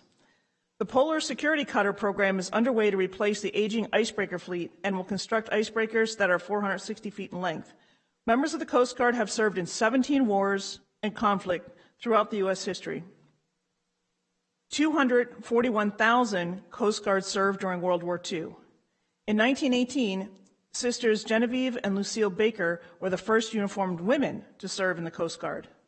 The oldest active serving Coast Guard was Anthony Christie, keeping of the Christiana Lighthouse in Delaware. Mr. Christie died on duty September 1862 at the amazing age of 105 years old. The United States Coast Guard is tasked with enforcing maritime laws, protecting personal safety, the maritime transportation system, and the territorial properties of the U.S., both from external and internal threats, and is called to support the U.S. Navy in the time of war. Thank you. Thank you.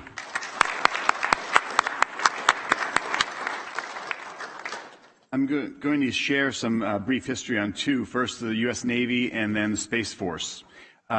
October 13, 1775 was the official establishment of the Second Continental Congress. They passed a resolution creating the Continental Navy, disbanded at the end of the Revolutionary War. President George Washington created a permanent standing navy in 1794 in response to threats by the Barbary pirates. By 1921, the U.S. Navy was recognized as equal in capital ship size to the Royal Navy. Drawn into World War II when attacked by Japanese at Pearl Harbor on December 7, 1941, and fought multiple battles over the next 4 years. After World War II, U.S. Navy entered into a 45-year-long Cold War. Today, we are the world's undisputed naval superpower with the ability to fight 2 simultaneous wars. So, Navy, thank you.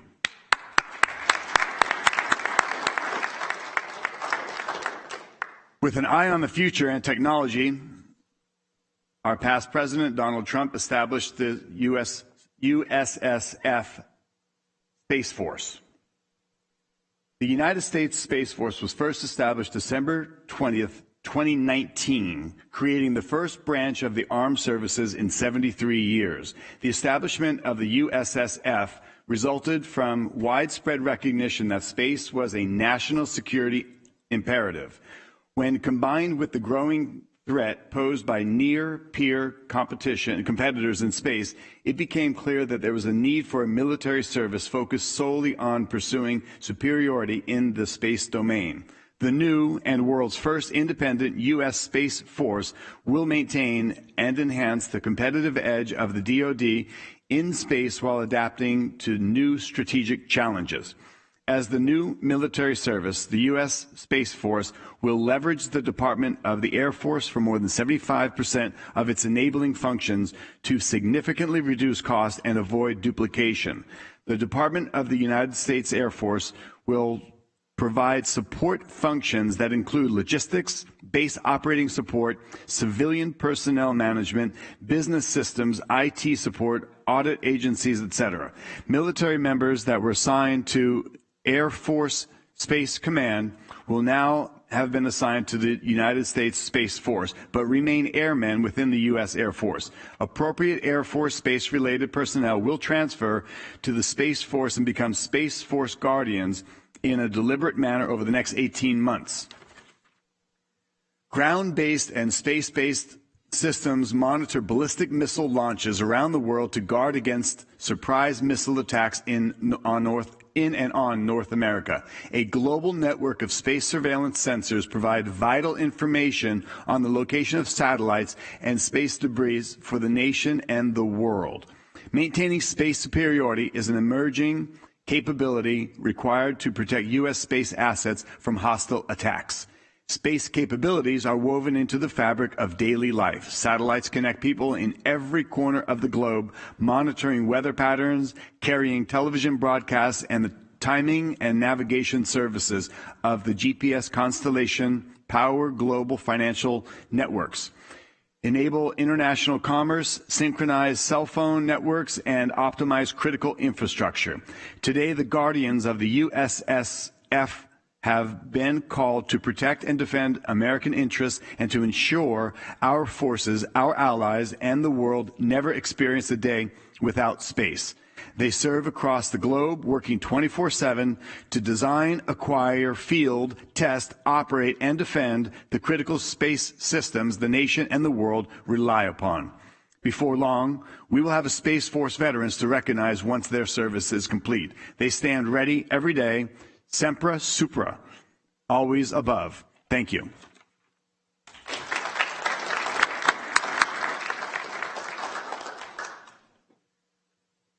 All right, next on our agenda,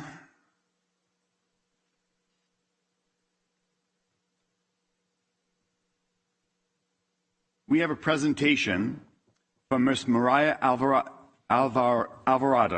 Sorry, forgive me on that. A presentation by Maria Alvarado regarding the Gold Star Family Memorial Monument. Good afternoon. My name is Mireya Alvarado. I am with the Carl Ross American Legion Post and the Stockton Marine Corps Club. I'm here to announce our latest mission. We are very proud to reveal that we will be placing a Woody Williams Gold Star Memorial outside of the new VA clinic that is currently under construction in French Camp. We have created a small board inclusive of a few Gold Star family members and veterans such as myself. We are honored to be able to work with CEO Kristen Birtwistle and former Sheriff Steve Moore with San Joaquin United Way to partner in fundraising along with the support of our San Joaquin County Board of Supervisors led by Chairman Mr. Tom Petty. We must raise $80,000 to construct this monument. Ladies and gentlemen, it's no secret that the national suicide rate for veterans is on the rise and climbing. The monument will assist in closure for veterans and promote reducing the numbers of suicides by addressing survivors' guilt. What better place to have a Gold Star memorial than that of a place where veterans come to heal? This beautiful stone monument will help in more ways than one. It's not just part of the healing process for the families who have lost a loved one due to conflict, but also to the veterans who fought side by side along with with their loved ones. To give you some background on the Woody Williams Foundation, they are based out of Kentucky, and their initial mission was to place 50 monuments amongst 50 states.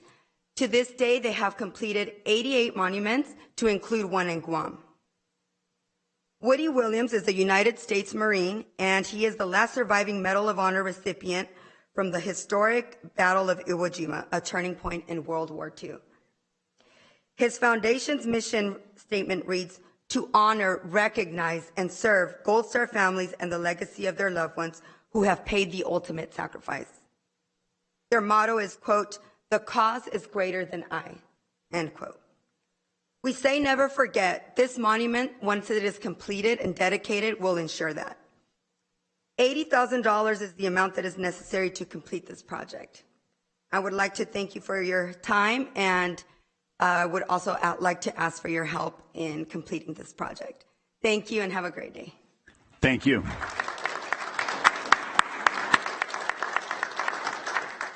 I'm certain that there will be a collective effort through United Way and through this county, the board and beyond, and anything that we all can do, but that 80,000 will be met and exceeded, I'm certain. So thank you for the presentation and sharing.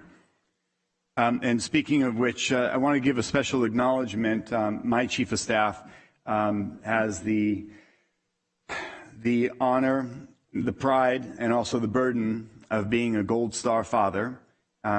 We've got a few local, and there are many more, but I just wanted to recognize and call out a few names. I got Mike Anderson, son, Corporal Anderson Jr. was killed in combat action. He was a military veteran and a proud member of our Marines. So that loss was tremendous and still felt to this day. We also have Chuck and Terry Palmer. Chuck Palmer just lost his life within the last couple weeks. Mr. and Mrs. Palmer formed the Corporal Charles O. Palmer II Memorial Troop Support Program. Mr. Palmer, again, had recently passed back on October 19th, but he and his wife Terry's dedication to providing care packages to our service members deployed around the world is a Herculean effort, and it was incredibly profound and benefited our veterans our servicemen as they were deployed. Also, we have Mr. Stuart Perry. He's our Veterans Commission member. He could not be in attendance today, but his son, whose birthday would be today, November 2nd, was killed in Afghanistan. We will have some words from our Veteran Commission in a little while. We also have, and by the way, is there any Gold Star family members here? Any other that were not mentioned? Please stand. Thank you.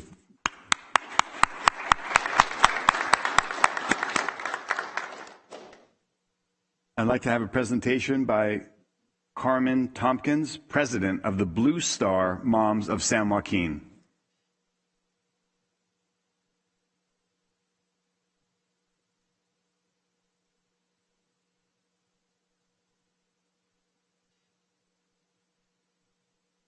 I'd like to apologize. My name is Maria Garza Ramirez. I'm treasurer for Blue Star Moms of San Joaquin County. I want to extend a warm thank you to the Board of Supervisors, the mothers of service members, our active duty service members, veterans, and you ladies and gentlemen that are present, for this opportunity to extend our reach of support of our children and include San Joaquin County as a supporter of our active duty service personnel. On January 22, 1942, the Flint News Advertiser printed a coupon asking mothers of servicemen to return the coupon after filling it out. The following February 1st, 300 mothers met in the Durant Hotel in Flint, Michigan. Captain George H. Maines, who had conceived the idea of this group, acted as the chair for this first meeting. It was decided that after receiving over 1,000 responses from the ad to form a permanent organization. On February 6th, the organization was reported on the Congressional Record. Chapters then formed in Michigan, Ohio, Wisconsin, New York, Pennsylvania, Oregon, California, Iowa, and Washington. In June of 1960, the organization was chartered by Congress. Mothers volunteered throughout the tough times of World War II. They worked in hospitals, train stations, packed care packages for the soldiers, and were working part of the Homeland Security during our time of war. The organization waned in size over the years, but has been held together by mothers showing pride in both their children and our country. In recent times, we have begun to grow in strength. Being attacked on our own soil has once again started our mothers hanging flags on their windows at home and their offices, and proclaiming our pride in the fact that we have children protecting our freedom during this time of war. Our organization not only provides support for active duty service personnel, but it also promotes patriotism, assists veterans organizations, and is available to assist in homeland volunteer efforts to help our country remain strong. Blue Star Mothers of America are mothers, stepmothers, grandmothers, foster mothers, and female legal guardians who have children serving in the military, guards, or reserves, or have children who are veterans. These mothers support each other and their children while promoting patriotism. The organization focuses on their mission every single day and never will forsake our troops, our veterans, or our families of our fallen heroes. Currently, there are over 6,000 members from over 200 chapters throughout the country. Our chapter is small in membership, but big in heart. We are excited to accomplish a lot in the coming years. We hope to continue having your committed support, and once again, we want to personally thank all of you for your service, and to those of you who signed on the dotted line on behalf of the United States, and to those families that have supported those who have signed and continue to love and support them. God bless you all. Our mission goes on. God bless America. Thank you.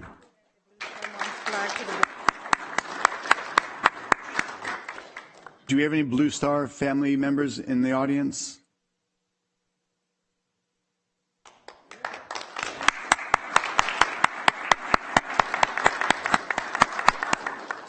Thank you. I'd like to ask at this time, we have a recognition of the San Joaquin County Veterans Commission. I'd like to call down Mr. Chuck Roots, Jamie Medina, and Susan Fayery to address the board.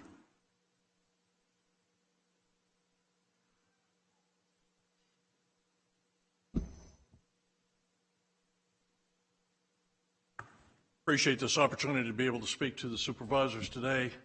My name is Chuck Roots. I am the current chairman of the Veterans Advisory Commission.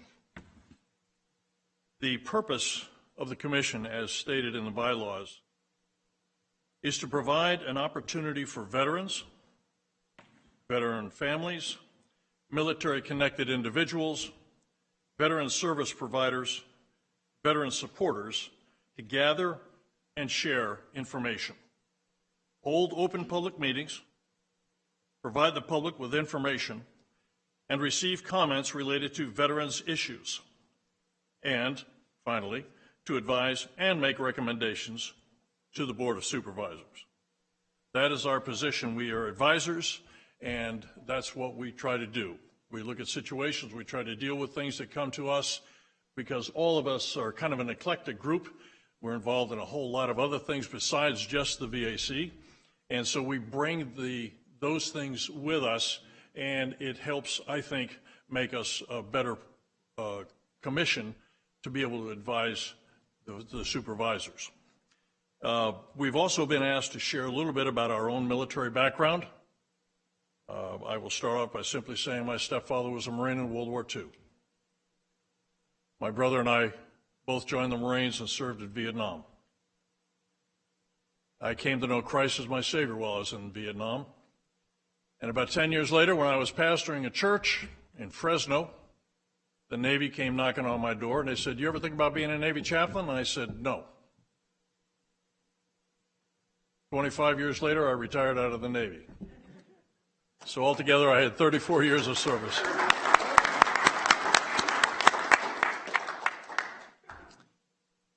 As my Navy colleague said a little bit ago, he'd do it all over again. I love this country. This is the greatest country that has ever existed. There's not one of us here today who would not give their blood again to ensure our freedoms and our liberty. God bless you. God bless America.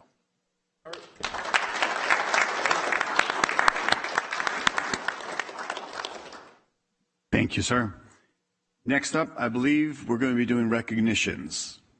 Madam Clerk? And I think we also have Mr. Medina and Ms. Ferry will also speak. Step up. I know you called them earlier, so they're ready. If you're not standing up, we'll go on. Sure, Patty. So my name is Jamie Medina. I serve as the 5th District advisor to 5th District Supervisor Rickman. And I've served 17 years in the United States Air Force Special Operations. During that time, got 6 combat tours under my belt. And so with that experience, also bring unique experience of the transition back home, because it was a little difficult for me. So I went through some of the trials and tribulations with that. And what that did was, thanks to the help of friends and family and some people in this room who didn't give up on me, I was able to get my head straight and get back on track and to be able to serve again.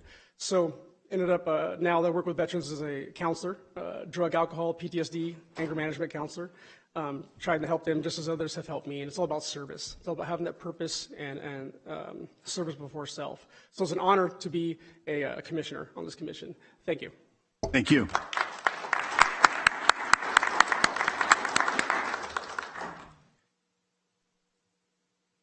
All right, good afternoon, Board of Supervisors, active duty service members, community members, and veteran employees, because we're also celebrating them today as well. And I just ask you to bear with me. I have 3 presentations. I will be presenting our missing commissioner's bio as well. Then I'll present mine, and then I'll talk a little bit about his son. So I am the VAC Commissioner Liaison for the VA Palo Alto Healthcare System. I worked as a VA clinician for about 15 years. Then I was the director of the first SSVF program in San Joaquin County that assisted veteran families and homeless veterans throughout. We actually expanded it into 6 counties. I then became the program coordinator of the last Veterans Grant Per Diem program in Lodi. Thus, I am very invested in healthcare and our homeless veteran population as your VA Palo Alto Healthcare Representative Commissioner. Before presenting my own bio today, I'll be presenting a bio on behalf of our newest district representative, Mr. Stuart Perry. Mr. Perry was scheduled to be in Washington, D.C. this week, so it is my honor to present his military bio. Mr. Perry joined the United States Marine Corps in February 1977. He trained as a Marine infantryman, as do all Marines, of course. His first assignment was 2nd Battalion, 4th Marines. At the 4-year mark, he reenlisted to train in Marine aviation. One of the highlights of his career was receiving a Navy Achievement Medal for correcting a navigation system calibration error on all helicopter-type model aircraft utilized in all Marine Corps aviation. He served honorably until discharged in November of 1989. He stated he wouldn't change or trade a single day of his time as a U.S. Marine. Mr. Perry said, "Serving veterans is a privilege. I thank the Board of Supervisors for this opportunity, Mr. Stuart Perry." And now for my military history. I joined as Mr. Perry was exiting, so I joined in 1989. Although I thought the Navy uniform was much prettier for women, and of course the Navy back then had a uniform for every day of the week, I actually joined the Army and became a ground pounder. The Army had more opportunities for women, and because my dear friend, Specialist Keith Schultz, 101st Airborne, was tragically killed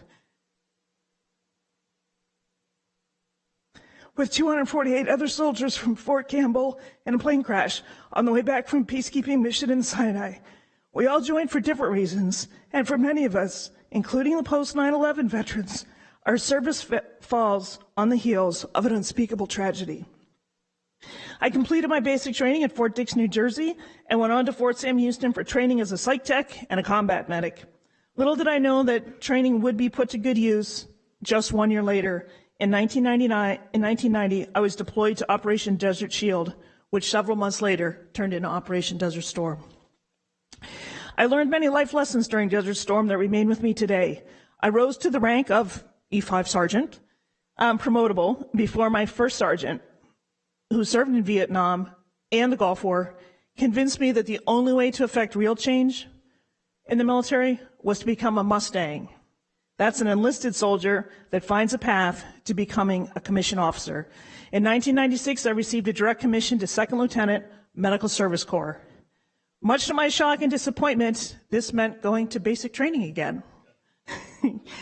This time for officers. I had many adventures in the military, met many lifelong friends from different countries, especially during my time in the 445th Civil Affairs Special Operations Battalion. I was discharged in 2008 after 19 years of adventures. The Army did not disappoint. Go Army. And then my last presentation. It is with great humility and respect that I have the honor of introducing one final soldier to you. We all feel this, because we're all one family, all the family members here, all the Marines, all the Air Force, all the people in here right now, all the board members, they're supporting everyone. And of course, I'm also a San Joaquin County employee, so I appreciate the board honoring us as well today. Again, I have the honor of introducing one final soldier to you. It is his birthday today. His father and our fellow commissioner, Mr. Stuart Perry, could not be with us today, so asked me to share the following about his son, Staff Sergeant William Perry, on his behalf. His son was born today, November 2nd, and he was killed on action, Veterans Day 2016. John William Perry joined the United States Army during January of 2008. His chosen military occupation specialty was 94 Helo, test, measurements, and diagnostics equipment, calibrations technician. I do want to ask his dad one time if he really enjoyed that, because he seemed like a really active guy. So sometimes we get, coaxed into joining something in the military that we later are like, do we really like that? After completion of his initial MOS training, John and Julianne Good were married. John was assigned to Fort Carson, Colorado, TMDE Labs. During his time there, he was deployed for 13 months to the Republic of South Korea. It was during this time that he started training as a mixed martial arts fighter. 6 months after his return stateside, he deployed for a year to Afghanistan. He obtained his combat instructor certification for the Army at level 4. He returned to the U.S. for 1 year and then repeated another 13 months in the Republic of South Korea. Upon his return, he was reassigned to Fort Hood, Texas. John and his wife started a family during those first years and had 2 children, a girl named Lena Rose and a boy named Gavin. John received his black belt in Krav Maga in 2015. He became a volunteer instructor to all soldiers wanting or requiring hand-to-hand combat techniques. The Army needed an instructor to fill a spot in Afghanistan, and John volunteered. He deployed to Bagram Air Base, Afghanistan, in September of 2016. Today, he would be 35 years old. On 12 November 2016 at 0530 local time, Bagram Air Base, Afghanistan, which was 11 November 2016, Stockton, California time, he was attacked and killed, purposely targeted by a Taliban suicide bomber. Of the many in attendance at class that morning, 5 perished and 19 were severely injured. None will ever be the same. Veterans Day 2016. Today we celebrate John's life with chocolate cake, Oreo cookies, tacos, fishing poles, and new lures. Flowers, cards, and the memories filled with our love and all his favorite things. He was an avid fisherman. He started a YouTube channel titled Fishing on Base. It shared all the locations and hotspots of local fishing on a military base. He introduced many young soldiers to bass fishing, which we love here in San Joaquin County, to get out into the community, a true soldier. We love and miss him so very much. We say his name, Staff Sergeant John William Perry, and we will never forget. Sincerely, the Perry family. Thank you.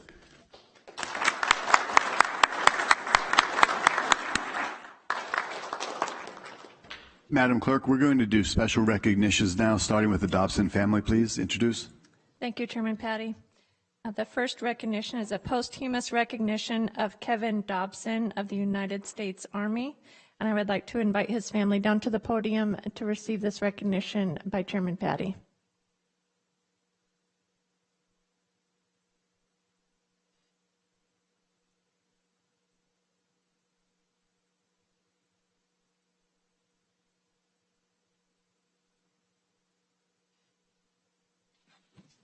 Well, it's with distinct honor to have my friend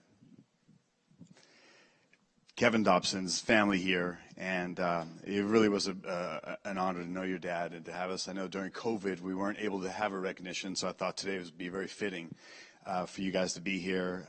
Your dad was an all-star of a man, a leader, a champion in so many capacities. Actually, I'll wear my glasses so I don't miss any words here. I'd like to read this recognition and then hear from the family members. Stella, don't make me cry. Grandpas are special, aren't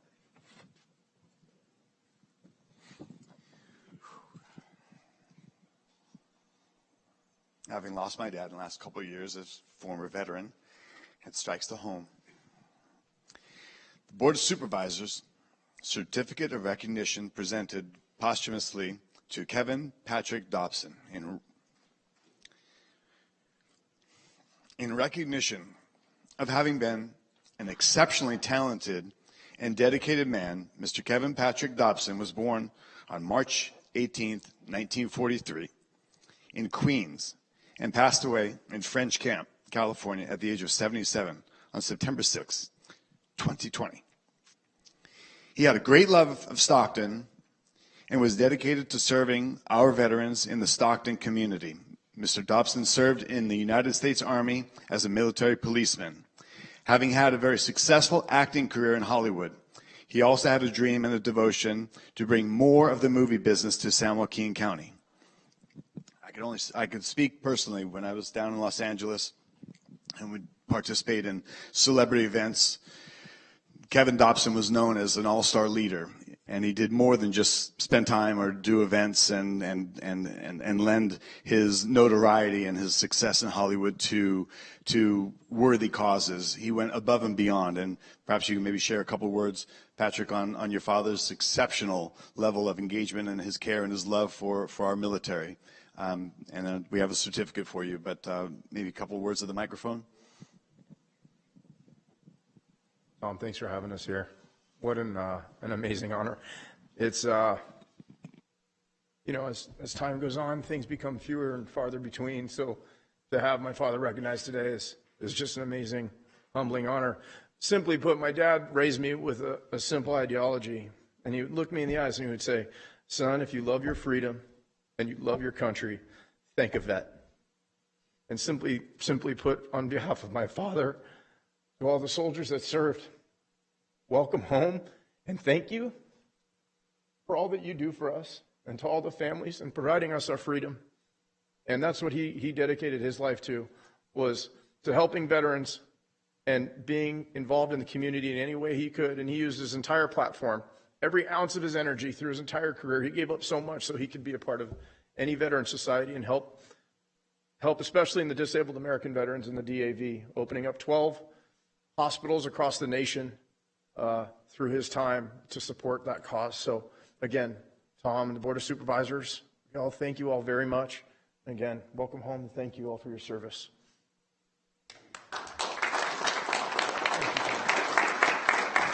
Brady, would you like to say a couple words, Brady or Stella? No. Thank you. Thank you, honey.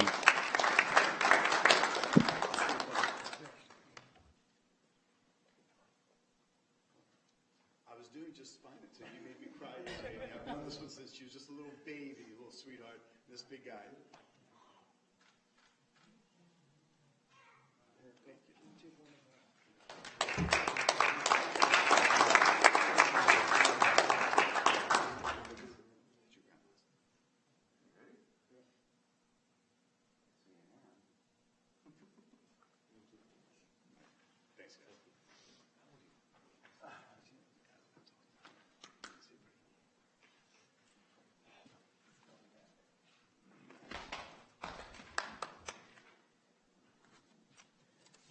Madam Clerk. Next, we have the recognition of Corporal Frank Wright of the United States Marine Corps, and I would like to invite Corporal Wright down to the podium to receive this recognition by Chairman Patty.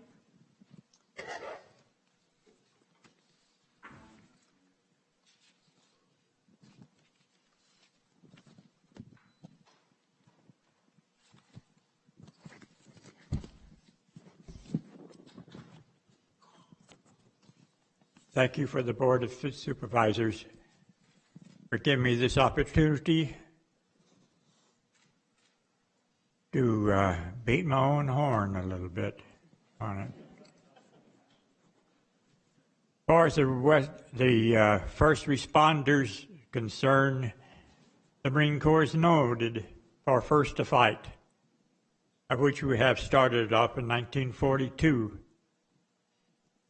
In 1942, the first responders to the fiasco of December the 7th, 1941, when the enemy unmercifully shelled us. Our first responding at that particular time, the President saw fit to start a program which is called the Marine Corps Raiders. Marine Corps Raiders were the first responders in 1942 as an answer to the program that the Japanese thought it was their world domination, I assume. Anyway, in 1942, our first responding to the December the 7th was Tulagi in the Solomons. After it was Guadalcanal. Guadalcanal got the first large raiders going, second raiders rather, going in to fight for the United States, and of course is first to fight for the Marine Corps on it. I was privileged to be in the 4th Marine Raiders in 1943 on it, of which I went to Guadalcanal as well and saw what they did on it. I proudly wear the patch of the Marine Corps Raiders on it, and I shall until the good Lord calls me to the pearly gates. We have known, and we're trying to get more known through the United States Marine Raider Association based in California on it. I am the second youngest of the Raiders on it, of the original Raiders on it. The youngest is 5 months, and is 3 months older than I am. So it makes me proud on it to be. I am about the 4th or 5th of the original Raiders alive today on it, and they're going by fast. So I wanted to thank the Board of Supervisors for giving us this particular way of recognizing them on it as the first responders on it. Thank you. Thank you, sir. Hang on. So, and I appreciate that you're brief, because a bio with your history and your engagement in this great country of ours that spans some decades now, but we have a brief bio to read and the certificate of recognition. So Frank S. Wright was born on July 5th, 1925 in Arkadelphia, Arkansas. On January 21st, 1942, Wright entered the U.S. Marine Corps by lying about his age. He was 16 at the time and living in Little Rock, Arkansas. He reported to boot camp on January 24th, 1942 at the 12th Recruit Battalion, Marine Corps Recruit Depot, Platoon 150 in San Diego, California. He spent 4 years in the U.S. Marine Corps as a member of the 4th Marine Raiders, Special Forces, with Colonel James Roosevelt as commander. That's notable. He fought in 4 major battles, traveled between islands on 11 different Navy ships, was wounded by a bayonet in the stomach while recapturing Guam, and was shot in the chest and arm by machine gun fire on the island of Iwo Jima. He spent the last 6 months of his enlistment as the Marine drill sergeant instructor training new recruits. I'm certain that they all considered him the first Terminator. If a bayonet and machine gun fire didn't stop you, you were the Terminator before there was a Terminator. Corporal Wright lives in the city of Lodi, California, and he is a member of the Stockton Marine Corps Club as well as American Legion Carl Ross Post 16. Wright's personal awards include a Purple Heart with 2 stars, the Presidential Unit Citation with 2 stars, Navy Unit Commendation, the American Campaign Medal, the Asiatic Pacific Campaign with 3 service stars, the Fleet Marine Force with 4 stars, the Marine Corps Expedition Medal, Combat Action Ribbon with 4 stars, the Victory Medal, and the Good Conduct Medal. The Good Conduct one, I'm going to stretch and think, you may not have really gotten that good conduct all the time.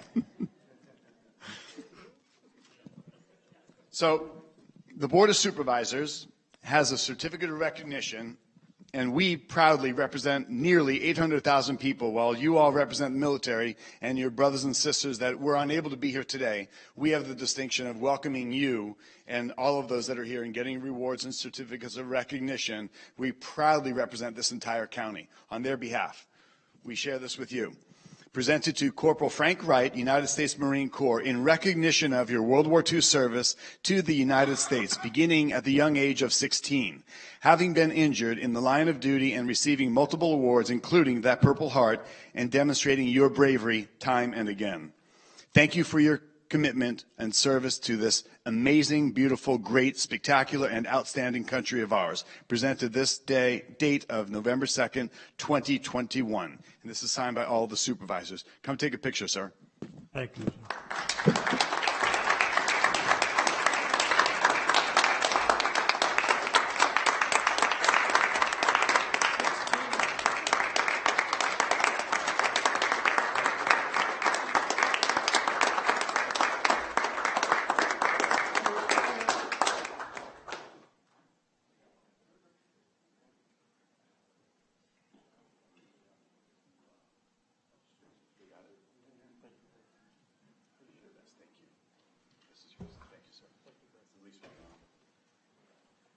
Madam Clerk. I think I mentioned age. Yeah, start. Frank, you're the young age of what, 96? Yes, he's 96. 96 today. No, not today, but this year, 96. Yes. Outstanding. Keep going, sir. Stay strong. Madam Clerk. Thank you, Chairman. Our next recognition of Major Bill White, United States Marine Corps. Attention on deck.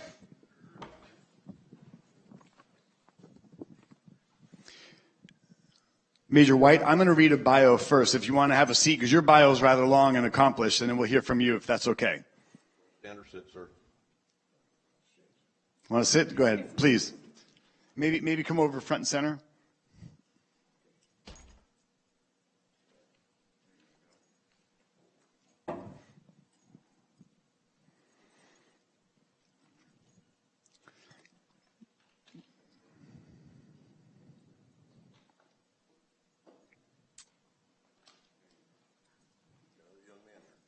Thanks, sir.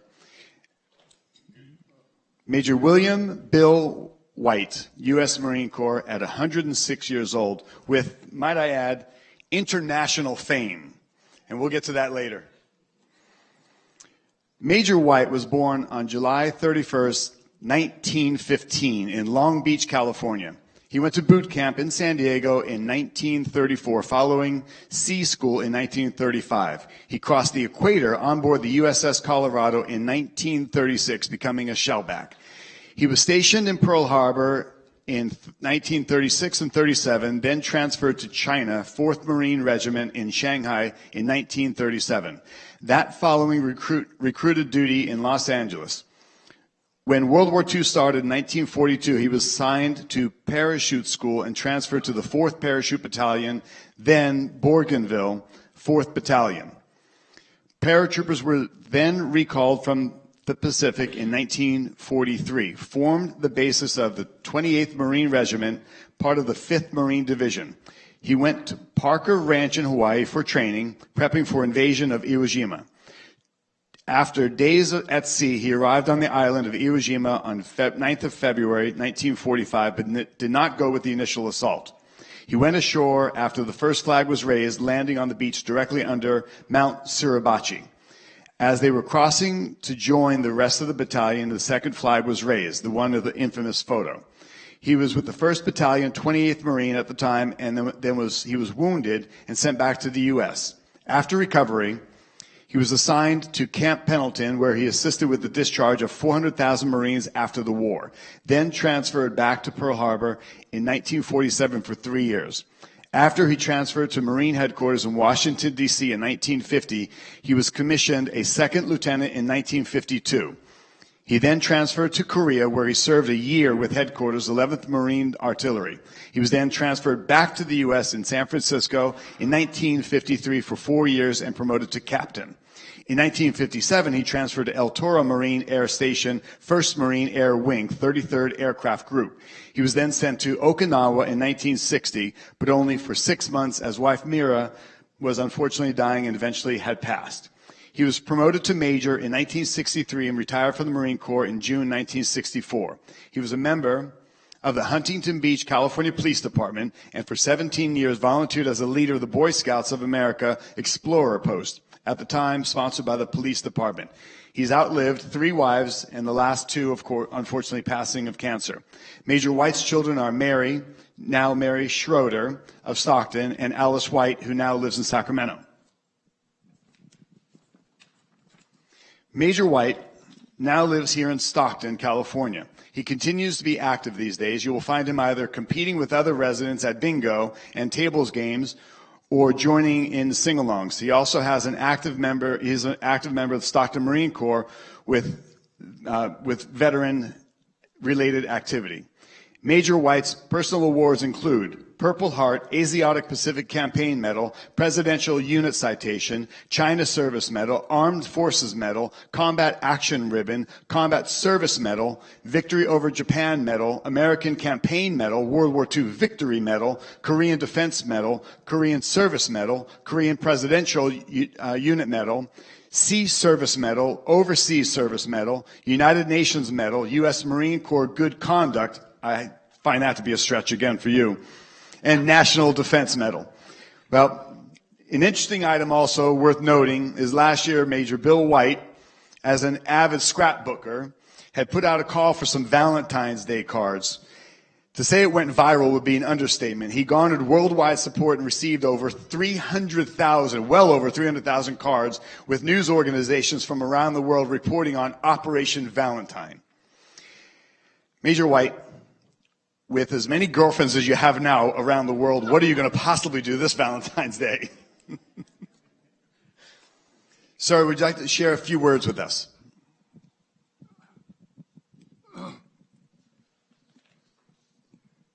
After what I heard, I think I don't need to say anything.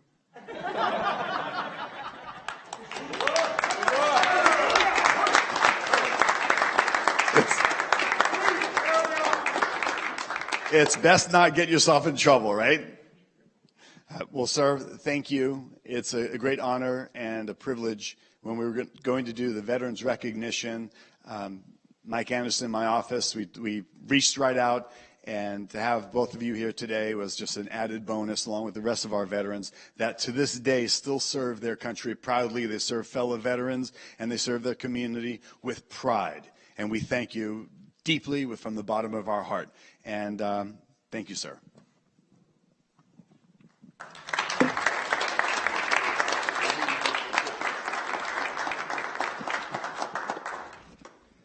All right, Madam Clerk. Oh, yeah, that's right. Let me read I'm sorry, I got ahead of myself. I forget.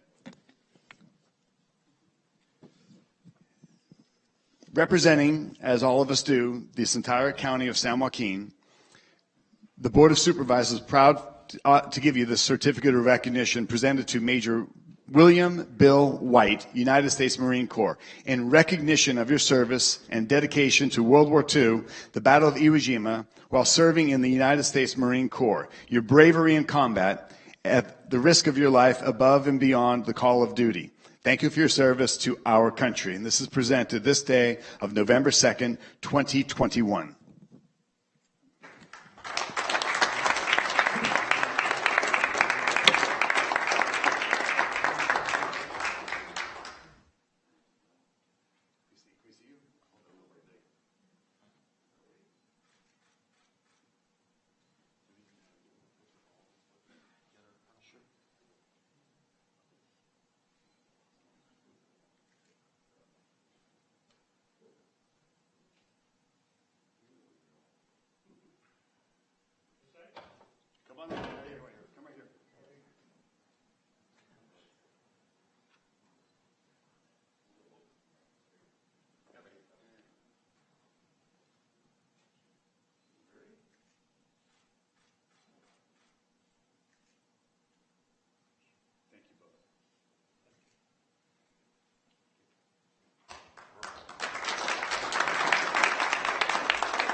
Madam Clerk.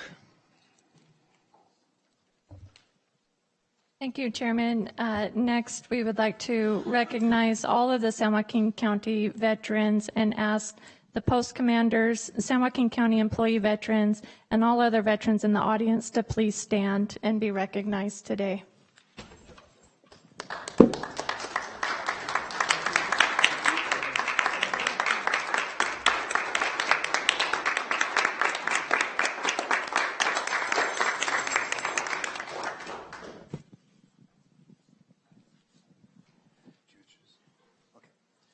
Well, as we all are here to recognize our veterans of service, and we could do endless amounts of certificates because everybody deserves them. You've all put yourself in harm's way. You've served your country. You've allowed other service members, and you've assisted them in their call of duty, and we thank you. And just once a year, we have this special day, and we've given some special recognitions, but we also get a chance to choose and recognize a representative from each of our districts that we're going to honor and recognize. I've chosen from the 3rd District Veteran of the Year, Mr. Ray Bale. Your reputation precedes you, sir. Ray Bale, married to former Edith Neves for over 50 years, kids, Rachel Gallardo, Ryan Bale, retired Navy, grandchildren, Brandon Williams, who served in the Army, Marissa Gamble, currently at boot camp Paris Island, MCRD, South Carolina. Ray joined the Marines in 1967 as a private. He served with units 1st Marine Division, 1st Recon Battalion, Charlie Company, Vietnam 67-68, Security Forces, Guantanamo Bay, Cuba, 5th Marine Regiment, 2nd Marine Division, 14th Marines, and 23rd Marines. After serving over 30 years, Ray has multiple awards and decorations, leaving the Marine Corps an E9 Master Gunnery Sergeant, the highest ranking obtainable for an enlisted Marine. He is a life member of VFW Post 52 Stockton, life member of Carl Ross Post 16 Stockton, member of the Stockton Marine Corps Club, serving 10 years as a commanding officer, and also a member of the Modesto Marine Corps League Detachment 019. Ray is also a member of the 1st Marine Division Association and currently the commanding officer of the California Delta Chapter, Rio Vista. He worked and retired from the Postal Service. Ray has been a volunteer for the Toys for Tots program for 17 years and currently the Toys for Tots coordinator for Stanislaus County. Ray has dedicated his life to service, and life keeps going.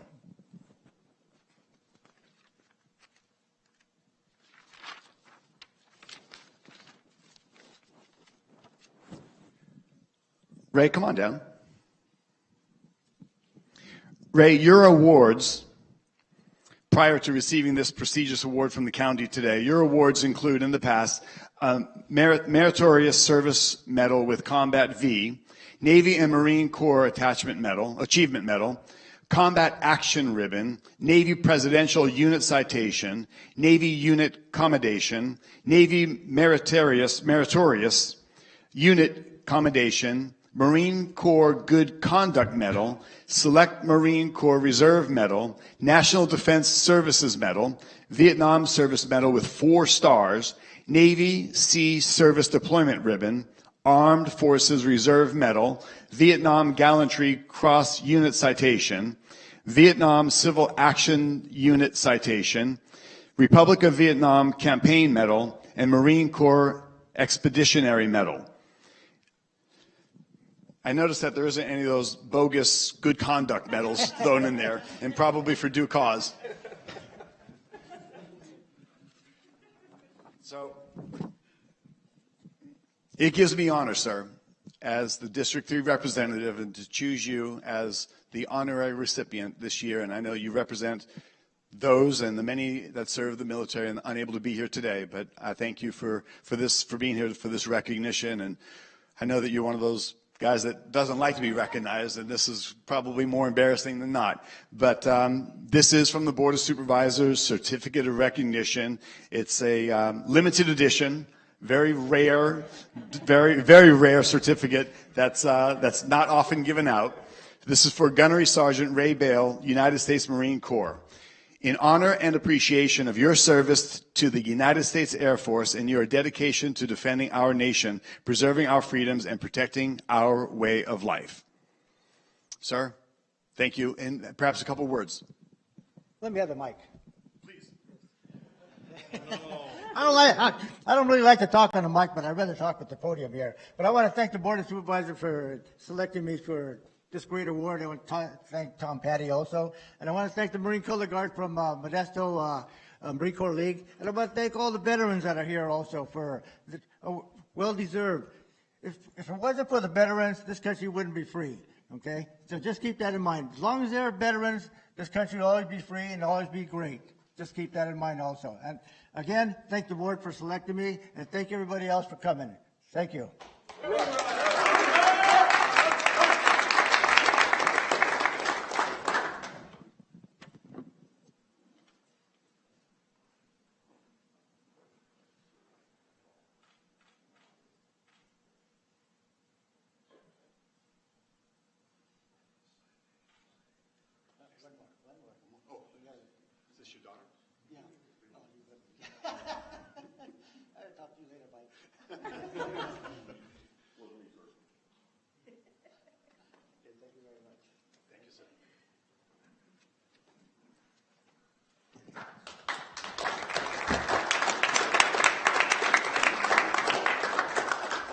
Next, I'd like to ask Supervisor Via Pudwa to come down for your recipient.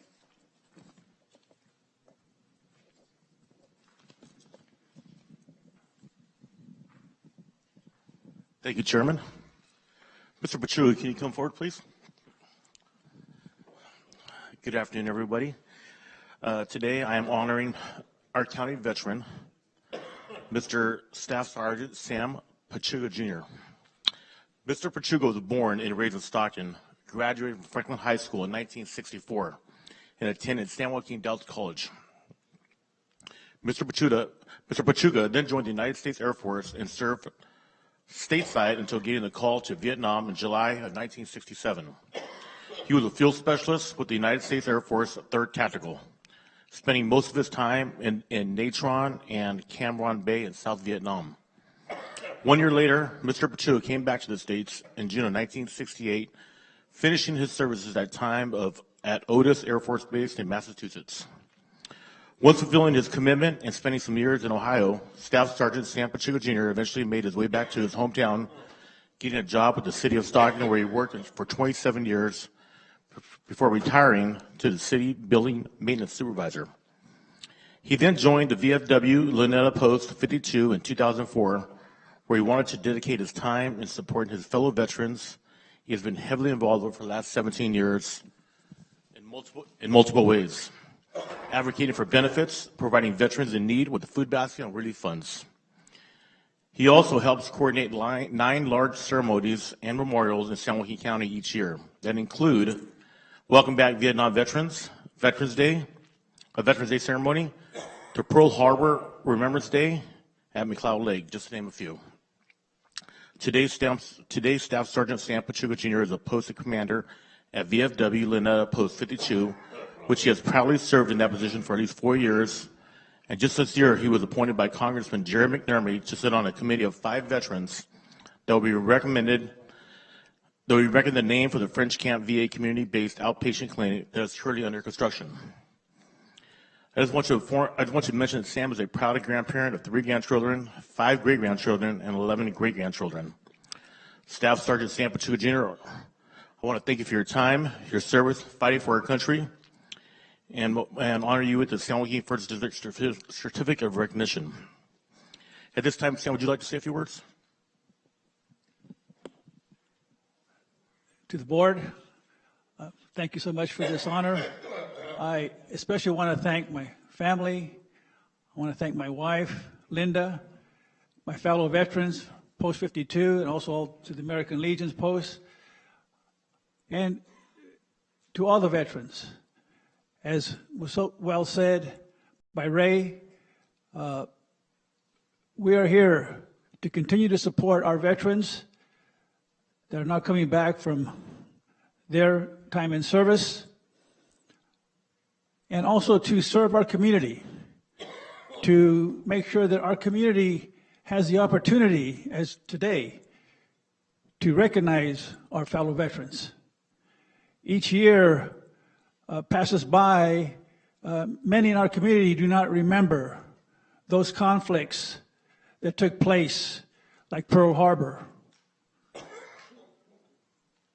And so it's important for us veterans to continue that legacy in reminding and allowing and providing our community those opportunities to honor our veterans and not forget that without the veterans, we would not be free. Thank you so much.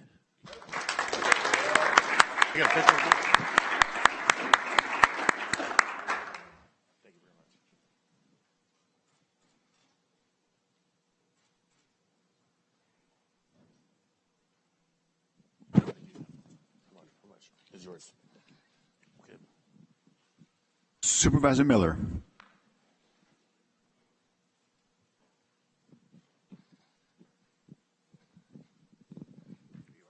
Thank you.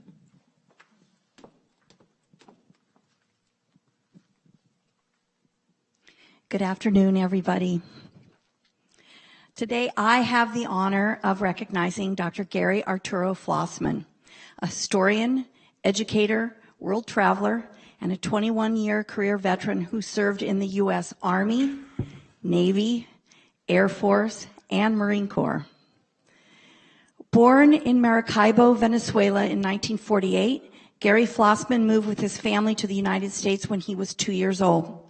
Due to his father's job, he would live in Liberia, the Philippines, and various states across the United States.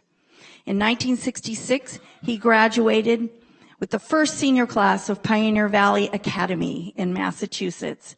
And after attending 8 different universities, he picked up his first degree in anthropology from Loma Linda University. In 1975, Gary's military career began when he joined the U.S. Army as a medic and was stationed in Germany. Following discharge, he earned a history degree from UC Santa Barbara while serving as a devil doc with the 1st Marine Division. In 1995, Gary joined the 129th Rescue Wing of the Air National Guard as a medical technician and then as a combat historian. And he finished his career as a master sergeant and EEO advisor to the commander. Gary earned several medals and ribbons, including the Meritorious Service Medal and the California Medal of Merit. He has written several classified histories for the Air Force, as well as articles on Latino heritage, for which he was awarded LULAC's Outstanding Air Force Member in the USA. He also served as an advisor for several books on Air Force special operations.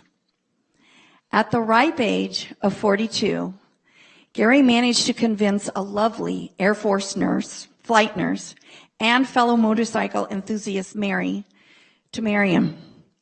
Gary then began teaching middle school, as well as rejoining the Army National Guard, just in time to be activated for the Northridge earthquake and the Rodney King riots. Following his 21-year U.S. military career, Gary earned his PhD in history from LaSalle University. He taught U.S. and world history as well as economics and American government at our own Weber Institute of Applied Sciences and Technology in Stockton, California, where he was an influential teacher to my own chief of staff, Camille Zapata. Gary also worked as a part-time instructor and curriculum writer for the University of Phoenix. Later, he served as a curriculum advisor to National Geographic and as the geography advisor to a Trans-Africa expedition.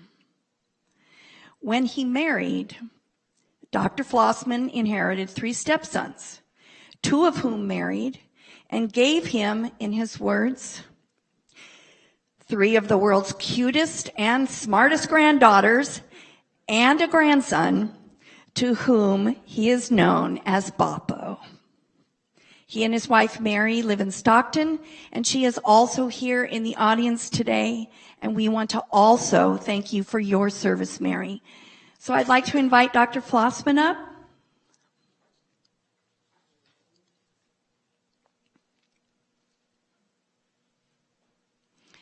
If you would like to make a few comments, we'd love to hear from you.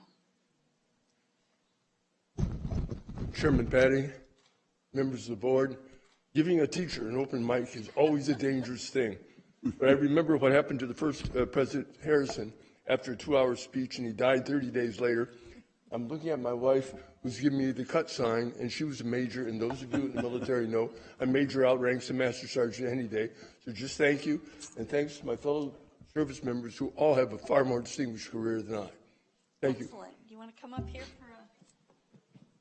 Thank you.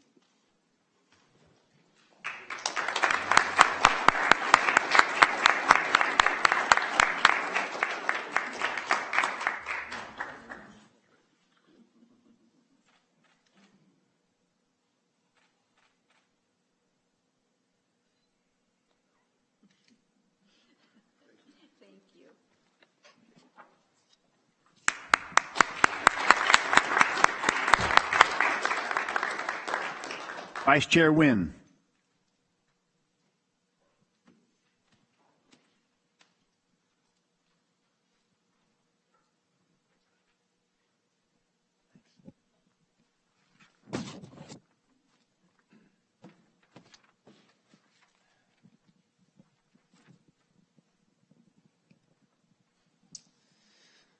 Well, first of all, it's an honor to be present here today with such distinguished honorees, veterans, and not just for those who are here in this room, but for those in the entire county, in fact, throughout our country, because as has been said time and again, without you, we wouldn't be free. I also want to say that it doesn't matter. I mean, we talk a lot about, certainly the recognition, the awards, certainly the achievements, but my position, listen, in my experience has been everyone who wears the uniform is special, because not only by serving whatever time you served, whatever branch of service that you served in, you are taking a portion of your life specifically to protect this country. And that's something that not many people have taken the opportunity to achieve. So everyone who served in the military is special. I want to recognize my honoree, and Pete Butler was a staff sergeant. He's from Clements in my district. And he retired in 2014 after 7 years with the United States Army as an infantryman. And the reason, this is his writing, by the way, and I think that it exemplifies how proud, certainly being a former Marine, the importance and I guess the pride that everyone takes is being an infantryman or a rifleman, because that's really the backbone of the military, especially when we go to war and represent our fellow residents in their freedoms. So anyway, he went on and 2 tours of Afghanistan during Operation Enduring Freedom, where he earned a Bronze Star and a Purple Heart. Originally from Portland, Oregon, Pete found a home in California's Central Valley. He served former Congressman Jeff Denham as a House Congressional Wounded Warrior Fellow, serving Congressman Denham as a Veterans Liaison and Field Representative. He currently represents the National Electrical Contractors Association and sits on multiple apprenticeship programs and trusts in the Valley. He loves spending time with his 3 children, Peter Jr., Braden, and Besley.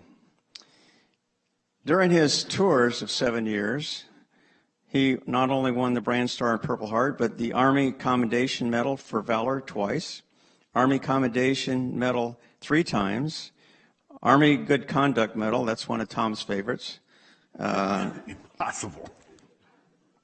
Twice, National Defense Service Medal, Afghanistan Campaign Medal, on Global War and on Terrorism Medal, Non-Commissioned Officer Professional Development Ribbon, Army Service Ribbon, Military Outstanding Volunteer Service Ribbon, Overseas Ribbon twice, NATO Medal twice, Combat Infantryman Badge, Parachutist Badge, and Canadian Airborne Badge. I don't know where you found that one, but anyway, congratulations. So anyway, and I want to just say a couple things. I've known Peter for a number of years, and I certainly attended a lot of meetings when he represented the congressman.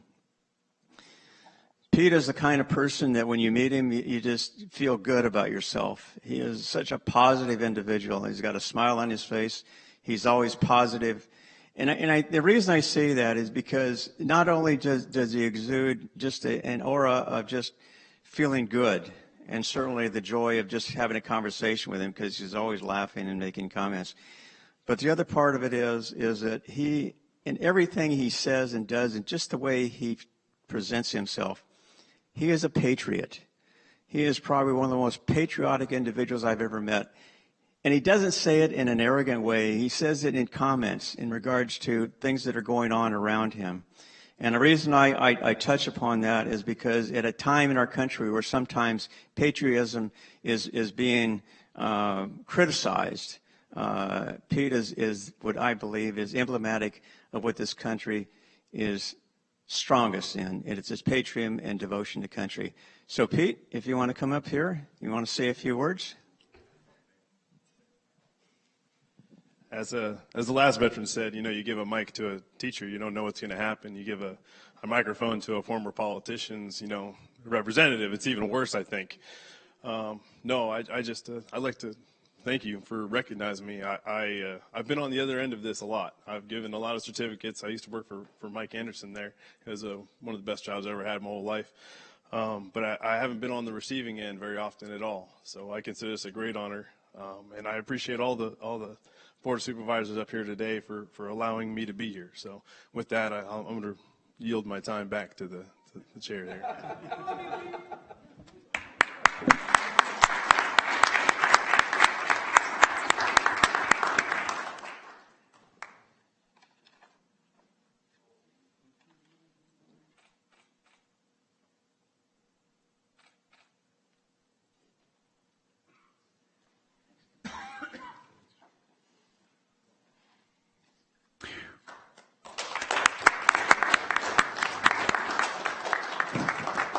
We're going to have one more recognition from Supervisor Rickman, and then we're going to have closing comments from the board. So please don't dash out of here. We'd like to have some final closing comments on behalf of our honor to recognize our military.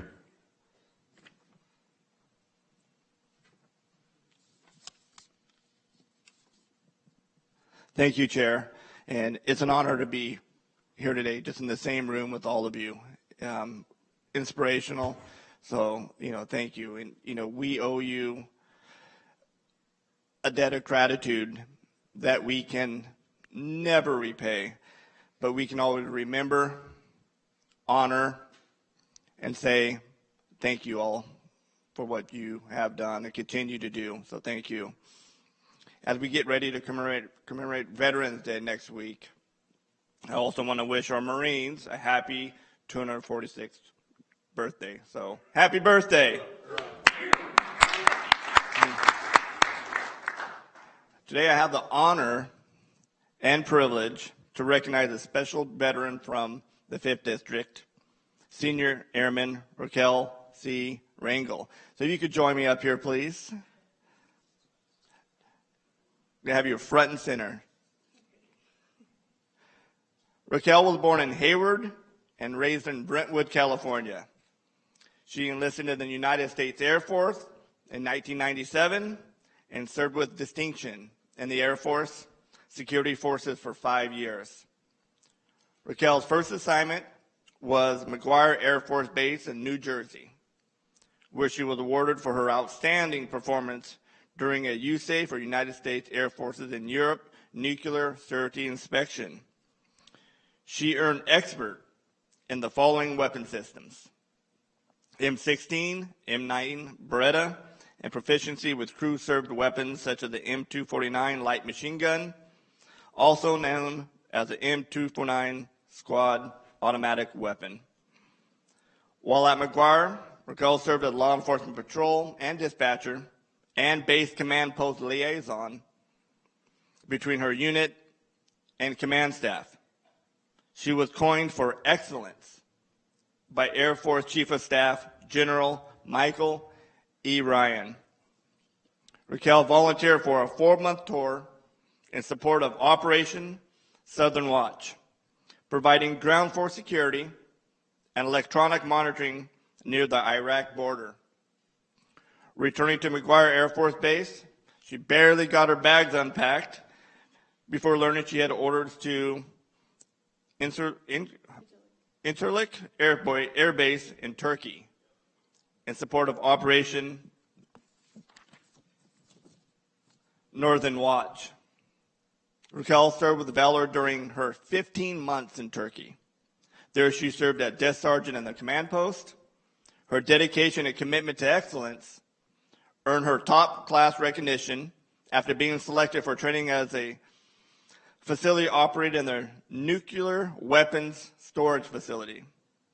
As a controller, she was responsible for overseeing all security operations, over 21 storage vaults, housing 92 tactical and strategic nuclear weapons.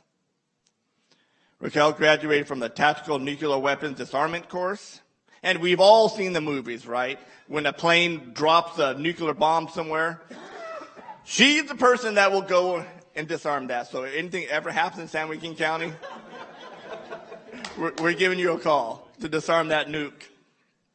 Raquel has been awarded the Air Force Achievement and Air Force Commendation Medals, received a citation of appreciation from the Kingdom of Saudi Arabia, and as previously noted, been coined by Air Force Chief of Staff General Michael E. Ryan for excellence. Senior Airman Rangel was honorably discharged from the United States Air Force in 2001, returning home to finish school and raise a family. She has lived in Tracy for many years, where she works and serves our community. She served as the secretary and president of Fixed Inc., volunteering over 3,000 hours, earning herself the Presidential Volunteer Service Award in 2020. So congratulations. Raquel, the consultant for the nonprofit Community Action Services, providing crisis intervention and counseling to homeless families, and is managing member of her consulting firm, Ready Front LLC, Community Consultants. Raquel is a community leader and a coach for female veteran entrepreneurs. She's been an advocate for veterans and their family for over 15 years. Her passion are improving quality of life projects through her consulting firm. She enjoys watching her son, rock star Alexander, which we talked about earlier today, rock out with his band Step Back. She is an avid runner and loves her 2 dogs, which are, I understand, giant boxers. At least one of them. One bigger than the other. Every day, Raquel lives her Air Force core values of integrity, excellence, and service before self. So it is my honor to recognize Senior Airman Raquel C. Rangel and thank her for her service to our nation and her community. So thank you very much, and it's my honor to provide you this certificate.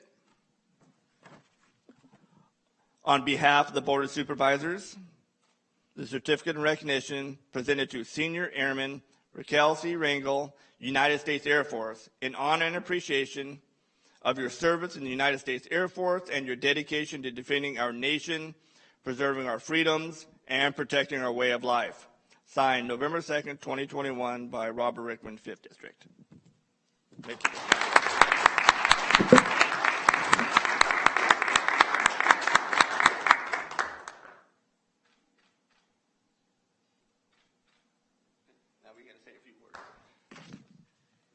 Thank you, Supervisor Rickman, and thank you, San Joaquin County Board of Supervisors. It is an honor to be here today, not only before you, but before all these very distinguished veterans. And I just want to say thank you. I also want to acknowledge my family, in particular my son Alex and my parents Paul and Mardell Rangel, who have been supportive not only through my military career, but throughout my career in community service here in San Joaquin County. So thank you. Thank you.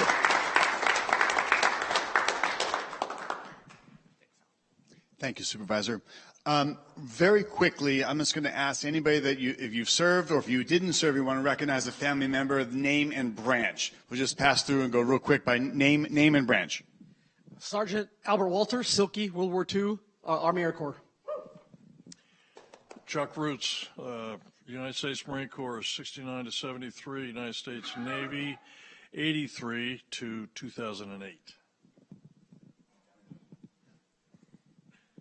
John Hawk McGinnis, my Pop-Pop World War II veteran.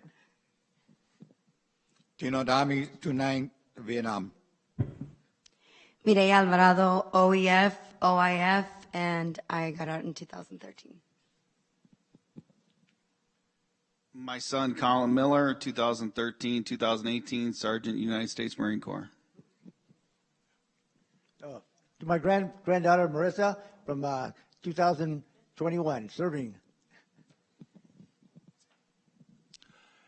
Sal Puga, Gail Pachuca, John Pachuca, World War II veterans. Joe T. Munoz Sr., World War II veteran. Pete Cruz, World War II, Florentino Cruz Jr., Korea, and Rafael Cruz, Vietnam, lost for 30 years in Vietnam. My grandfather, Willie Cabrera, U.S. Army military. Thank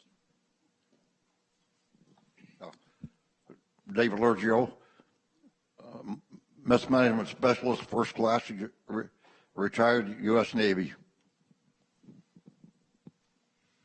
My little brother, Colonel Flossman, U.S. Air Force, retired. And my wife, Major Flossman, who was a nurse and retired to take care of me.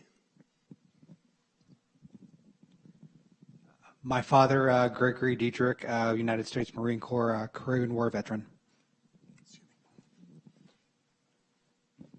My father, Joseph Hart Jr., former county employee, retired, U.S. Army Staff Sergeant, 1955 to 1957. Joseph Selesky, my grandfather, served in the Army. My grandfather, Ray Dodge, served in the Navy, retired as Senior Chief Corpsman, Fleet Marine Force, 1947 to 1969. Both my grandfathers, Chet Peel, U.S. Army, and Tony Scarpo, U.S. Army, both World War II veterans.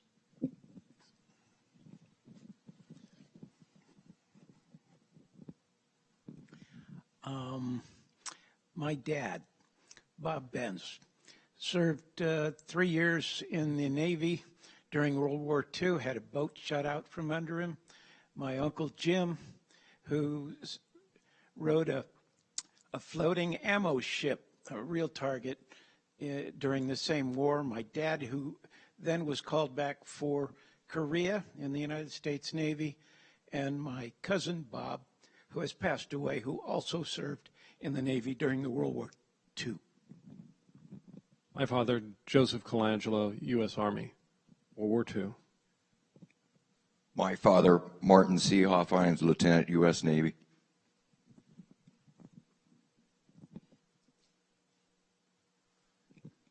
My firstborn and only son, Corporal Michael D. Anderson, Jr., 21 years of age, killed in action, Fallujah, Iraq, United States Marine Corps.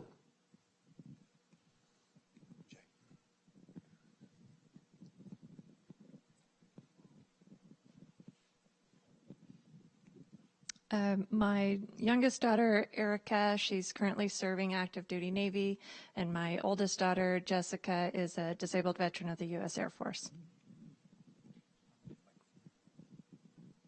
My son, Captain James Miles, United States Marine Corps, currently serving.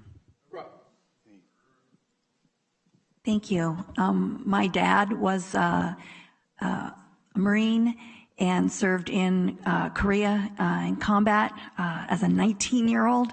And my grandfather was one of the members of the fighting 11th Railway Engineers in World War I that suffered the first American casualties overseas in World War I in the U.S. Army.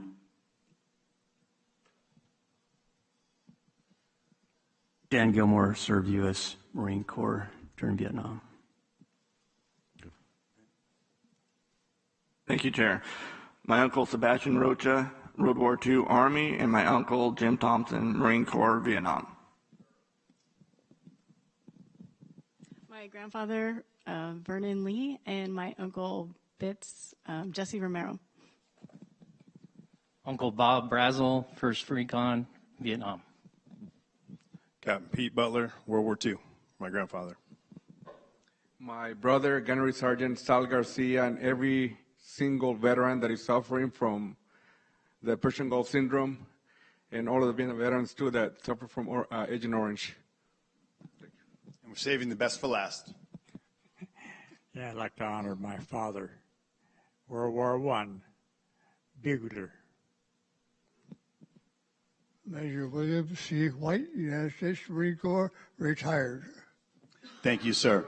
I think I got everybody, and just close and finish with my father, served during the Korean War, did not see combat, but was in the Navy Air Corps, traveled the world as a radio operator. And one more. Both my grandfathers, World War II, one was Coast Guard, one was Army, and two of my uncles, one was Army, one was Marines. Thank you. We're going to close out this honor, and we'll start with Supervisor Miller, closing comments as we finish this program. I guess just one last time to tell everybody thank you so much for being here today. It's our honor and pleasure to be able to recognize your sacrifices and the sacrifices of your families to keep us all safe. It is greatly appreciated, deeply felt, and it's a real honor for us every year to recognize you and yours. So thank you again. Vice Chair Wynn. Thank you, Chair. First, just a reminder, because Frank's book, for those who for those who haven't had a chance to read it, it's a great read. It's about his service in the Marine Corps, and again, thank you for all of you. I would agree. We represent the entire county, almost 800,000 residents, and we want to thank certainly those who are attending today, and just express the appreciation from all residents in San Joaquin County for what all of you have done, and certainly for those who continue to serve and those who obviously have retired, and for those who didn't come back. So again, fantastic. And one last comment is, I don't think there's another profession where you are closer to your fellow Marines,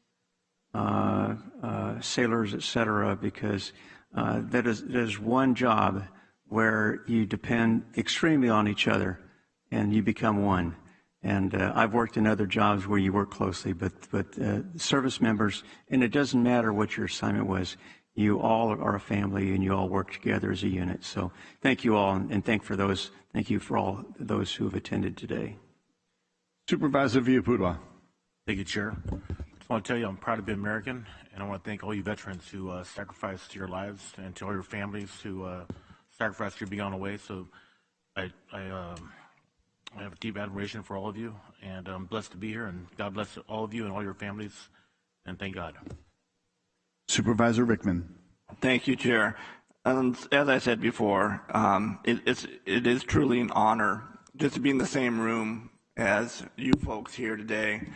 You are true heroes, and for that, I thank you and thank all the veterans out there. Thank you to your families and the families that have sacrificed. God bless you, and God bless America.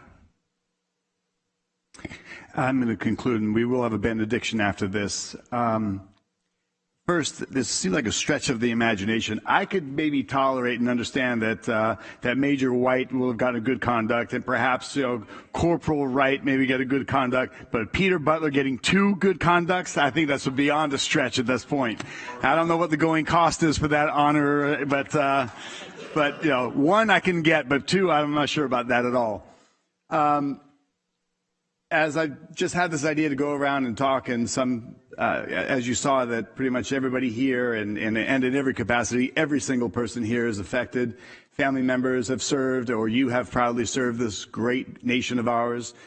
And you can see how profound that impact is, and that service, and in so many capacities, as we see a lot of what they call the PTSD, and you see a high suicide rate for our veterans and those that served our country abroad or domestically, and those that continue to serve our great nation. The service never ends, and you never quite leave it behind. And in some ways, it's very detrimental and damaging, but there's a support network, and that's part of who is here in this room, and it's our honor to give recognition. And I know that we all sit here under that vestige of freedom based on those that have been willing to and have sacrificed their life on behalf of that ideology, that we are this great nation with freedom and opportunity and prosperity, and no nation on planet Earth has ever done more for freedom and to create a free world than this great nation. And in so many instances, we have laid down our lives. And I say we, as Americans, we have laid down our lives. I unfortunately did not have the honor or distinction of serving in the military, but I know heroes. I know people that shelve their personal life. I know people that overcome fears and anxieties. I know people that put themselves through the greatest tests and some of the most adverse circumstances and situations a man or woman could ever have to face, and sometimes not by choice, but by service and by honor and by duty. And I know that we all here have said very kind and very affectionate, very appreciative words. It's our true honor to have all of you here and to serve with you in this community that we all love, in this country that we have the privilege to live in. So thank you all, and I will ask Captain Chuck Roots to come up for a benediction. Thank you.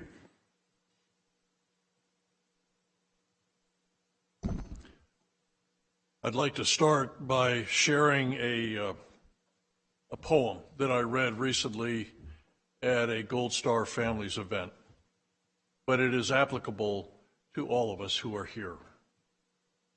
It's entitled Every Moment.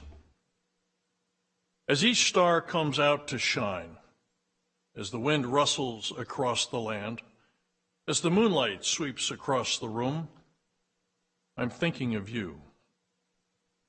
When the sun burns its morning greeting, when the birds chirp and swoop through the sky, when the leaves of the trees dance through the air, I'm thinking of you.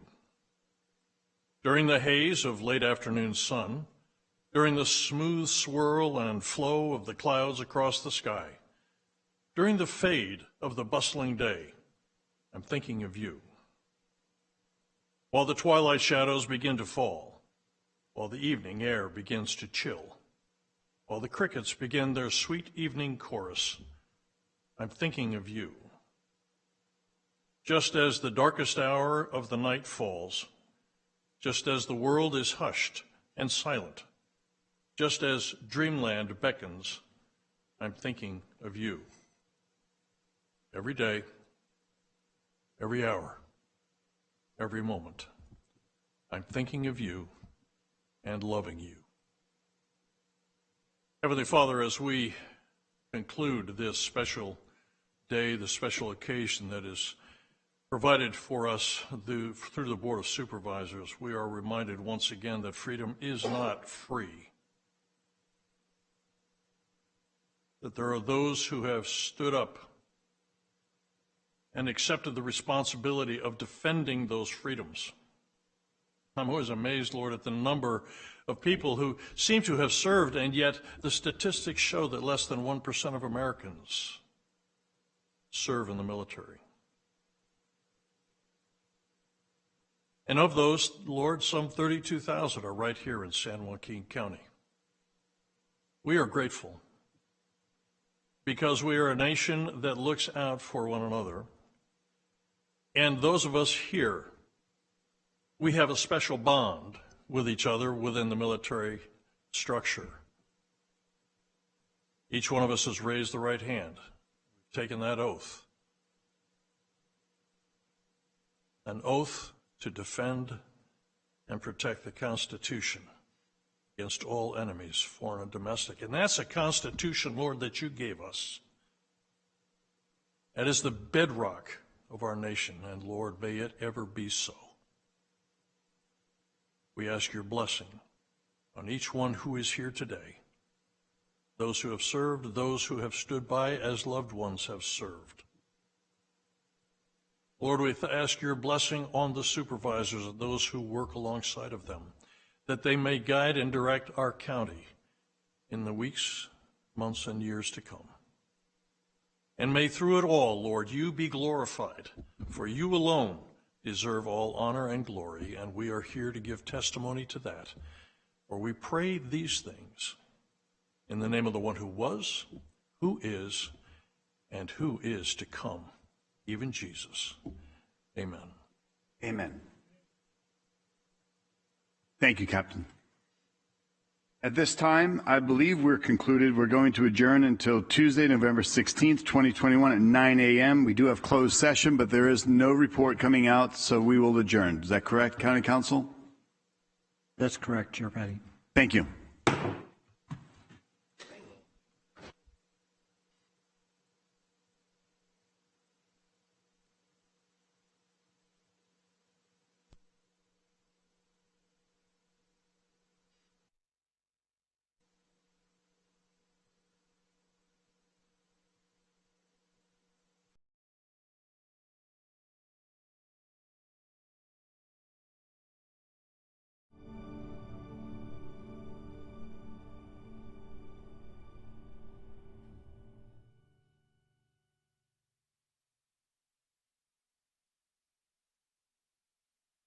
You